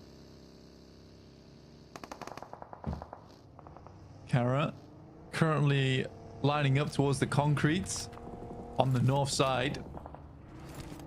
Not a bad spot either. I actually quite like this position on the map for Kara. It is a bit awkward where you can't really play it on the rooftops too much because there is sightline from the eastern edge. But in terms of position to just play out the rest of the game, it certainly works that way. And a lot of this circle is based on basically survival towards those final moments of the match, because it is quite awkward at times. It depends if it moves down towards the south side, in which case that area becomes a little bit more of a hot spot. But right now for Kara, I think this is a safe position to play. They've got a decent chunk of it. Arena as well, with a high ground out to their west, a little bit less maneuverable, but potentially more profitable if they're able to find those shots, to find those angles onto the teams, trying to find any remnant of cover that is remaining on this one. GK, they have the point to the north of Montenuevo right now, under control against Ulf, but Ragnarok going to be backed off and will fold back in with the rest of his team. Meanwhile, on the southeast side, you got Alpha Gaming, with OG approaching. A big split again for Alpha Gaming. They are not close to one another. Oh, a little bit of a trouble on the road there. But they do manage to extricate themselves from one another, keeping themselves nice and tidy on it. A big, whoa, hang on a minute. He's all the way up the top there. I was wondering, let's drop off there, but no, he's climbed all the way up. And now Aragon sat on his mighty perch. Gonna take shots down. Yeah, I mean, wow, you got up there and now you're immediately leaving. Okay, interesting. Wasn't worth it to him, apparently. Doesn't take too much fall damage, at least with this next circle moving away. Again, that spot would have been really good if this shifted hard over towards the western side. And I think Virtus Pro, you try and take the gambles where you can. In this case, they're already on the western side of the circle, so you may as well try and take high ground off the back of it. In the meantime, circle moves a little bit more comfortably towards the center here. There is really awkward ground over towards the western side of Regnum Kaya, which is dead center, by the way, which is very, very open. But I think the Regnum Kaya could get some decent results off the back of this game. I also like where the Xavier is currently playing on the high ground just on La Driera, watching as teams rotate in from that southeast edge. Yeah, it's going to be a real roadblock on that south side. You're right. It's going to force teams like OG, like Alpha Gaming to go through a city, which is already starting to get pretty packed, or try and go over a ridgeline out in the open. Ulf have spotted a player from R8, Aaron able to find that shot, find that shutdown. R8, one by one almost, are leaving their buildings here. They flexed a player out now to try and combat on this high ground, but it's just not really too many easy positions to try and take against it. The arena, they've descended from the mountaintops and then now up to the Mad Bulls to try and slow them down. Lemon under a lot of pressure here. The team sallies forth to go for the rescue. Kara chiming in too, and they're getting lit up for the arena.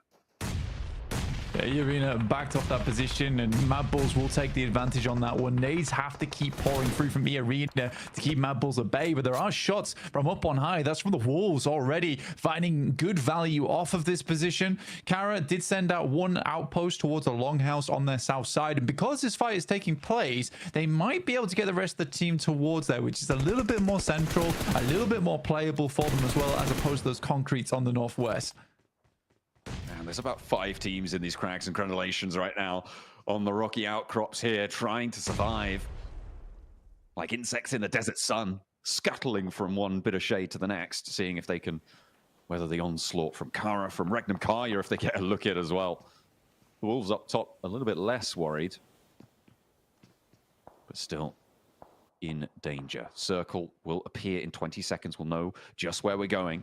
Who's going to have that advantage? North, south? Is it going to go out to the really horrible western part of this circle? We'll have to wait and see. You see here, there's this valley that cuts through the center of the circle. It's just really awkward to play. All finding one on the side of the map here. That's over towards R8, I believe.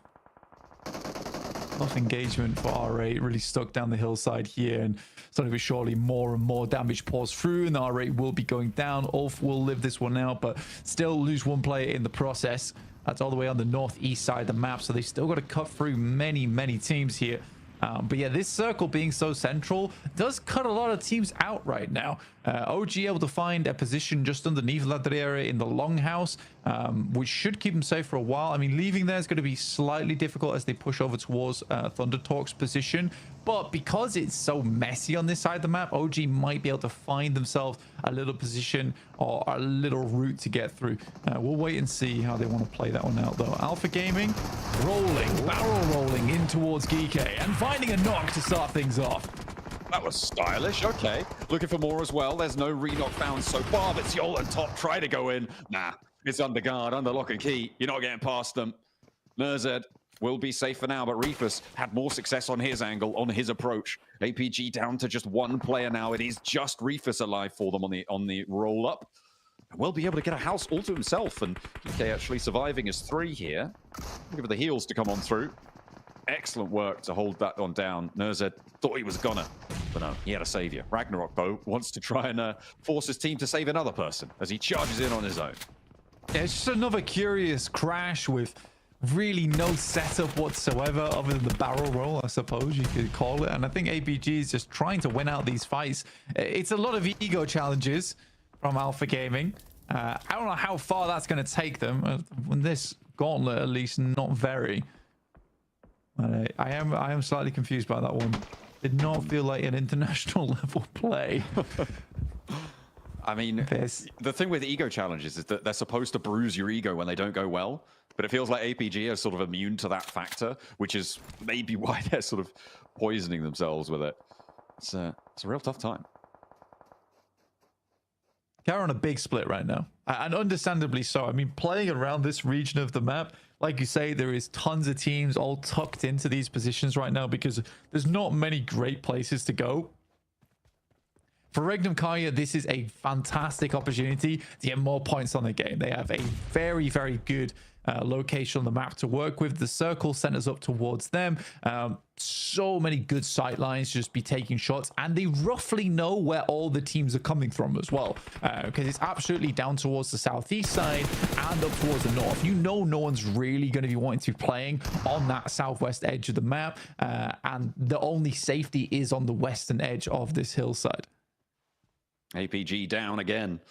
That is unfortunate. Can't style it out this time. TT, the Thunder Talk at the top of the tables. Happy as Larry. The only team who's actually very, very chill right now. Not really too worried. And actually, they're in a pretty solid spot. This west side of Monte Nuevo is going to work out for them for the time being. I just question how long they're going to be able to survive into this game. Getting out of there, going to be a tough task. DXavier, they are holding this South Ridge really, really well. They will have oversight onto that Thunder Talk position. The approach is on every other angle, though, incredibly packed with players. And there it is. That's the circle we were looking for Regnum Karya at least. And now things are going to get very, very difficult. I'm curious to see how OG plays this one out. I think DXavier have a good idea that OG are underneath them. But the options aren't amazing for OG here.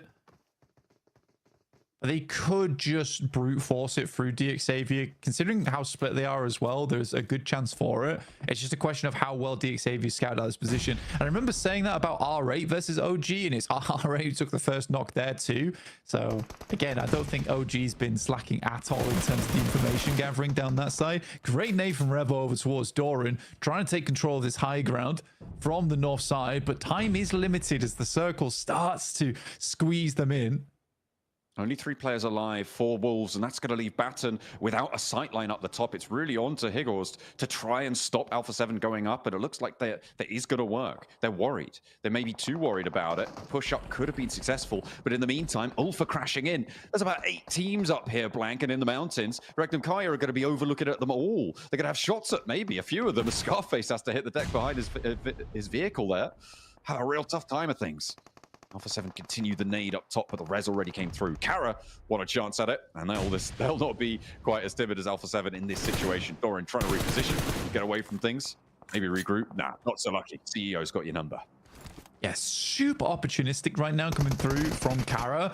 This is a great moment to make this push over towards the top side. They waited for a team to start taking shots and split the attention of Wolves. And then when Wolves were looking both ways, that's when Kara looks to cross. Very, very good stuff from them. Now sending nades down the hill. Marso's also got an outpost towards the front side of things. This has been very, very calculated so far from Kara. Super clean from them.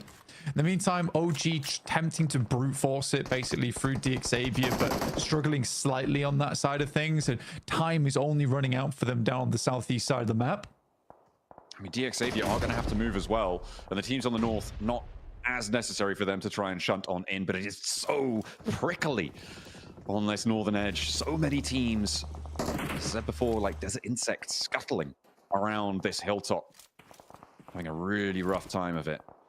Survival, the name of the game. With 13 teams remaining, I mean, we're getting in towards the sort of zones that you expect a lot fewer teams to be in existence here. OG are making their ascent, though, against DXavier, trying to find an opening. Shot. That's what they were looking for from Lambor. He will fall down. AKOP able to land that shot, tag it on. A Tanky moving up as well, but the blue zone's putting pressure on. They're playing around these smokes quite well. Farajin has to be backed off the angle, and AKOP doing a lot of work. Heavy lifting coming on in, but his teammates have fallen around him, and it is going to be so much harder now to make this ascent. Fortunately, the reses need to come through for DXavier, and they're allowing him to move on the backline. AT steps in, and that will be the end of OG. Into the Valley of Death they ride, and they will be shut down because of it, but not before extracting their pound of flesh from DXavier.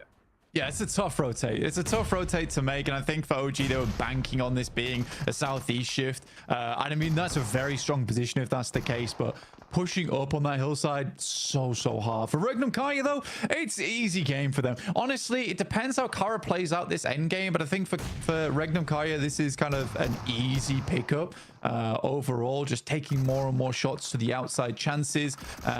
They have to hope that it actually shifts away from them on the north side, but that's purely to pull players off from the north. A 2v3 over towards Thunder Talk. Okay, GK are dominating. They got 5 elims. Why not have a little bit of a late game resurgence? What more can you do with these 2 players remaining? They've managed to do quite a lot of work, and now it's just Xing left, and he's thinking, guys, that's 2 players, and they're from GK. Like, how has this happened to you? How far have we fallen? They've already got 114 points now on the tally. It wants a little bit more, but they're still feeling very, very safe.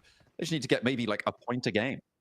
Let's see what they can find. Ah, there we go. There's a knock over towards NZ, even in the score. Meanwhile, over on the north edge, teams are starting to fall lower and lower on these player counts. You can see a lot of empty bars there. Not too many teams fully wiped out, but with 12 teams remaining, there's an average of just over 2 players per team, which is quite a significant metric. It's now exactly 2 players. No, hang on a minute. That was a team that went down. Ugh. The maths keeps getting harder, by the way. Not a lot of players per team. DRX make their way into the top 7 with that. To 62 points now on the game, but are able to handle EK. They take a lot of casualties for it. VP similarly also on the chase here, down towards the south side of the map, as the final player from DX Xavier finally makes his way back into the moment. But Kara is just taking names left, right, and center. I mean, you say that, but now it's just down to Pusher. TurneyK on a sliver of HP, stays alive in the smoke. On the off angle, the Ulf player could be big here against Poser. Has to fall back, look for these reses. On the top side as well, you've got Mad Bulls to worry about. The player there, Tulika, could take a crack at it. CEO has to hold for the rest of his team. I think he knows that Tulika's there. That'll keep them safe, but TurneyK's on the hunt. He's moving in with a pumpy. Need an assist from the top rope, but CEO has to hit the deck. That's going to give the game away on the push, however, and Kara can hold firm. TurneyK falls, and Kara stay alive. They're up to 12 elims with a possibility of a full reset. This is insane work from Kara today. Again, that's very well played from CEO as well. I think a lot more players would have full committed to that spray, but all he knows he needs to do is just delay for a little bit longer for the rest of his team to pull out, because as soon as those shots go towards his end of things, he can immediately back off. The team can do the rest of the work. So there's good trust in the rest of his team as well. And Marso's finding a hell of a shot across range over towards Milky Way there. Goodness me. That is the outpost they sent on the western side of the road, so very unlikely that VP gets that player back up again. Might go on a mad dash, but oh, they are. Okay, hang on a minute. I thought it was unlikely, but they desperately want to keep their players in check. CEO still seemingly having sightlines there. Ketch now the last solo player on that north side, the remnants of that hilltop struggle. Higgles as well was able to get out of there earlier for the Wolves, and surviving as a solo.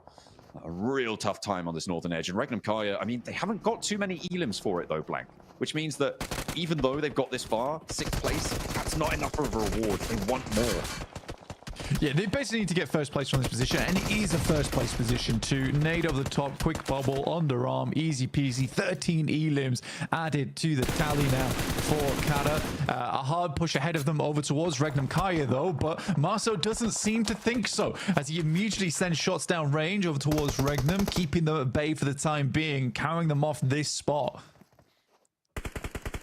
Virtus Pro did get that res. They were allowed to get Milky Way back up, but they're leaving him out there for the time being anyway. They must have an exit strategy somehow. Boston moves up to the hills as well, gets a little bit more of a foothold in that direction. I'm wondering what DRX are going to have to say about that, because they're going to have to run out, and they may be able to spot.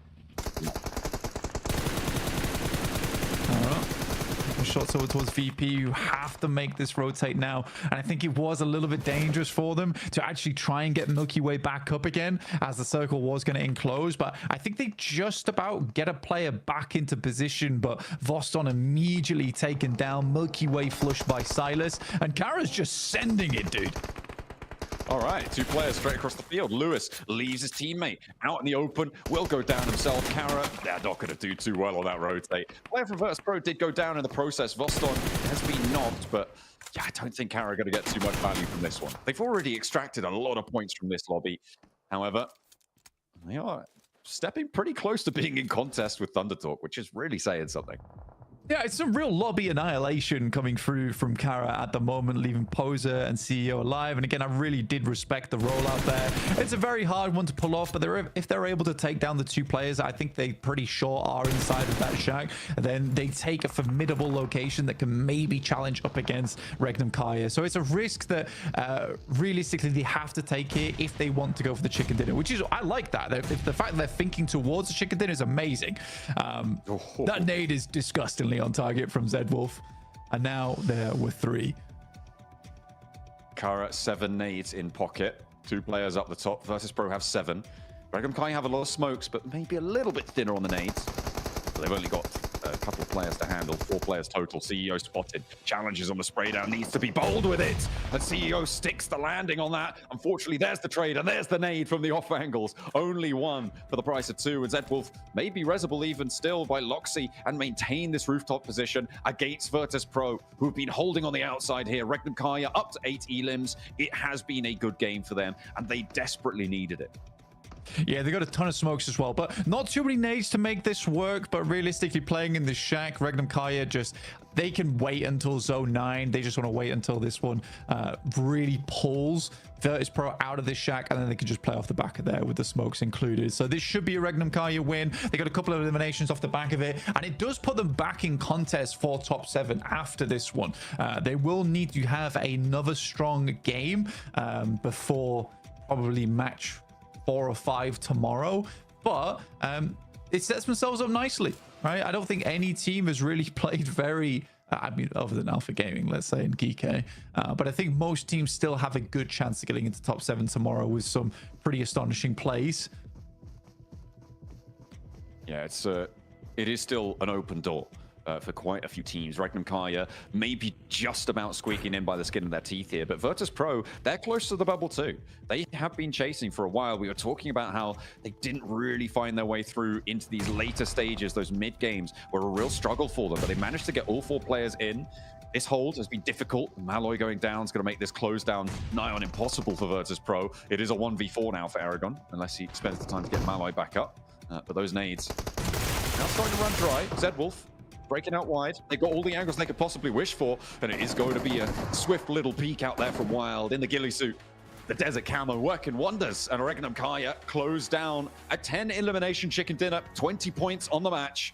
A great way to move towards the end of day 2 here of the Gauntlet.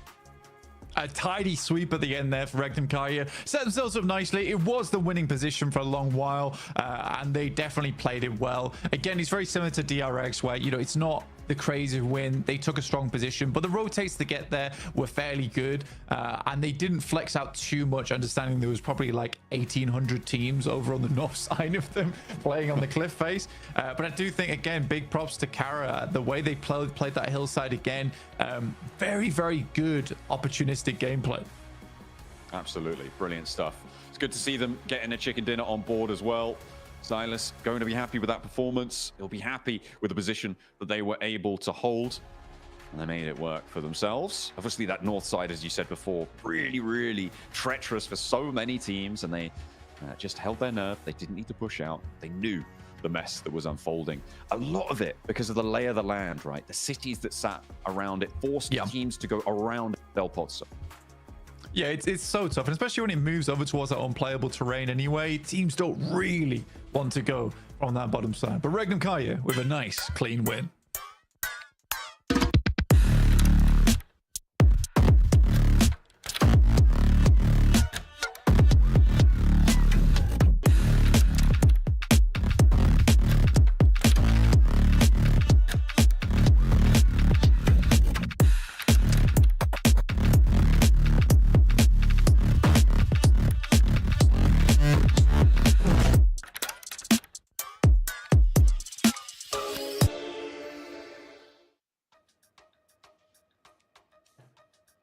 Regnum Kaya finally get their chicken dinner, and this one was hand wrapped and gifted to them right here. They got a beautiful circle, but the big difference, Max, man, between them and other teams that have been, you know, kind of gifted a zone, they do it and they get a bunch of eliminations to go home with it. So beautifully played for them, right?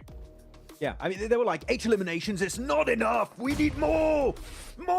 They just send it on to Aragon and Malloy, try and wrap it up with a few more eliminations to reach those double digits. And I genuinely thought, Niptra, VP were going to deny them, try and nade themselves or molly themselves, because you said it also during that game, that's something VP typically tend to do, is deny points away. But here, they try to take the fight, maybe find an extra elimination here or there on solos of Regnum, but they can't even get it against that Groza shot from Wild. And Regnum coming out big here, finally, with their first chicken dinner of the Gauntlet stage.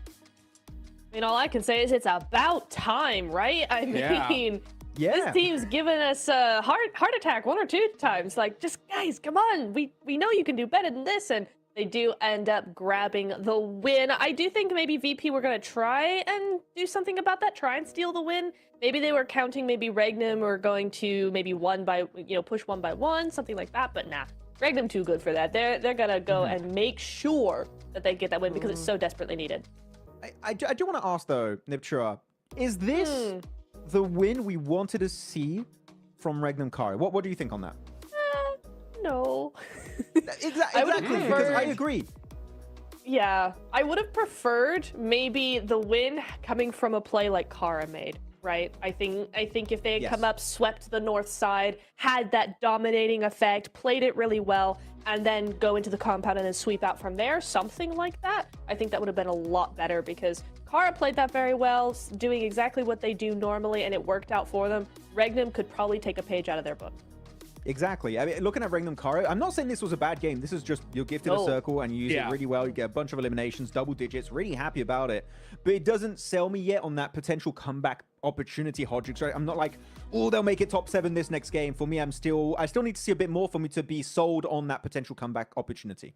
Yeah, I mean, it wasn't like the crazy high school, like high skill chicken dinner, right? That we would love to see for Regnum Kari. I just think that, it's one of those situations where, yeah, you know what? You got gifted a zone. It worked out for you. But sometimes, we've seen this happen plenty of times, Maxman, right? That happens, you get that chicken dinner, and then you just start going crazy afterwards, right? Sometimes you just need that little luck to spark that intensity, right? Hopefully that is what we see from Regnum Kari. Need a spark to make the bomb explode here for Regnum Kari. Right. The Turkish will be going strong, hopefully. But yeah, hopefully that's going to give them a little bit more confidence and momentum moving forward, going into the next Miramar. And I said it, Miramar normally not a map that stands out for me as like the Regnum Kari map. You know what? Here they're able to get himself a double-digit chicken dinner. Very happy to see it. APG, you could see they're depressed.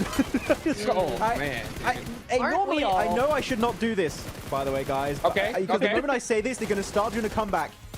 But man, APG are washed right now. I'm sorry. What is going on, APG? He said it. Where are they? They're not playing the game. They're not even joining the lobby, I feel like. Come on.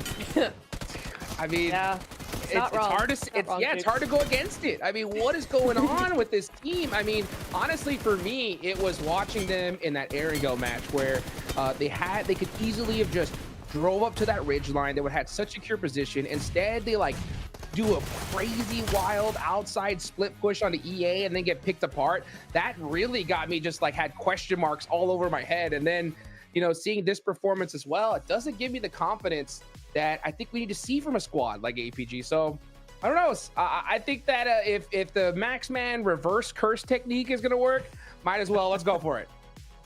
I kind of hope it works. Part of me is like, I hope I can use my powers for good.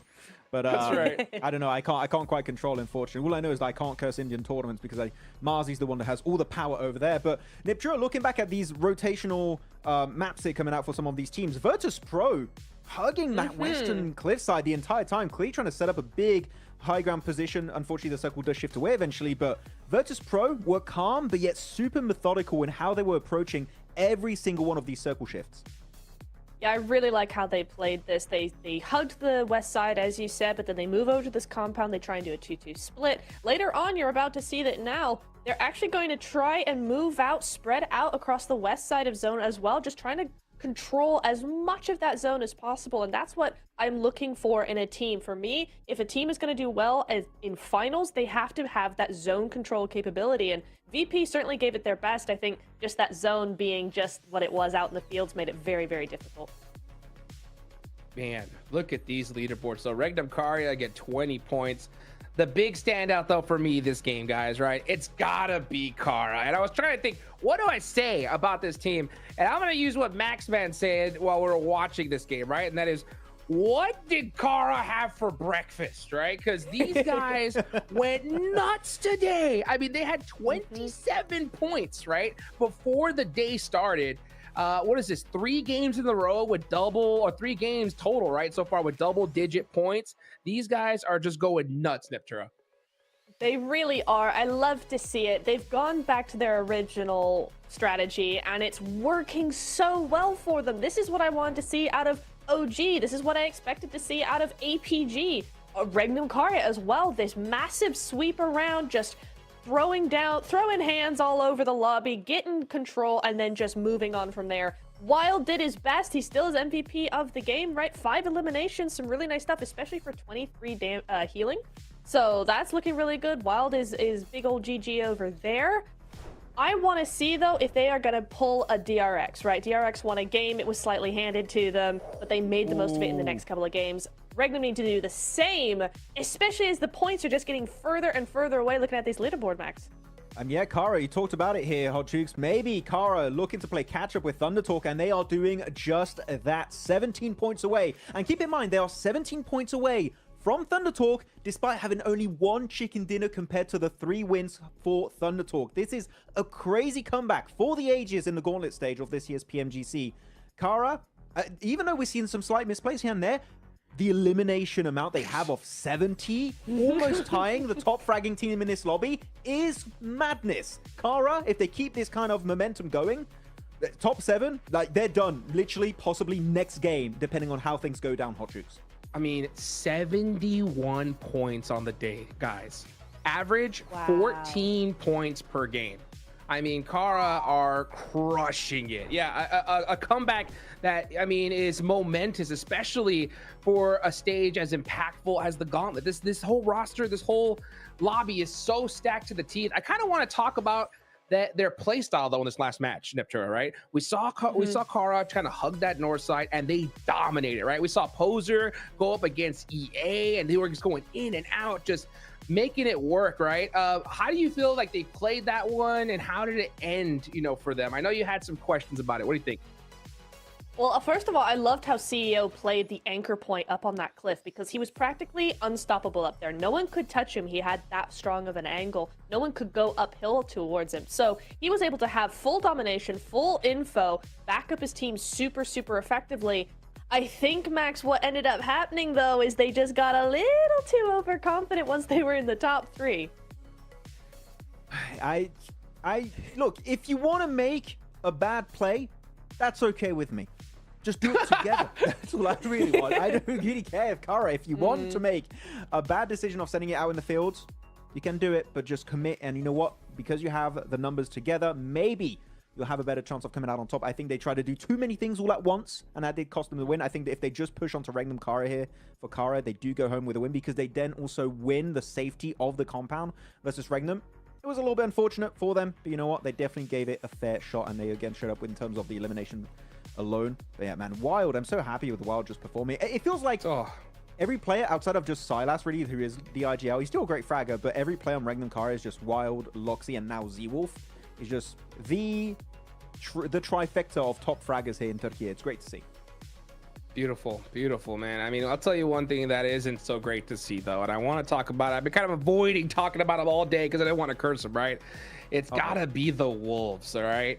Wolves have not been able to get it done today, Niptura, right? We saw earlier in this last match a crazy hard shift on the Monte Nuevo, right? That southwestern shift right on to the Wolves, and they weren't able to really make something of it, right? What do you think is going on? Like, what is going wrong with this squad, at least in your eyes? Unfortunately, I think the rest of the lobby has woken up, and the Wolves were not prepared for it. I don't think they were. Yesterday, everybody, that first day vibe is like everybody's kind of tiptoeing around each other. Yes, you get aggressive, but you're still figuring out how the rest of the lobby plays. Day 2 is when you have that information now and you go, okay, this is how we're going to do it. And the Wolves, I think, have just lagged behind in that aspect. They've just not been able to follow the pace of the rest of the lobby, and they're just getting left behind in the dust. Max Band, you agree with that? Yeah. You think I would they're agree. playing a little bit too split? I was maybe? re-watching the map feed actually while Niptro was talking about Wolves just to see exactly what was going on this game, and I'm just seeing they were on a northern position, very similar to Kara actually, and they just get completely corralled by teams, fully surrounded, and they just stay very complacent. I think that's a point in time where you get surrounded by teams, Hot Jukes. Just send it on one team to try and at least create an exit point, and I feel like Wolves were just so hesitant for so long, they just got surrounded and completely demolished in the process. Wolves, more commitment to a play would make me happier with their current performances. Yes. As of right now, they're unfortunately, I don't want to use the word scared, but they're definitely very hesitant to make plays happen, and that is hurting them a lot in a lobby like this, where decision making is literally do or die for these teams if you want to be in the grand finals. Yeah, I gotta agree. I mean, I've been looking at their play style very closely, and you know, there's something going on, right? They're definitely in their heads, at least from my opinion, right? You see them putting themselves into good spots, but when it comes time to fight, it doesn't seem like their decision making is all in unison, right? You see one player looking in this direction, the other one looking in the other. We're not seeing that unified Wolves that we saw in the Americas, Neptura. So we got one more match left to go, okay? Looking at the leaderboards, who do you think needs to get a chicken dinner right here, right now? Honestly, OG. I think OG need a win now because they're falling down the leaderboard pretty drastically. We've not seen much for them. They need a win before we get to day 3. Max? I mean, OG is, of course, an obvious one because they'd yet to have a win, and they're currently in 7th position. They could slip out of top 7 for the first time if this game doesn't go their way. But I'm going to say back-to-back Regnum Karya. It's happening. They're jumping up. It's top 7 o'clock here for them. It's going to go down. Let's see, was that the spark they needed to explode? One match left to go. One more day after this. Let's go ahead and take it on over to John, Allen, and Blank to wrap things up.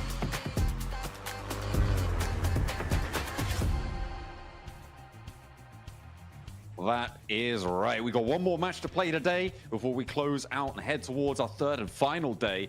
Will it be the back-to-back Regnum Karya chicken dinner? Only time will tell. The plane path from La Cobreria over down towards Partona for our final go around the desert this time. It's not a horrible plane path, honestly. It's sort of similar to our previous one in the fact that it does drop off most of our teams on a edge of the map, right?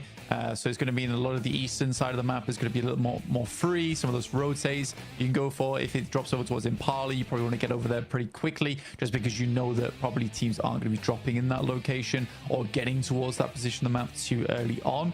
I think that the Regnum Karya double win does sound nice, you know? I wouldn't mind that, but again, I think that last win is so it's not luck based. It's just they did select what is probably the best compound in terms of getting a chicken dinner, and they got there early enough. So it was good identification and a good initial rotate, but from there wasn't really a massive amount to be done.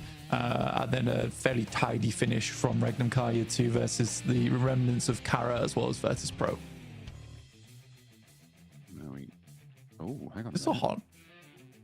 I don't think it's very close. Okay, yeah, no, it is. It is going to be a full hot drop here between APG and OG, looking to try and take the fight. Maybe could see a disengage. At the moment, the numbers advantage for APG on spot, but the regroup definitely possible. 3 players on the inside of the compound for OG. A couple of weapons found.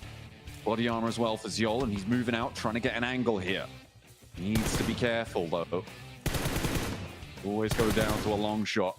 Like there is a long barrel, maybe sent his way, or is that Pumpy off in the distance coming on through? Maybe a little bit less of a danger. No, it is okay. It is the M24 for AKOP, but he gets backed off the angle with a swift shot. A lot of damage to the level 2 helmet there, but we'll get away with his life.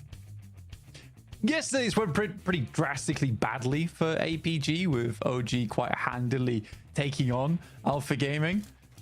So this feels like maybe a little bit of revenge potentially coming through from Alpha Gaming, but are they ready and up to the task? Because again, OG's been playing from this position quite well in the past. Looks like a significant lack of weaponry on side for OG. Oh no, hang on a minute, it's just popping in as they get a little bit closer to them. But still, very thin on the ground. I think this is a disengage for both of these two teams. They know the circle isn't here. OG don't need to stick around on exactly this spot, but Zyol, I mean, he wants to keep this one getting stuck in. You don't get the initial knock straight away over towards AKOP. So it's a little bit harder to push this one down, knowing that you're in a 4v3 and you can just trade off. Top taking a heck of a long distance on this one with the MG3 as well. Not the greatest of long-range weaponry. Just trying to scout it out. I think he just about saw AKOP drop down there. And now looks to push further up. Waiting for the cross. And I think that if he does see the cross, he can confirm for the rest of the team that they can start to push up a little bit further. Make this into a 4v3 or a 3v3. But AK is just looking for meds right now. That's the name of the game for him. Level 2 helmet, level 2 vest. It's decent. Yeah, he's swapping that one out. I mean, it's unfortunate he's not come across any yet. There's 5 bandages, so imagine that those might be wrapped around fairly soon. You'd hope, but still yet to start to apply them. I mean, in that apartment building, he should be able to find a lot more meds on site to be able to find a tastier health bar, a more appetizing result towards the end of it. You can see his health bar is ticking up, so he is using those bandages to keep himself safe. It's a bit of deadlock here in Tumasera. No team wants to pull the trigger on this one, not fully. I thought, like you were saying, we're top on the outside. Maybe they were more keen for it, but no, they're kind of stuck in the mud on this. Aru, actually the counter to that opposing situation. Maybe able to chime in with the SKS as well. Yeah, just looking for something on side. We do have an interview with VP coming up shortly. We'll be talking to Aragon with 7WG. We'll hope things don't pop off during that interview, though. But in the meantime, we're going to stick on board. Okay, again, if OG loses this fight, it's pretty bad for them, right? Where there's an opportunity for DX, A7, Regnum Karya, even Wolves in this case to leapfrog them and push them out of the top 7. Yeah, they've been very careful about this. Aru sends away in the buggy. Top has eyes on this, though. I do know about it fully. He's shuffling around. He's not made any movements with vehicles here, so his position is not given away. Aru may very well not know about this completely. But where's he going? That's what I want to know. Maybe he's trying to move undetected, and you can't blame him. But this is a very wide wrap coming on through for Aru. Yeah, potentially just trying to create an anchor point. But this does mean that APG know this is now a 4v3 on their hands. He's wrapping all the way around. Confusion tactics. Alpha Gaming don't know what's going to hit him. Top's like, I can see what's happening. I just don't know what's happening, you know? It's coming back. It's pretty crazy stuff. Aru's now, yeah, on the backfield. Trying to actually I don't know what he's trying to do, but I can only imagine he's hunting for the off angle. In which case Top's doing a great job to stay outside. It's like, you know, like when a cat's like finding the perfect place to sit. Oh, hang on a minute. We'll tune back in with that in a second. With my opinions on cats. There's the shot down for Doc. That's going to be a big pickup onto a tanky. And he's not going to go much further. Same for WizGod. APG winning this fight. Ooh, this is nasty stuff coming on through. Kind of opening a broadside. Top now steps out of the tree. He's like, right, okay, you guys having fun. I want fun too. Unleash the M249. Doesn't connect, but still, he was able to pull the trigger. And that's what matters. All right, last player, AK, OP inside the building. He's still got Aru swinging around the outside, but this guy's deadly. Very, very deadly indeed. Not someone you want to underestimate. And they don't have players too close to him just yet. They're starting to swarm a little bit here. On the zip line, okay. Styling. Just getting some points in. Well, that was connected. Close. So close there on the shot for AKOP. He's the last player on the inside of this building to stand for them. That off angle. Yeah, Aru is leaving this one. AKOP now left a lone soldier here with the UMP, waiting for someone to step a little bit too close, get a little bit too bold. He's watching their corner. The nades are cooking as well in the off angles. He's dropping down. He's read into it. He thinks he wants a little bit more. Reposition away. Does bait the nade in. And that might be useful here. Top on the off angle. You still have to worry about it. You can see AKOP going for that little stutter peek. Can't afford a second, though. Nose is being watched. Still going for that shot. I mean, I respect it. But he's in the window. He's in the window. Very low HP. Will take down one for his efforts. And a little bit of vindication coming through for AKOP there. He was able to get that full 1 point. revenge. Yeah, well, not complete. Haru is still alive. He's still alive out to the east side. He left. He was looking for an off angle, and off he goes for a completely different angle to the game. A solo result. Circle pop, blank. Just kind of blitzed us up to the north side here, as it's going to be all the way up to water treatment as we send to the north of San Martin as well. It's going to be a difficult rotate again for our teams on Miramar. Yeah, not easy. Having around water treatment is really awkward as well because of the low ground that's available in this area. I mean, Mad Bulls take the right objective here. They go straight up towards the northern side of things, wrap back on themselves from La Cobreria. They already know this location is free and clear from where they dropped earlier, so they can just take high ground nice and early. You could play inside water treatment early on and keep things nice and simple. A lot of MG3s going on in this game. This is like Max's favorite game ever. Absolutely, you know.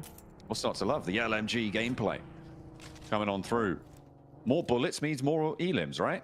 That's how it works, pretty sure. Thunder Talk, they've certainly got one in tow. Teams yet to really break out to the hills further northwest out of water treatment, but I'm sure it'll only be a matter of time because the positions to the north of Hacienda getting really chock-a-block. Spray down for Coops, not quite connecting here as we tune in with Bulls down on the southeast side, the east of Hacienda.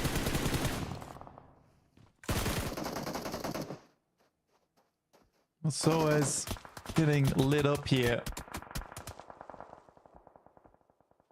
I do love how the M249 sounds though. Just keeps going. It is it's never pretty terrible with the 4X as displayed earlier. Onto Haru. Didn't quite work out. Yeah, it's not ideal. You have to really be very, very stable for that one to be able to connect at that sort of distance. DRX eliminated. All right, they end their day. 65 points. I mean, it's maybe close enough. We'll have to wait and see. They are in 6th place. You can see there's so many teams just beneath them, lurking below the surface of that 7th place bubble, desperately wanting to clamber a little bit further. That's the name of the game here. Stay out of danger. Get towards those 90 pointers at the end of the day. Yeah, it's a good place to see. I think Kara also in similar boat to Thunder Talk right now, where they've sort of done enough. Thunder Talk definitely wanted a little bit more points. I think coming 1st place in Gauntlet's nice for all things, you know, reputation, money, etc. So I think for Thunder Talk, they'd like to hold on to that. I don't think they expected much competition, but competition has certainly arrived in the form of Kara. To Thunder Talk right now, where they've sort of done enough. Thunder Talk definitely wanted a little bit more points. Fairly formidable today. Not really so much yesterday, but this is a brilliant turnaround for them. The next circle just about to come on through. Kara, you can see there, actually going to be, I don't think they would say favoured by this, but that hill to the east of water treatment is really nasty to play around. They can hold their current position though, and that might be a little bit stronger. All right, moving in just beneath them. They were certainly starting out very, very strong, but a little bit of a downturn just before. I don't mind this spot coming through from the Xavier. Trying to rotate on this northeast side. They do have competition here either though. Our rate's been fairly quiet today, but taking fantastic shots over towards Regnum Kaya, finding a double on the crossing. Martha's just been a monster all day.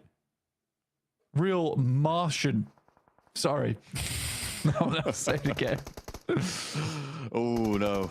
Oh no. But yeah, either way, Regnum Kaya cut down in half. The back-to-back looking much less likely. However, they do get into water treatment and into a building, so they'll be able to survive for quite a while longer. They want to be jumping up towards 70 points here, which means 11-point game blank. And that's just got a whole lot less likely, given their position, given their lack of real presence here. OG aren't done. They chime in over towards Thunder Talk, maybe looking for another point here for Aru on the southeast side. No, I mean, every little point counts, to be honest, but did draw the ire of Thunder Talk by doing that. You'd imagine they're going to be turning around soon and taking shots his way. DRX getting knocked out is pretty good for OG's chances as well for tomorrow, just because having another team at 65 points dropping out early in this game means it's still interchangeable. It's close again. Close again. So OG is down. 7th place. So DX Xavier chasing, Wolves chasing, Alpha 7's chasing. Regnum Karya, I don't see the double win coming through now. So both predictions are kaput.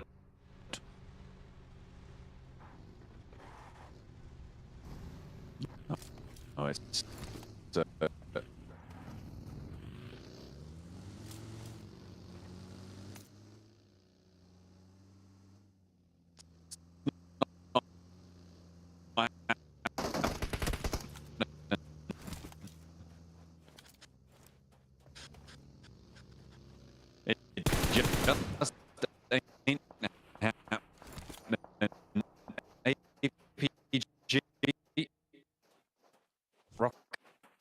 no.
$120 is where that mark. It's going to be enough for Thunder Talk. We'll definitely be seeing them in the... That is what maybe they were expecting. They did the lion's share of their work yesterday, Blank. It was almost all done there. It was. I think for Thunder Talk, they're absolutely fine. I think good points at the start of the day as well, and they were like, we're fit. So we could chill out a little bit now. They only really need to hit 140 points to be absolutely certain of it. That's unfortunate. The bounce off the back of the US. Oh, adds insult to injury there. Mormon extremely low, but just about gets the heal off, but won't protect the rest of the Wolves as they come in. 5 elims now. 1 more elim to sit even with 6th and 7th place here. That's what they're looking for. DX Xavier on the north side, and they got GK bearing down upon them. It is neck and neck with these two right now. DX Xavier seem to be in the pro. I think that might have just put them over the top there. See what more they can do. Holding out against GK. Admirals are chiming in as well over on that north side. It's nasty news. And they just continue to burn. Wolves. All the way down. Like in the picture of pictures, definitely popping off. You can see it's kind of... It's definitely gone the way there of DX Xavier. They're going to earn a lot of that. That should put them... Yep, they're up in 5th there, which puts Wolves down in 9th. Looking to try and jump up over Rex, who are on 65. 1 point ahead of them. Yeah, I mean, Wolves... You want to go slightly further than this. Sakura is that player to make it happen. And we'll just go for the rundown instead. But Sakura holds on strong. Slick edge like the Blossom. Ooh, not to that one, though. Here goes on that off angle. Keeping the Wolves alive. 2 players remain for them now. They are still on 65 points. Drawing even, so they are losing that tiebreaker with DRX and OG, which puts them still down in 9th place, so they need 1 more to jump up into that bubble. course, it's not the end of today that matters, it's the end of tomorrow, but it's a nice to end in 11, I'm sure. Circle closes fairly central. It's teams on the north, Mad Bulls, Virtus Pro, who are going to have to move the most. Virtus Pro will be pushing in through that side. Right now, they do have angles on towards Mad Bulls just yet, but equally both teams are kind of formation game from one another. Virtus Pro could make the mad dash over towards what treatment. That's a possibility. It's a bit of an uncomfortable finish on the circle around where Alpha 7 is probably one of the better spots right now, where they can transition to the high ground on the west, or even just play out to control the eastern side. But that's a very good pickup for the start there over towards Tulika, and I would 100% take that chance on the fight. They'll send up Voston immediately trying to control that ridgeline. Tulika getting back for the rest of the Mad Bulls. Smells to reflect, catches him.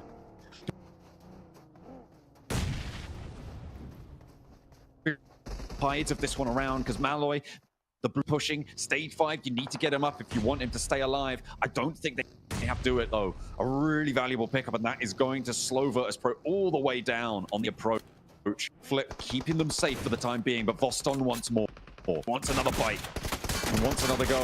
And Voston moves in forward. But doesn't go down. The DPS arcs around the corner and connects with Malloy this time. Recurrent flip on the inside, burns the top window, but it's the other one you need to worry about. Voston still ducks away from it and stays alive for a little longer. There's a nasty nade you can get out from this backward window. Voston's looking to send one back here on that side, gets a little bit of damage done. Flip now looking to get that nade out the side, but VP very aware of this one right now. Fall into that. I think he's a little bit impatient on his push, could have waited for some of the attention to be taken away, and for VP, it's kind of been the thing that slowed them down mass, concerning themselves with getting Malloy back up into picture. Good jump out from Milky Way, takes down Tulika. Immediately flips back down the stairs, leaving it just one player alive for Virtus Pro in Aragon. He will go for the spray down, connect on the first. That's the play zone actually coming in clutch there. And the drop down leaves Mad Bulls again, just on the one player. Lemon now on the off angle versus Aragon.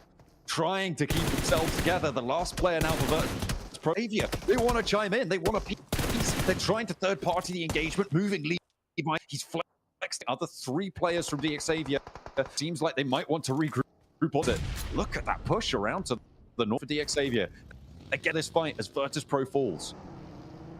Very well done to DXavier. They hear that fight, they move up. And if you can play off from this hillside and this ridge down towards the south, you actually have a very good chance in this game. But not only that, they've cleared out so many teams now on this northern side. It's 2 total, so they know a lot of the presence from this northern side of the map is gone, which is super helpful for their finish towards the end of this. Also, in other news, this is the first time in a while we see DXavier not with 2 players, not with 3 players, but with 4. I mean, you wouldn't look at their point on the north, though. They are split still 3-1. Paragin remaining that backstop. We'll see if they can figure it out. Play back as a 4. Send after Lemon from the Mad Bulls. Maybe look to move up. It's Alpha 7, though, the major threat within this circle, holding the building. It's going to be a difficult approach. Southside, Kara still in effect. We'll see what they can do for their players still, too. Eagles getting shut down on the southeast side. Baton being the last player alive for the Wolves. Not quite placement point range yet, but a 6-point game. Terrible for the Wolves right now, but they would like some more icon moves in and moves down wild. Down to the maestro himself in Loxy. Just as good. Able to take gun, but the second peak for icon is going to work out for them. Kaya eliminated. Definitely no back-to-back for them. 11th place and potentially lower could be on the cards. R8, they've heard the noise and they want to roll into water treatment. They want to sit themselves. This is a good chance for that. I thought I was down and out earlier when we saw them take down Regnum Kaya, but then have a tough time. That is a bad nade from ESO. Self-nade on the team is never pretty to see. Jafar around the corner, though, will take down 2. Now leaves just Prestige up. Jafar. Nade cooking, looking to get those flushes on board. Jafar, pressure back, able to confirm 1. Pops out the window, slick with it. Now, what is the outside player. But all right, he's still picking up those points, and Jafar's being naughty here. Needs to be put on the step. Aile catches him jumping in, but doesn't connect. Jafar with another. Oh my goodness me! Looking to go for a 1v4. He's put himself into the 1v1 now against Prestige. Jafar, the last player for GS, looking to survive. Has the door frame. Prestige nearly got connect onto by the DBS shot there. 2 rounds left in the chamber. A first aid now being popped. Prestige can't quite find the nerve to step in through the door frame, and I don't blame him. He's taken down everybody else. Looks for another. Has to reload now. Steps out just too wide, and Prestige puts an end to the naughty business there for Jafar, but he did damage. I have never seen such bold behavior like that. The way he was jumping windows, it was humiliation right there for Harek, to be quite honest with you. The amount of times that he jumped through the windows, Harek, I don't blame them very much, to be honest with you, because case, who in the right mind jumps through those windows like that? It's such a bold strategy and one that works hardly any of the time. But he was just taking advantage of the fact that no one does that sort of thing. Almost a 1v4. What incredible from Jafar there. And I mean, he has stepped up multiple times in the past, but Sam, what a barn burner that play was. I mean, he had that performance against APG very early on in the tournament.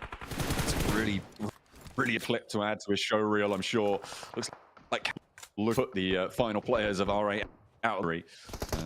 Certainly a disturbing situation for them to try and find their way out of. DXavier, then with the top here, and the good news for the well on the opposite side is that placement points have kicked in, which means that they will day up towards the top 7, unless Alpha 7 is able to get a big game on today and push them all the way down. But even then, I'm not so sure that they can. I kind of get what DXavier were trying to do here with Paragen on the eastern side, trying to provide an anchor point just in case the circle does head east. But usually when that happens, you don't try and take 3v4s. That's like not ideal. And that's exactly what DXavier for. Finally, Paragen does regroup with the rest of the team. So they're down to 3 now, but they're starting to get buffed up, right? Every time they lose a member on DXavier, they seem to get stronger somehow. Yeah, it's way of things, it seems. 3 players at the top of the mountain. 80, the casualty for them. Prestige still alive. He kept it together in those final moments. Let's see if he can continue to do so. Wolf taking pressure. The heavy hits coming on through from DXavier. Got Paragen, gets the sideline they need.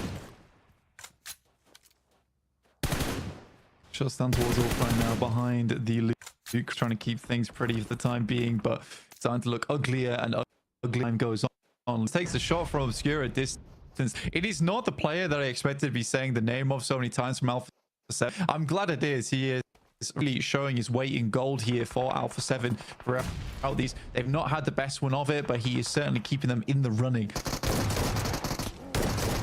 He's pushing up, looks for Landlaw, not going to connect in response either, has to fade away.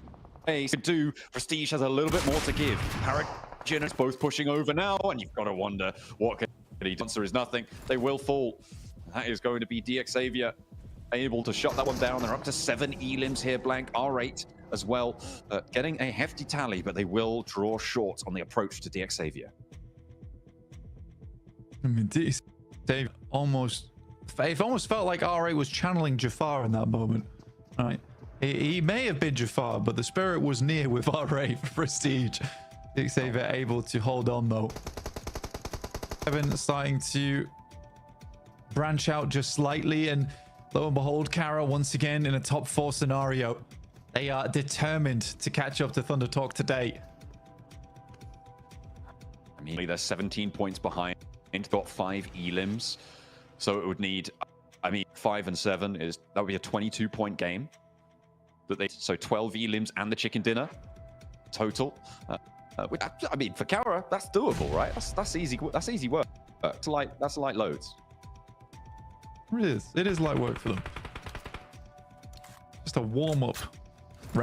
Well, I don't know. The warm around has gone. They've added too much weight to the tables.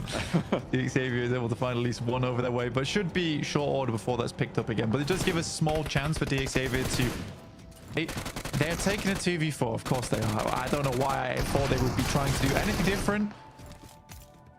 Okay, he's pulled out the side. No style points on the roll up there. We saw it a couple of times yesterday, and Kara learned their lesson from the other times. And they've seen it before. They'll put it to sleep. And that's a res. It's like DX7 has no limits. They just have no limits. Like, we're going to go for a 2v4, sure, and I'm going to drive in and do a flyby. Don't worry about it. Yeah, makes no sense. Anyway, Kara, Alpha 7 going head to head, but Revo already being down. They need it badly. Cabello able to tag on Tommaso. You'd hope he was laid very still on the deck. And then knock as well. Alpha 7 finally stopping Kara where nobody else could. There's a nade, there's a follow-up. The spray downs are good, but now two players. It's a 2v3. Kara wanted to try and answer. He's out actually fairly isolated here. The next circle does close center. Worried. CEO spots Obscure on the off angle. There's not a really forced presence from Alpha 7 towards CEO, and they're right on the edge of the blue zone. That's what they needed. Obscure on the mini 14 at distance. Give him Lewis next, see what he could do. It's a good swing up from him to finish off our day today. Lewis behind the loot crate, but the only loot here is going to be the chicken dinner for Alpha 7 when Obscure will finish this off. And beauty that Obscure is the final blow from that team. But a nice relief here for Alpha 7. I think that does get them back up into the top 7 now off the back of those 10 points they gained. And they can look lively going into tomorrow, John. They definitely will be in the top 7, and unfortunately for the Wolves, that's going to push them out, despite the point that they were able to earn in the survival rankings there towards the end. So, yeah, I mean, too bad, so sad. I guess you get pushed out by your co-America's team as Alpha 7 look to try and regain former glory towards the end of day 2. Great little turnaround for them. They're building very, very strong, and they moved out nicely to cover the ground around them. Quiet until the very end, but they did start to turn up the heat then. Yeah, and it's all that matters really is just getting those points consistently. And I think Alpha 7, despite, you know, it's not been amazing, they have been putting those points here and there. I feel like it was a matter of time before we saw a good Alpha 7 game, because we know this is not a bad team. Yeah, it's definitely a team with a lot of power, a lot of legacy as well. They have had their low, so we'll hope going to be another performance like that. For now, they'll be happy. Let's head over to the desk.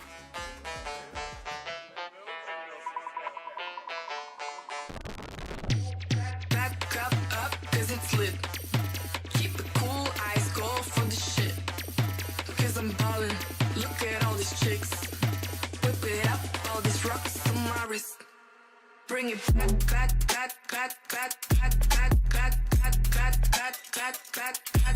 Bring it. Keep it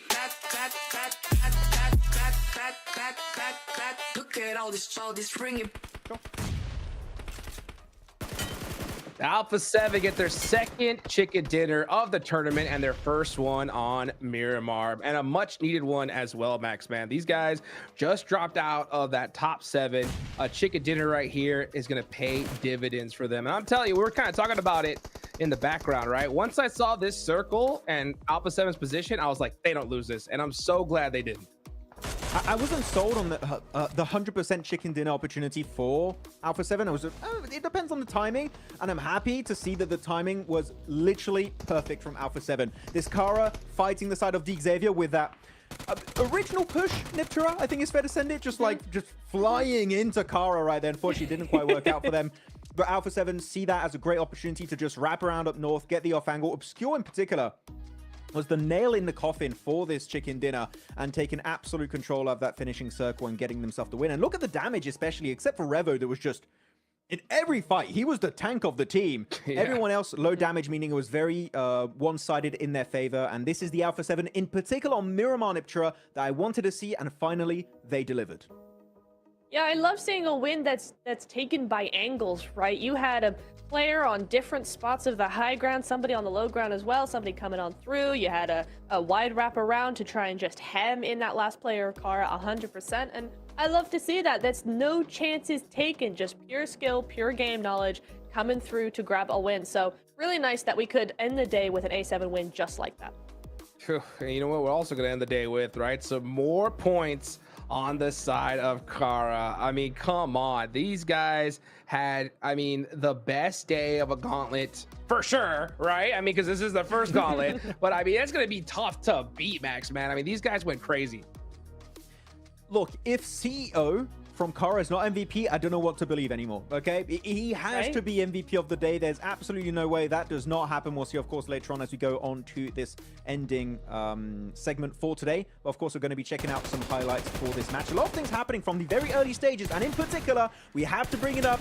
APG orangutan hot drop happened, and this time around, APG take home the win.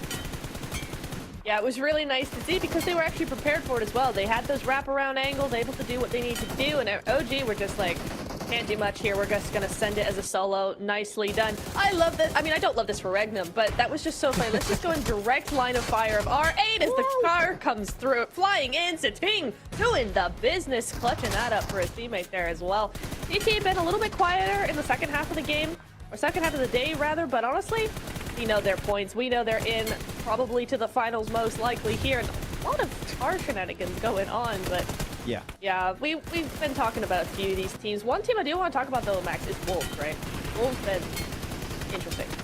I actually am very happy you bring up Wolves. I wanted to talk about them. That push at the end there versus E-Arena, that fight was, to be completely honest, it was a mess. The way they send it solo after solo, and they just give multiple 1v1s over to E-Arena, not happy about it. I feel like this is a team that now is struggling to kind of keep up with the massive improvements we're witnessing from the entirety of this lobby for the Gauntlet stage. And right now, they're falling behind, and at pretty rapid pace too. Hot Jukes, I know you're a big fan of this team, but as of right now, Wolves, yeah, they are definitely falling behind. Oh, big time. I mean, something like I said, I was just looking at their fight style. They are constantly just getting split up and getting in these 1v1 situations, and that is just not where they're going to have any success at all. I mean, when you have so much experience in this lobby, everybody is playing as an absolute unit. So if you second guess yourself and you got players just kind of focusing on two different things at one time, you're not going to have a lot of success. And I'll tell you what, Neptura, one thing that I've definitely noticed, right, is Doran, the IGL, getting knocked early, right? Quite a bit. How do you think that has impacted this team so far? I think it really drops confidence if a team or a player consistently goes out very early, because it immediately puts you on the back end. It puts you on a defense.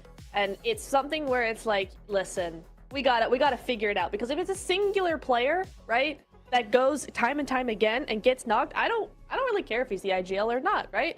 If he's the IGL, it's the better one of the players to go out early because he can still do his job from, that position. However, there's something that needs to change. If he keeps going out early, it's either got to be rotations, he's got to be splitting too far. There's something that's got to be rectified there.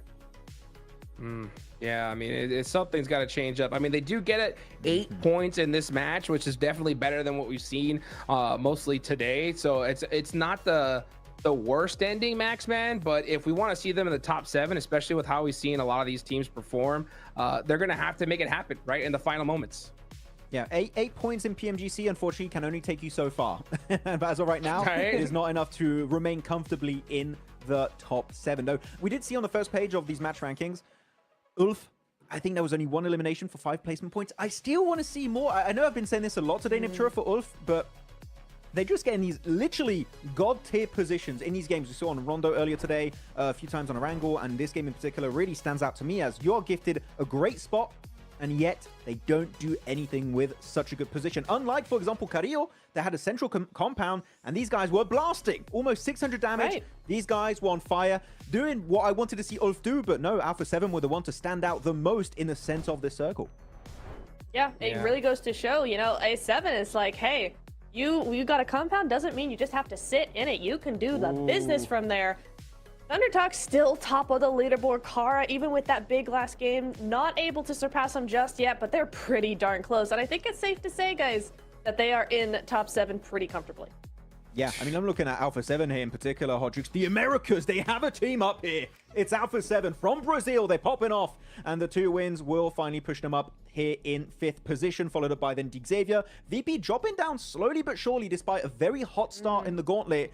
And we're seeing then DRX dropping down Orangutan for the first time here outside of top 7. And not just by a little bit, overtaken by 3 or 4 teams, if I'm not mistaken. So Orangutan, we said we needed to see a win. We didn't see it today. There's still time tomorrow. But again, the time is ticking. You need to get a win eventually if you want to be in the grand finals.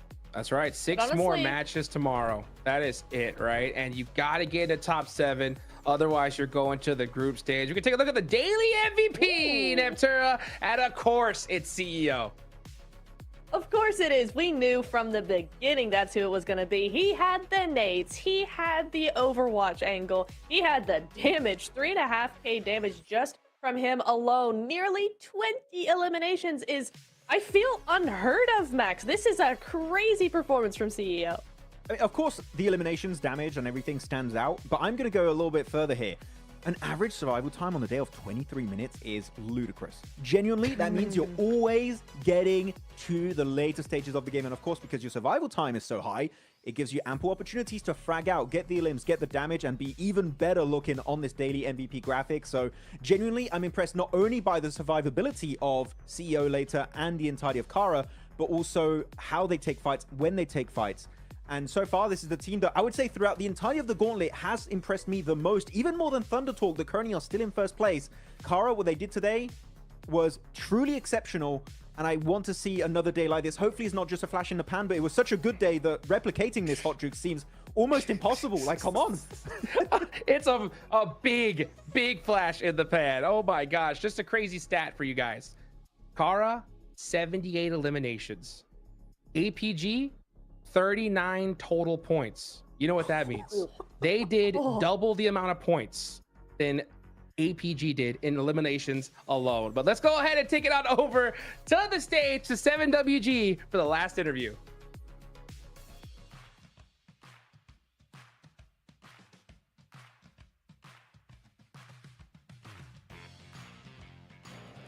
Welcome back, ladies and gentlemen. That is the end of day 2. We have played 6 matches, and I have none other than Thunder Talk CT next to me.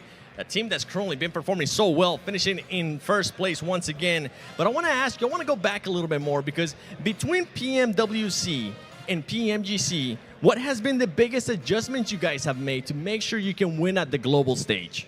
OK， 就是说呢，他就是从 PMWC 到 PMGC， 你们做了什么调整，然后什么改进，让你们有机会更大的机会去获得这个世界级的赛事呢？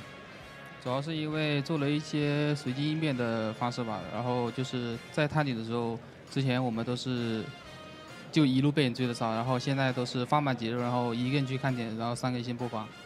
Okay, so his response is like he keep calming and he changing the strategies, like from starting he keep chasing, and like right now he's going to be like one people staying in the main point and looking all around the situations, and 3 people we going to like chase detecting the opponent locations. Yeah. All right, well, hey, great information, especially if all the teams are currently watching as well. Now, after 2 days of the Gauntlet, has there been any team around here that's causing you guys some issues? 就是他问的是你们目前有没有遇到什么最难缠的对手呢？我觉得最难缠的对手就我们自己，因为在这2天比赛看来，只要我们正常发挥的话，基本都没啥问题。Okay, his response is like the biggest enemies in between the lobbies is their self, because they face like their own is the biggest enemies at if they like keep calming down and like relaxing in the playing the games, like maintaining their performance, everything is good. Okay, well, that's good to know, and you guys are maintaining that performance because you guys are currently in first place. Now, as back-to-back PEL champions, the fans have a lot of high expectations for you guys that you guys haven't been able to meet in previous global events. Do you feel that pressure having to perform here at PMGC? OK， 就是说呢，作为背靠背的 PEL 冠军嘛，就是到了这个世界级的赛事呢，就是怎么说？ Like, are they feeling any pressure from the fans that having the high expectations? 对，就是你们不负观众的所托嘛，这个对于你心里中的分量是怎么样的呢？ 我觉得有他们的相信也是能让我们打得更加的自信。So with their supporting, so they can feel like more greater and try their best to feel like try their best in perform more better in the competitions. All right, well, you guys are currently performing. You guys are in first place. I'm pretty sure everybody currently watching you that are your fans are going to be happy, and you're shutting some haters up, too. Thank you so much. Yeah. I hope you guys enjoyed this day, because make sure you guys tune in tomorrow, because day 3 is going to be spicy. We'll be finding out which top 7 teams get a direct ticket to the grand finals, and those 9 teams that will be going to the group stage.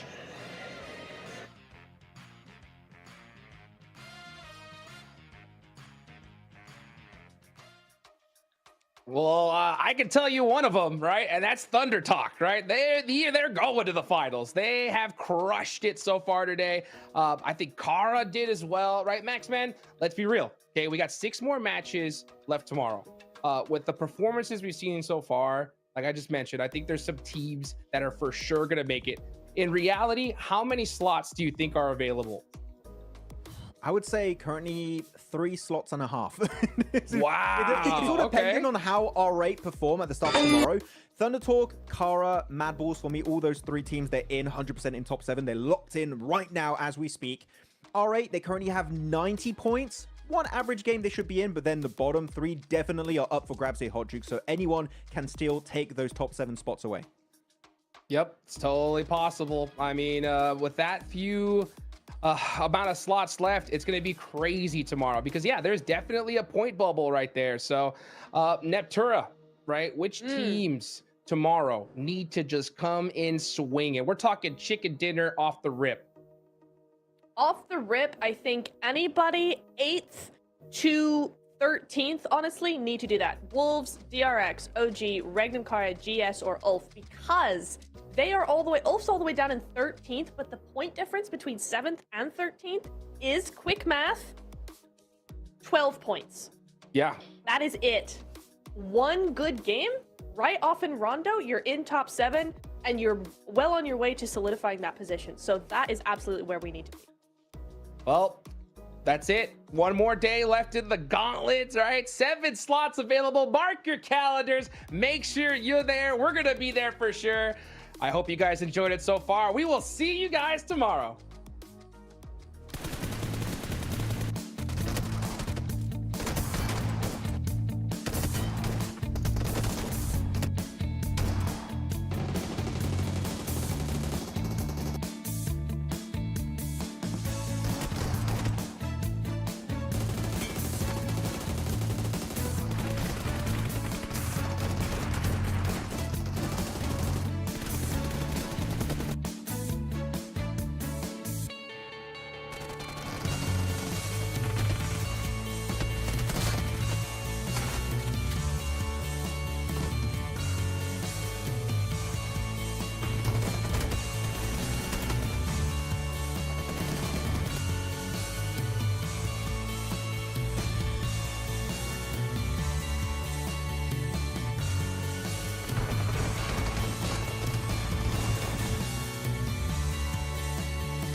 There's a fire in my heart, yeah, it burns for the game we play.